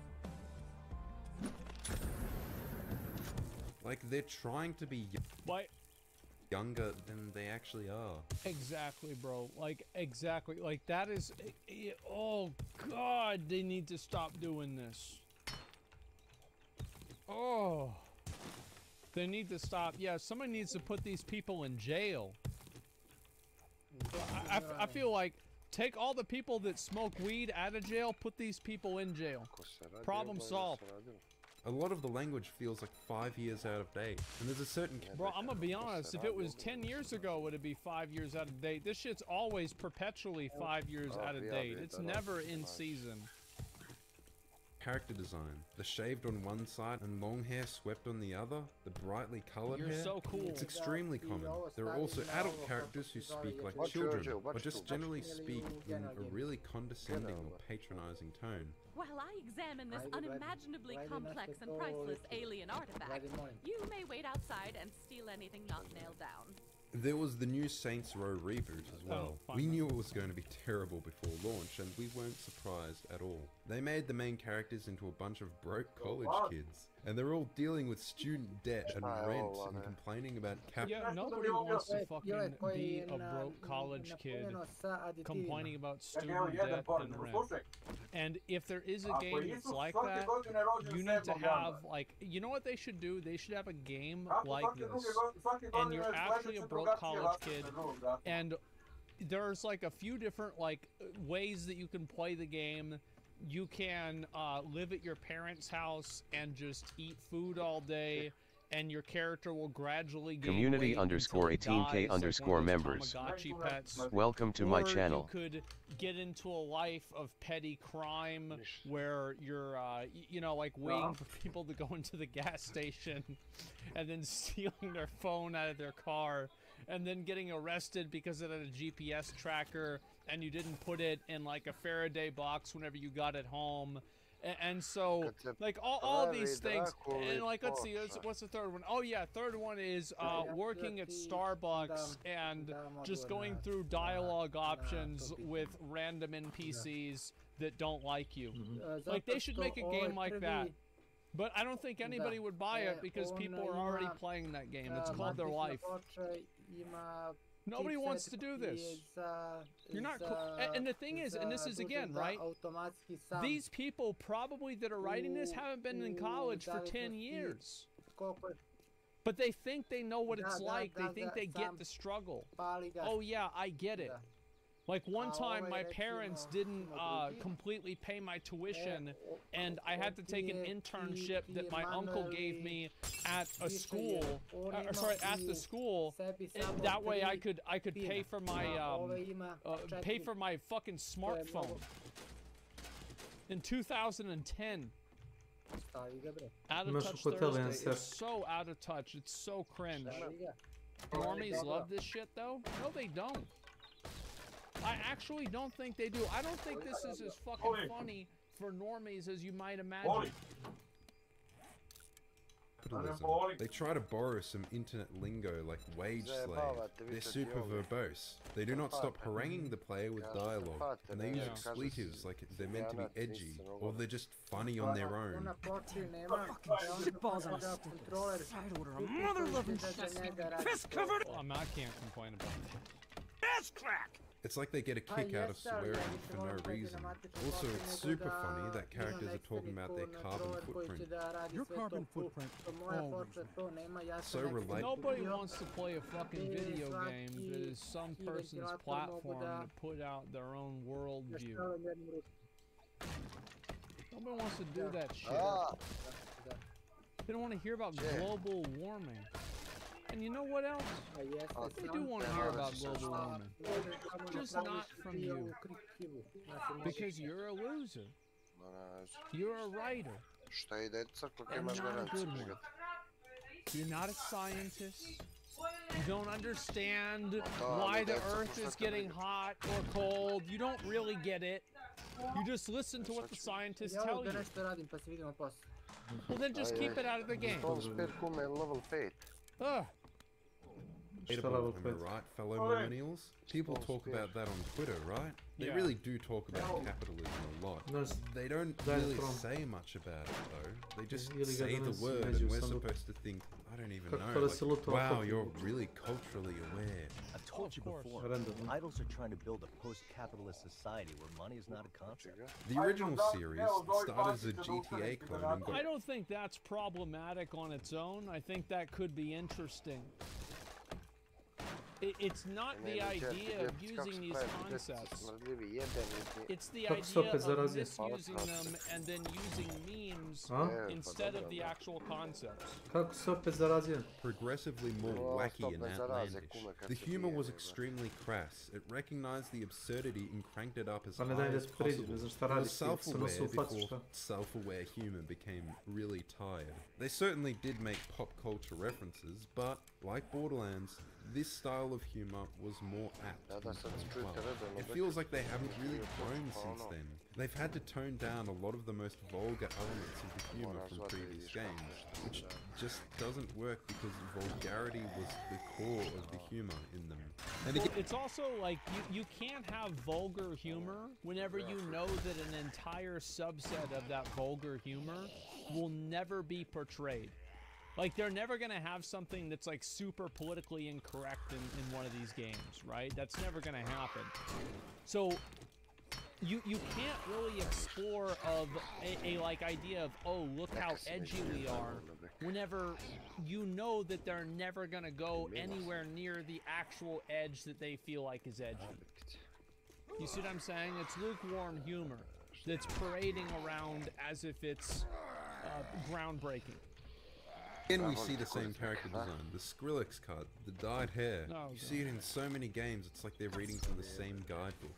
Now, something that feels similar, but is harder to place my finger on, is the new Wolfenstein games. The New Order was alright. Wolfenstein 2 started to introduce some weirdness, like throwing their fetishes into the game. But Youngblood is where the failure of the writing becomes really apparent.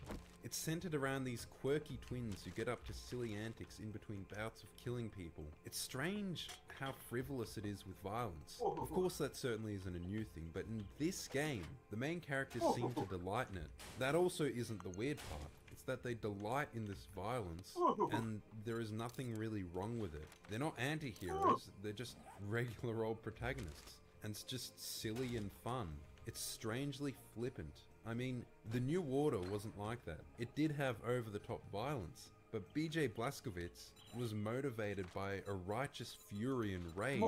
He never really reveled in killing or celebrated it. There's also the loud equals funny yelling. Yeah, I think that happens a lot. And it's, again, we love violence, so it's so relatable. Well, the problem is that these people are unable to write compelling characters, so they take shortcuts in making the characters very relatable to what they believe the target audience for the game is. So, like, they make the character like, oh, this could be me. Oh, this is, oh, yeah, they're going through what I'm going through. That's what it is. The new Wolfenstein writing feels like the writers had some Nije issues to of their pitanje own to work autoriteta. on. Ne mogu bez ove brzine interneta. Čuješ li ti, Boris? Mi imamo brže od tvog, brate, ja imam brže. Nije u pitanju Beograd kao grad, nego u pitanju je autoritet. This is like nobody wants you to use the video World_of_chatters. Welcome to my channel. Push your social commentary that nobody cares about. Anti-gov, znaš, nije anti-Beograd, nego da je centar vlade u Lovćencu, on bio anti-Lovćenac, It's totally okay if you do this. But I think what the real Da, problem ti si samo is, if you antidržavni look at Borderlands and Wolfenstein, is that these are pre-existing IPs. These are pre-existing game franchises. So you have a tone that is set by the previous games, and these people change the tone because they're incapable of fulfilling it, or in some cases unwilling to. Does that make sense? Keep your politics out of my games. Yes, stop talking about, stop using your video game, stop using this to shoehorn in your take on a social issue. Isn't it a bad thing? Why whenever it's done, the show not tell me? Of course, it's not always bad. But I think taking an existing IP and then co-opting it to push your social opinions. A šta rade policajci iz opštine Mali Iđoš? Jel oni prave makazice svima? You want to know an example of that? Metal Gear Solid. Wanted to make a political statement that they just weren't equipped to make. I think Metal Gear Solid is like such a great example. This is a game, Metal Gear Solid, I guarantee you, is tackling way harder questions than why are balls considered badass. Like, what the fuck are you, like, what are you 12 years old? This is so cringe and boring, like, what the fuck? So people are making videos about the dialogue of Metal Gear Solid 20 years after it came out. So don't give me this shit like, oh, well, social messaging, political messaging is always bad in games. No, it's not. But if it's bad, and it's shoehorned in, and it's not written in a good way, then yeah, it is. Life is another super obvious example. It has all of the same hallmarks: overly verbose characters, unnecessary swearing as if it was funny on its own. I mean, I like Michael Cusack. Damo and Darren at the train station is one of the most quoted videos here in Australia. But man, the knifey character didn't work. They had a cameo from Psychic Pebbles as well, who is usually absolutely hilarious. But in this game, I don't think the bit really worked. I noticed there's a certain vocabulary as well. It would be unusual to hear words such as weird, shit, and it is weird that the dude who, well, you know what he did, is Ima painkiller, ali nema shitty. antibiotika. Oh, yeah. Yeah, that guy was an asshole, huh? Cyrus Enterprises. Kind of dialogue is really common. I feel like High on Life could have done with an editor. Somebody to cut like 90% of the dialogue, only leaving the best stuff in. As of right now, it seems like they believe... That's one of the worst things. I think that really... You can take something like... is a great example. Nemojte čekati da uvlačite You know, obviously, I'm iz a njegove huge komfort fan zone of, u like, vašu fucking paranoju. fan of Lord of the Rings, Tolkien, etc. But whenever I watch the extended editions of Lord of the Rings and I watch the theatrical edition, I can see why the theatrical version exists. And I think that it is more concise. The extra scenes don't really add a whole lot unless you're like a super fan of the content. And they made the right decision taking those scenes out. I'd say 9 out of 10. And so, like, what I'm saying is that even in something that is an absolute masterpiece, in my opinion, Lord of the Rings movies, best movies of all time, there are still things that you need to edit out. Dobar. Kada čerka prijavi oca da je kao u snu pričao i kao protiv države, znaš. Pa kao u snu je bunca kao protiv države, kao dole veliki brat, dole partija, dole režim. I on kaže, možda sam i pričao, kaže, ne sećam se. Kaže, i treba da me prijavi ako sam pričao. So quirky and sardonic. This type of delivery sounds condescending. It reminds me of the boss from Office Space. Yeah. If you could just go ahead and make sure you do that from now on, that would be great. I'll be honest, I do not see the appeal. And, you know, I can't really bring up millennial writing without at least mentioning indie Earthbound-inspired game that's secretly about depression and mental health. What's this again? Indie Earthbound. 16-bit indie platformer games. It's actually an allegory for abuse and or... Evo, nema više, Beka, nema više, sad se da je govna dedu. Inspired game that's secretly about depression and mental health. These tend not to have the exact same tropes. Now that I think of it, it wouldn't be unusual to find similar stuff in indie games. It's just that people in the comments are going to bring this up if you're going to talk about millennial games. So I think I'm starting to get a picture of it. The hallmarks of this style of writing that stick out to me from these and many more examples. The aforementioned vocabulary, shitty, weird, gross, icky, yucky, yuck, my dude, my guy, y'all, and of course, decent human being. Melania! Well, like, if you gave me that list of people, or that list of fucking, like, words, oh, fuck. Oh, like, that's a person I don't want to be around. Ooh! No shot. My dude. Other millennial phrases I tend to hear is, the bar is on the floor. It's funny how a lot of these phrases are kind of childish. I'm not sure whether they're trying to be condescending and infantilizing to others, or whether they are themselves infantilized. They are themselves infantilized, in my opinion. As I said, these are the people that cry at Star Wars trailers. They collect Funko Pops at 35 years old, 34 years old. We'll just stick with what we said already. They're Disney adults. And by the way, if you like collecting Funko Pops, I think that's great. I'm very happy for you. It's not that doing any of these things is bad, it's that doing all of these things simultaneously does paint a picture of a certain kind of stereotype. So often sound passive-aggressive. Another millennial phrase that annoys me is do better or be better. Again, talking down to you. It's insanely condescending. It just... That's because these people are condescending. These are people that are losers.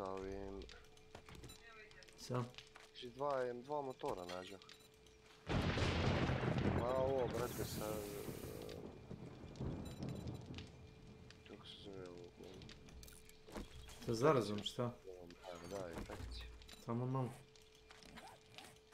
Imaš od Fortitude, imaš, kako se zove, Fortitude. Ima ono metabolizam da uzmeš jači. Je li to?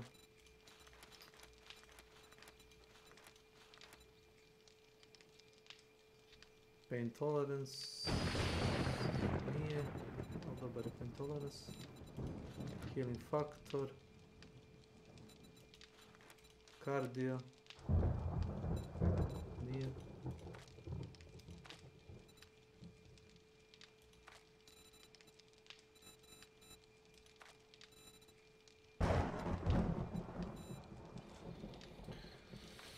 Koji je sad? Da, možda Fortitude.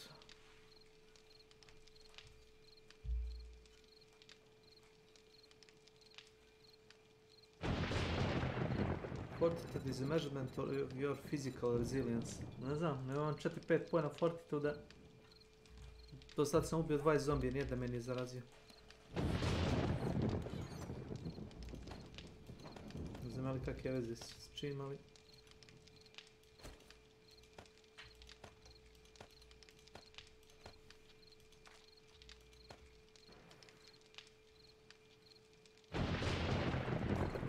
Što je neko pucnjao po tebe tamo? Pucaj na kokušku. Na kokušku?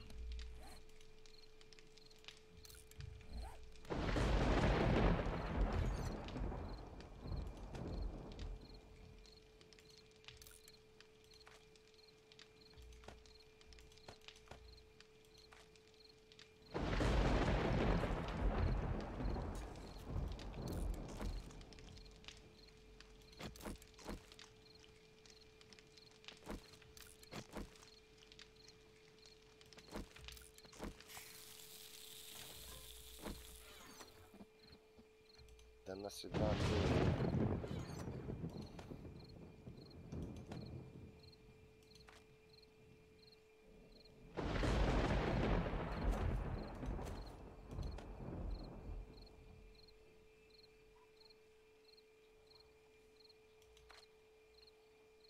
Ja ću popet na ovu kuću što smo... Ima kostiju za lepak. Sad ću ja popet se gore kod tebe.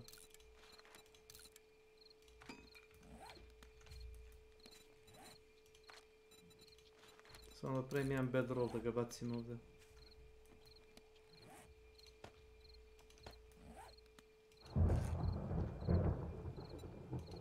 Koplje bomba, znaš?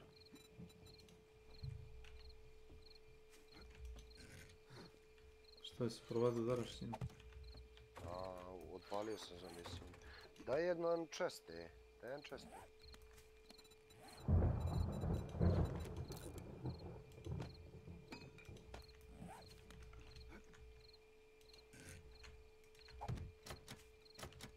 Samo ga ključaj, to.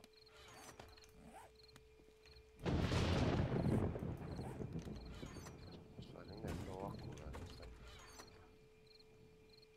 Pušti taj chest.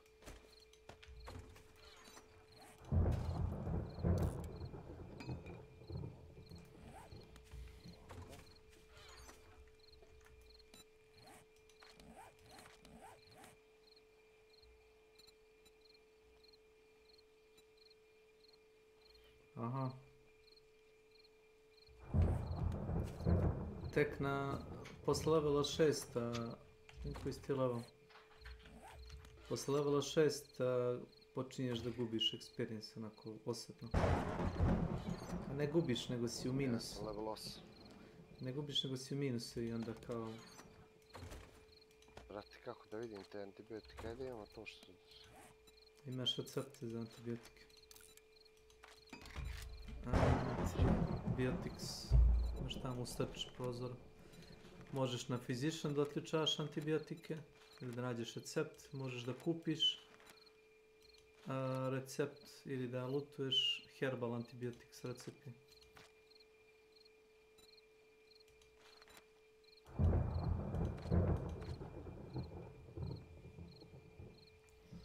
Za ovaj ti trebaju sandviči, ovaj herbal antibiotics možeš da od biljaka napraviš. Treba da radiš questove za trgovce. Trgovac ti daje lovu i više opcija ti daje za...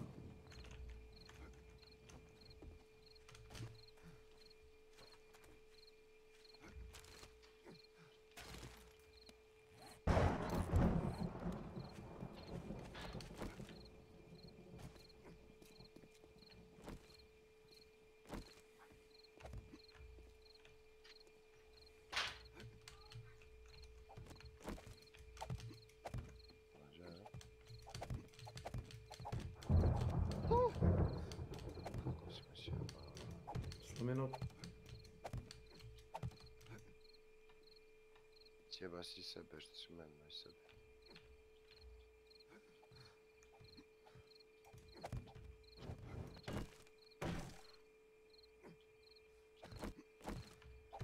Peni se gore skače. Skini to sad ispod noga.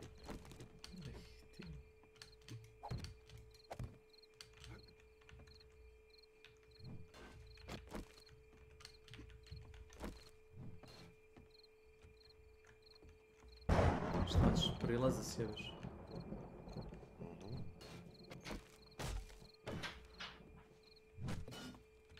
Faj, ne moraš, niti to, stani, niti to prilaz, stani puno. Gotovo je to. Ne, maki to, imam bolje nešto, gledaj. Ovo sam dobio, gledaj ovo. Ovo sam dobio iz, viš? Iz udarca, viš?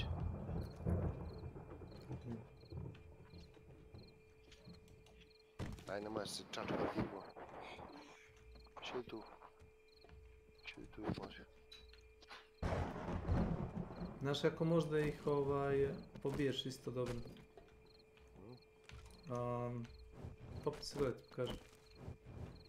Evo samo da zatvorim ovo.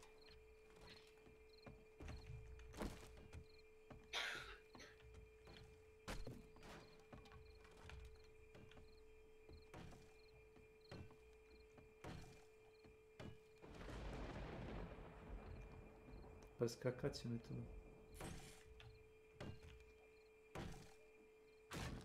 Penis. Sad ću morat da slome. Čuđe da zapatan to. Ima to bolje, stani, ne tako, ne tako da kažem. Ne, maki to. Ne mogu ni to da polomiti. Stani, gledaj ovo. Nisi ni vidio šta ima, brate. Vidiš šta ima? Ono možda ukloniš, ajde dobro. Nema potrebe da uklonjam.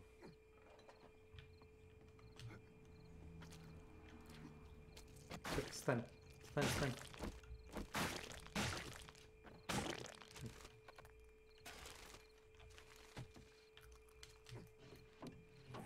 Ćemo da razvolimo sve ovdje ovo. Gled da lomiš alant. Znaš da imaš heavy attack, znaš da to? Razvaljuje staminu. Koliko ti nisi igrao verziju? Kad ti meni kažeš da ima heavy attack.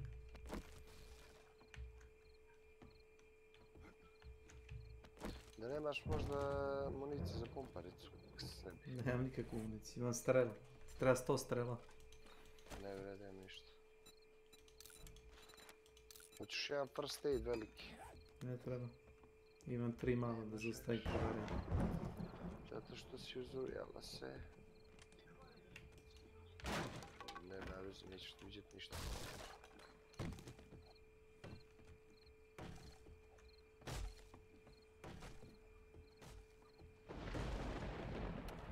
Znaš da dolaze ptice i da gađaju sa kiselinom? To znaš? Ne.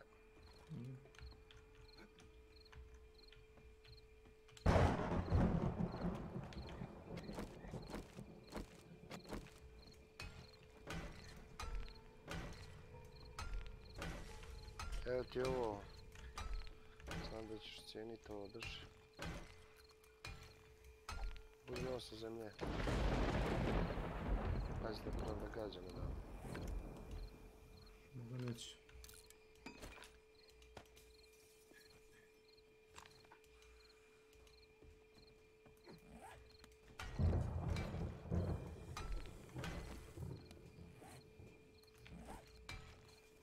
Gdje su te ptice? Samo polako.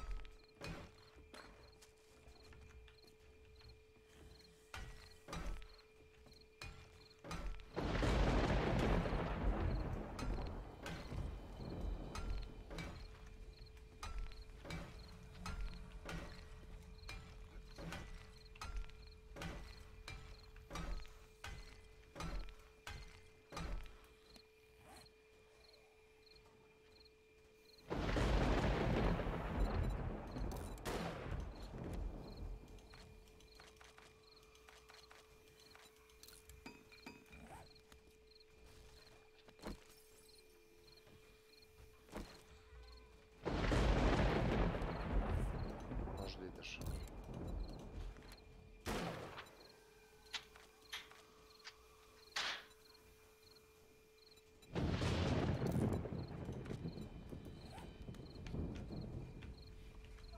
Da. A hoćeš odmah da ti to namjestim? Mogu odmah, evo sad ću. Evo odmah.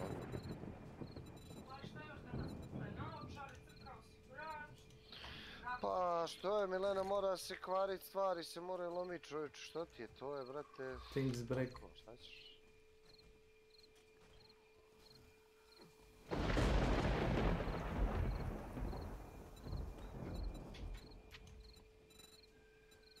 Sad ću ako uminem da namjestim osigurač minutu.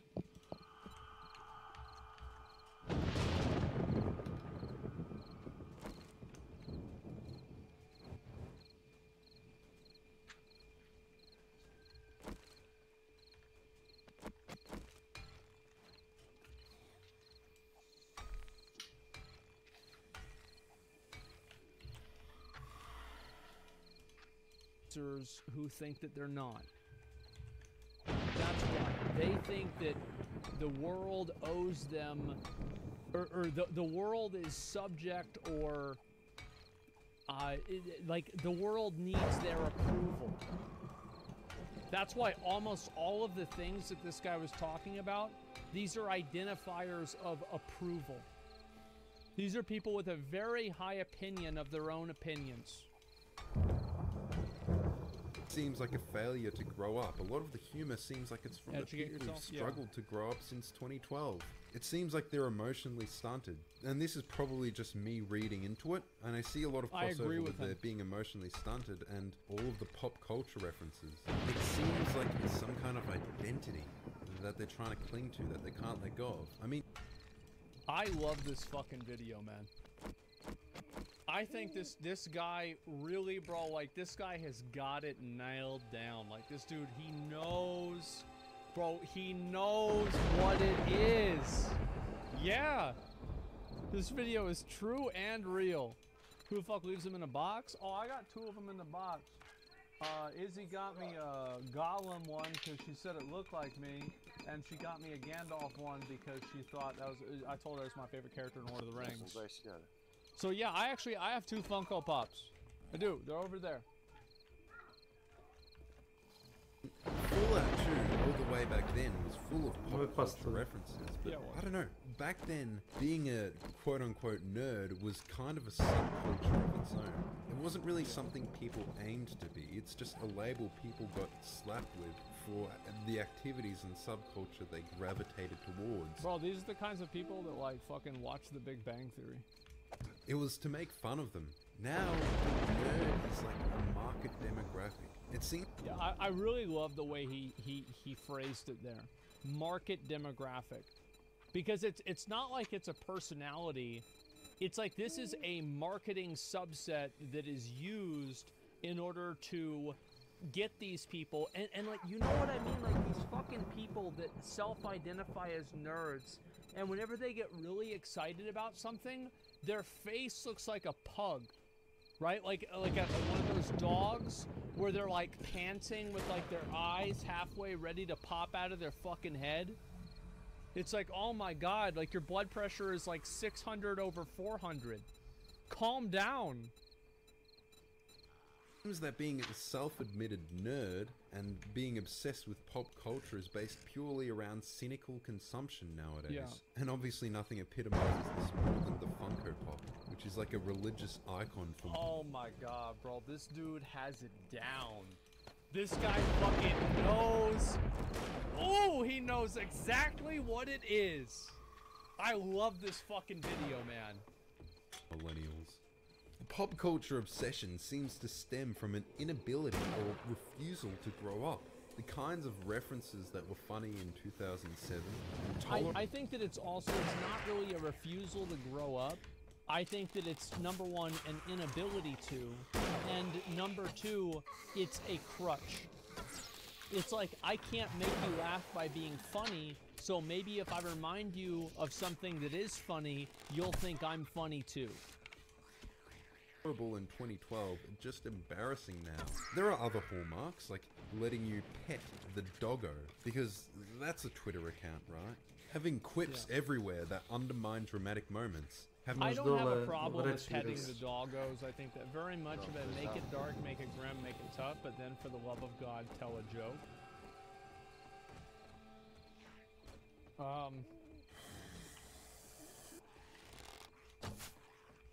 Oh yeah, no, this makes sense, right? Because remember, because he had, you know, like he did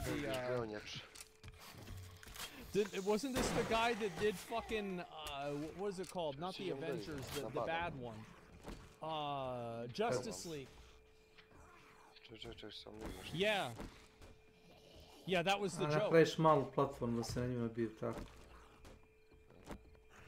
Ne bi skakao. Having an easy mode called Tell Me a Story or Story Mode, letting you skip bosses or parts of the gameplay, making the game easier if you fail too many times. I have no problem with that. Personally, I don't think that video games have to be hard, and I don't view video games as some necessary struggle that you have to overcome. I think it's totally fine for some video games to have an easy mode. I don't think they should have to have one, but I also don't think they shouldn't have one. Does that make sense? I think it's totally okay if you want to play through a game that's much more narratively driven and you just want to play through the story. Totally fucking fine, man. I also just wanted to mention a few tweets because people speak like this on Twitter, and I think that's where it comes from. And once you see enough of this, you start to recognize this style when you see it in media. Well, I mean, the truth is that if you go through, you take an AI and you feed it 1,000 Twitter accounts of 34-year-old Starbucks baristas, you can write one of these games completely with that AI. You don't need anything else. It will be, it will indistinguishable. Tuesday, the day you realize that nothing can stop you, because you are a magic skeleton packed with meat and animated with electricity and imagination. You have a cave in your face full of sharp bones and 5 tentacles at the end of each arm. You can do anything, magic skeleton. Yeah. Yeah, I mean, that's just... Who let this man cook? Bro, if you let this man cook, he would be the kind of guy that would tell you that mayonnaise is too spicy. Ja mislim da prodaje recept. In Bernie, my ex-wife, the tenant from hell, and general chump fuckery. This has been a cromulent fuck crust. I'm gonna give y'all a little bit of a tip. If somebody puts an asterisk whenever they're trying to use a word, this person has some type of a fucking disorder. There's something wrong in their head. There's something wrong with them. And it's like, use that as like a fucking... It's like a raid warning. Do not approach. Hal and General Chump fuckery. This has been a cromulent fuck crustable of the day. Tommy Needy Drinky. Tommy Needy Drinky. Holy fuck, bro. Like, oh my god.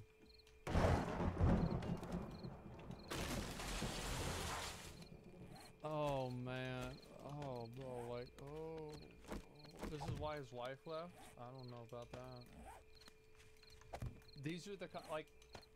Oh man, like, I don't even know. I'm not gonna say. I don't think it's Streamers_social_space. Welcome to my channel. Yeah. Tweets like this are why the idea of being a soy boy exists. Kanye is a teeny weeny little baby bitch muffin. What you'll notice is... Yeah, and you know he felt like an alpha tweeting that out. You know, he felt like he was so cool, like he probably, like, he almost probably set his phone down and he was like, ooh, I just did a bad thing.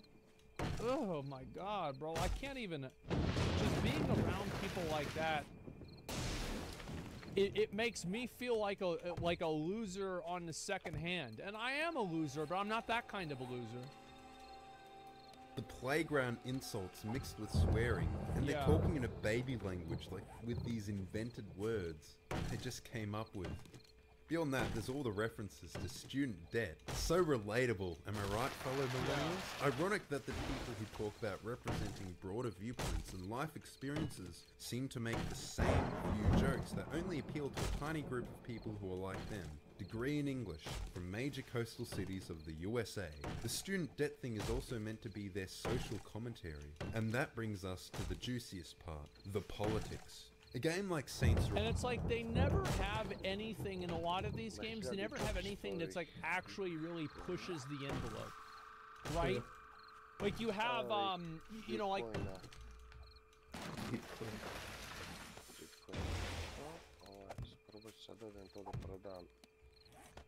Imaš li ti kakav trader skin? Ne, još uvijek. Moram kupiti za antibiotike da mogu da pravim antibiotike, ne mogu još da umirem, nervira me to. Onda ćeš da... Kao što rekao, ja nisi imao problem s tim. Ja sam... Zašto se jednostavno ne leveluješ? Kad se leveluješ onda pogineš. Ne, leveluješ, ne se leveluješ. I ako te toliko nervira, samo pogineš pošto se leveluješ. Nekad ti je skala za XP skoro do kraja i kad treba da uzmeš sve level up, ti pogineš i sebe moraš da razradiš. Gdje si rekao da može da se napravi taj... Physician internet, radica heal...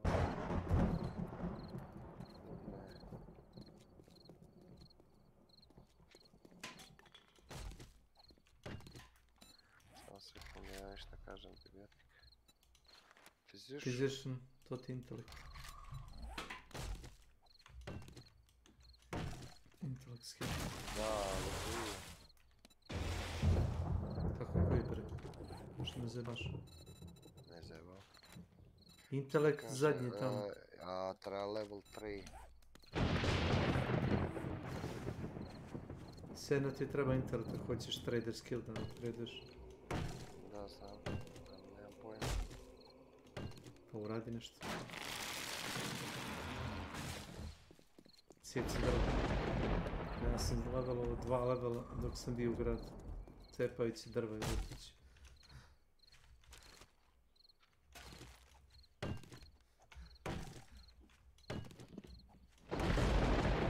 Gdje ono stash? Gdje ono za tradera? Isto trader skill. Isto intelekt. Better barter i onda ti ide na ja mislim level 3 dobijaš trader secret special better barter.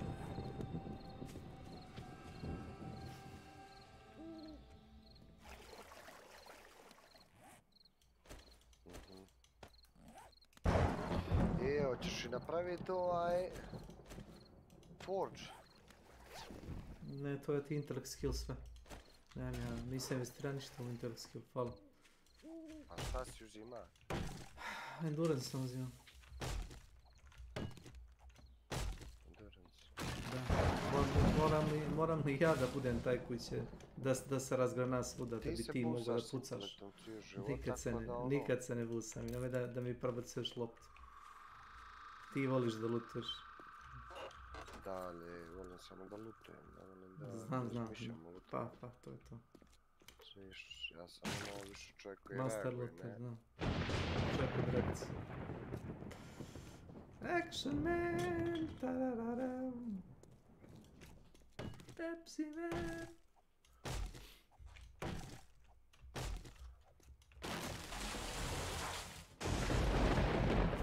Znaš gdje je trader ovdje? Nemam pojma. Tiš mi reci. Vratno na severu, prema koji je ovo pravac, sam se okrenuo. Prema nortu. Prepostavljam, ne?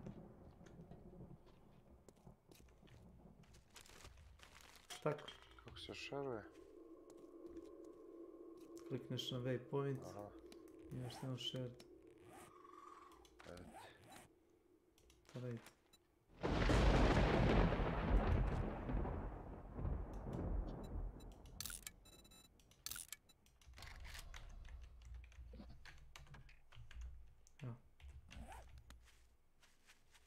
Hvala.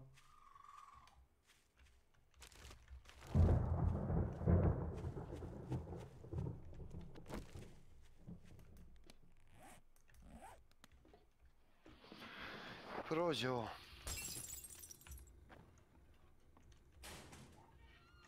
Pa imaš još par sekundi, ali generalno.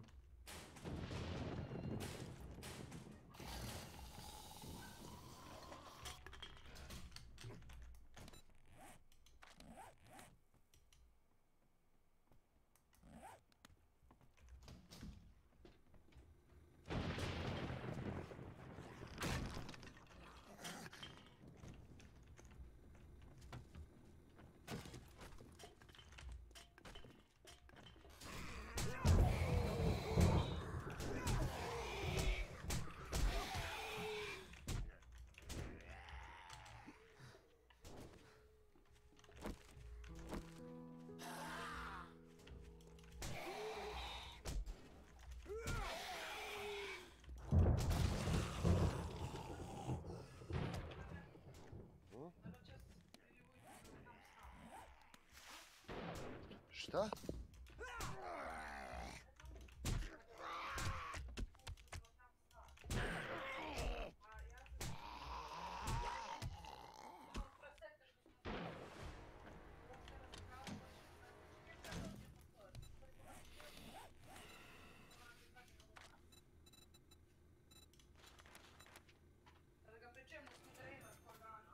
Može.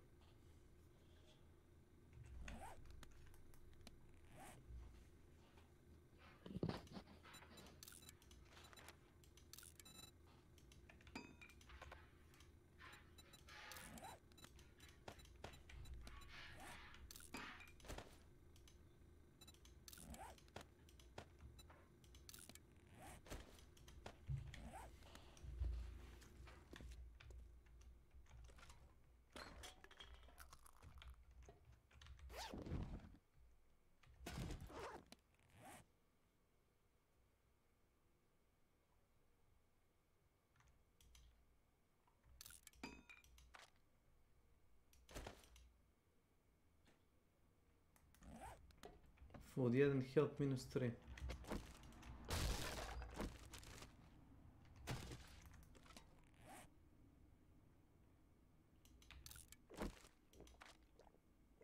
Šta je jedan health do minus 3? Ma, ako ideš pokvarenu hranu.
Evo ti sef ovdje.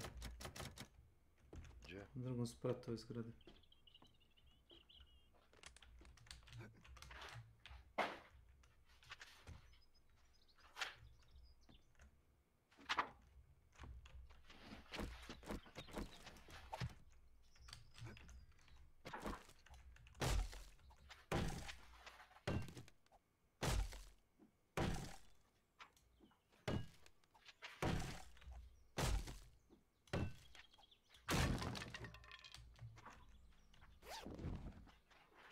Treba ti vrenču.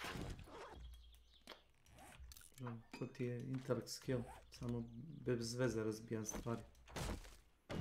Ako nemaš efikasan skill za dismantlovanje, možeš. Da. Treba da razbiješ 200 to bila da bi dobio nešto. Umjesto 2, 3.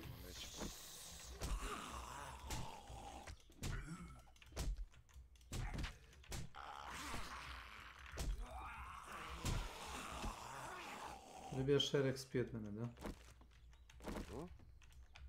Jesi dobio share XP od mene? Ne. A to si 200 metara daleko. Otišao sam do tradera.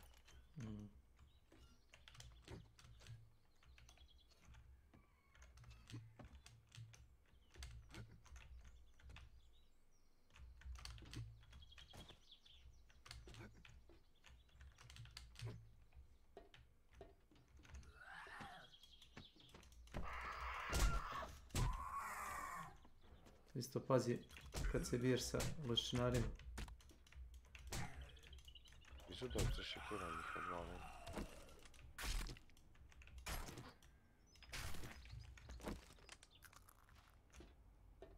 Sekira level 3-4 pretpostavljam.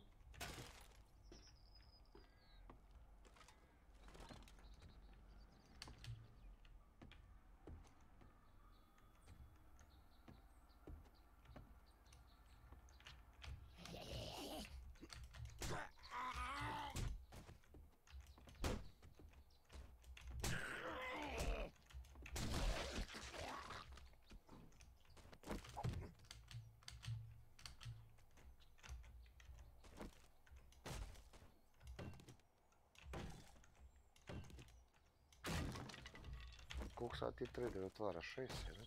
Da. A 6, ali bit će i 6:30 dok on otvori stvarno.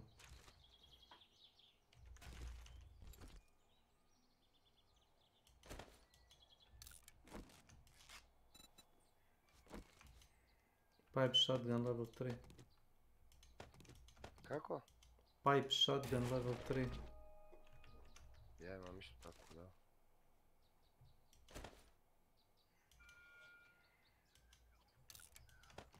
Čujem. Trader Joe is now open.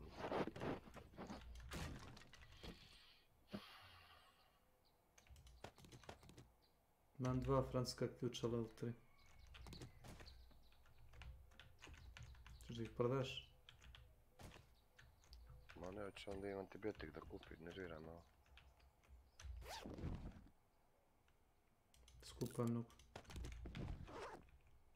Jeftinije da umreš, da zaradиш XP nego da to uradiš. Nađi zombije, pobij ih, leveluj se i umri.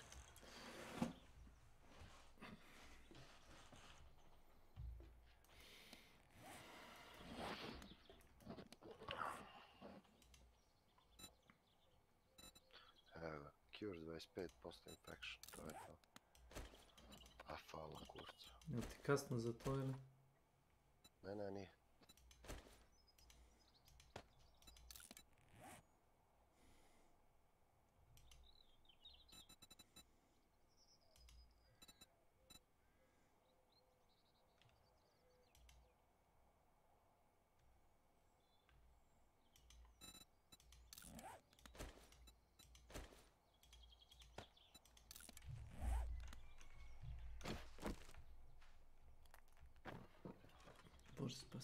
Like a coliseum or something like that where like college kids can go and kill each other, and if you compete in it and you kill somebody, you get all your student loans forgiven. Oh, that's interesting. No, you never do that. It's just all of these little weird fucking illusions. That'd be hype? Yeah, of course. It's a great idea. Yeah, because it's interesting. These people never take risks. Their idea of taking a risk is driving down the poor part of the city with the doors locked. Robotic drone medic That's mod their idea schematic. of taking a risk. Bro keeps referencing Da, imaš drona capitalism koji te as prati. if it was offering some sort of critique, but it's not really saying anything. A lot of these games seem to just Može da reference te political healuje, events or može da social puca, issues because it's like they feel obliged može da to. nosi par They do stvari. these political things not because they have anything to say, but because they think they have to say. Like, have a character that just punches the cat in the head. Just out of fucking nowhere. It's like, you want to make this guy punch the cat in the head. Yeah. Bro, like, let's do something. Let's mix it up a little bit. Let's have a little bit of fun. Yeah, some JoJo shit. Yeah, put some fucking Dio Brando shit in there. Exactly. Like, take some risks. Like, it just. I think the problem with these games is, like, especially whenever you see kind of like what they do, is you know that like the scope of the story is going to be like this. To tako radi. Ti si ga pročitao i možda ga kraftiš. Level 1. Minimum. Evo sad kaže kako stvari radi. Ironically, Borderlands. In that, they're never going to go outside of that because nemaš they're afraid to. Something. This is because of Twitter and just social media in general, at least partly. Maybe 5 or 6 years ago, the complaints about how they're politicizing video games were coming to a head. We need to stop politicizing this escapist hobby. Then some Redditors from a place named Gaming Circle Jerk took these complaints and ran with them. They've been telling their singular joke for like 6 years now. Yeah. Actually, Chud, games have always been political, then showing examples of old games and how they... Oh, video games shouldn't be political starter pack. Oh, absolutely. And this is what I said before, right? Is it's not about making the games political. It's about making the games political in a way that's poignant and interesting. They made some political statement. And these people are never poignant, and they are never interesting. Meme since then has been some variant of le gamers, le politics. Yeah. It's also paired with the statement that all art is political, and games as art are making a political statement. They just say that. There are a lot of things that are really not very political, okay? Like, let's just be honest here. It's ridiculous to even say that. The only reason why people say, oh, all art is political or all games are political or something like that is to rationalize why it's okay for them to insert politics into something where it previously did not exist. Even if they don't overtly comment on anything. Saying nothing is a sign that you tacitly affirm the status quo. You aren't fighting hard enough against capitalism if you aren't speaking out against it. And it seems that they've reached game devs with this message. I think it's a common enough sentiment that many game devs feel obliged to say something, to make a statement about politics, even when... Yeah, I'll give any developer a tip. If you were thinking about adding a political message into your game, because you feel like it would be relevant for the time, number one, you date your game. Your game is contextualized around a social issue in 2021 that 10 years later, nobody is going to give a fuck about. And number two, you alienate people that don't want to hear about that shit. They don't really have anything of value to say. And it shows. Oftentimes these political allegories and references to capitalism just feel phoned in, like in Saints Row. It isn't really saying anything, it's just making the references because... These people never say anything because they have nothing of substance to say in the first place. They're the people that they string together 3 or 4 different buzzwords: late stage capitalism, stolen labor, and let me think of a third one. A decent human being, and you just put these 3 together, they start soy facing and they like the tweet. They don't even read the rest of it. No. guess it looks like that's what people want when you look at social media. Am I right? Do my moots on the Bird app agree with this? We talk about this all the time, same with Borderlands. It's maybe trying to make a statement about evil corporations. Corporate asshat. But you fight for corporations the whole time. And I just want to take a moment but you're to fighting compare. you're fighting for the good corporations, okay? You've got to understand that we're the good guys, and that's why we're killing the bad guys. Just like in history. The good guys always win in history. Isn't that lucky? Wow. That's so great. The capital P politics. It's amazing in how it games happened. Versus how old games would present political issues. Coincidence. In all those older games, it was more of an idea that was presented. It was often aware of the nuance, and it didn't force your opinion. Well, it's an idea, and that's what makes it more timeless. So, like, the ideas that were put forward in Metal Gear Solid, and here's my opinion, okay? I think Kojima did two things. He watched Escape from New York, and he watched Serial Experiments Lane. And we got Metal Gear Solid. That's what fucking happened. Oh, and he watched Desert Storm with the U.S. That's how it happened. And the reason why it's good is that it is contextualized around an idea, not an event, not some sort of way of thinking, but the exploration of an idea. It's a higher form of thinking and commentary.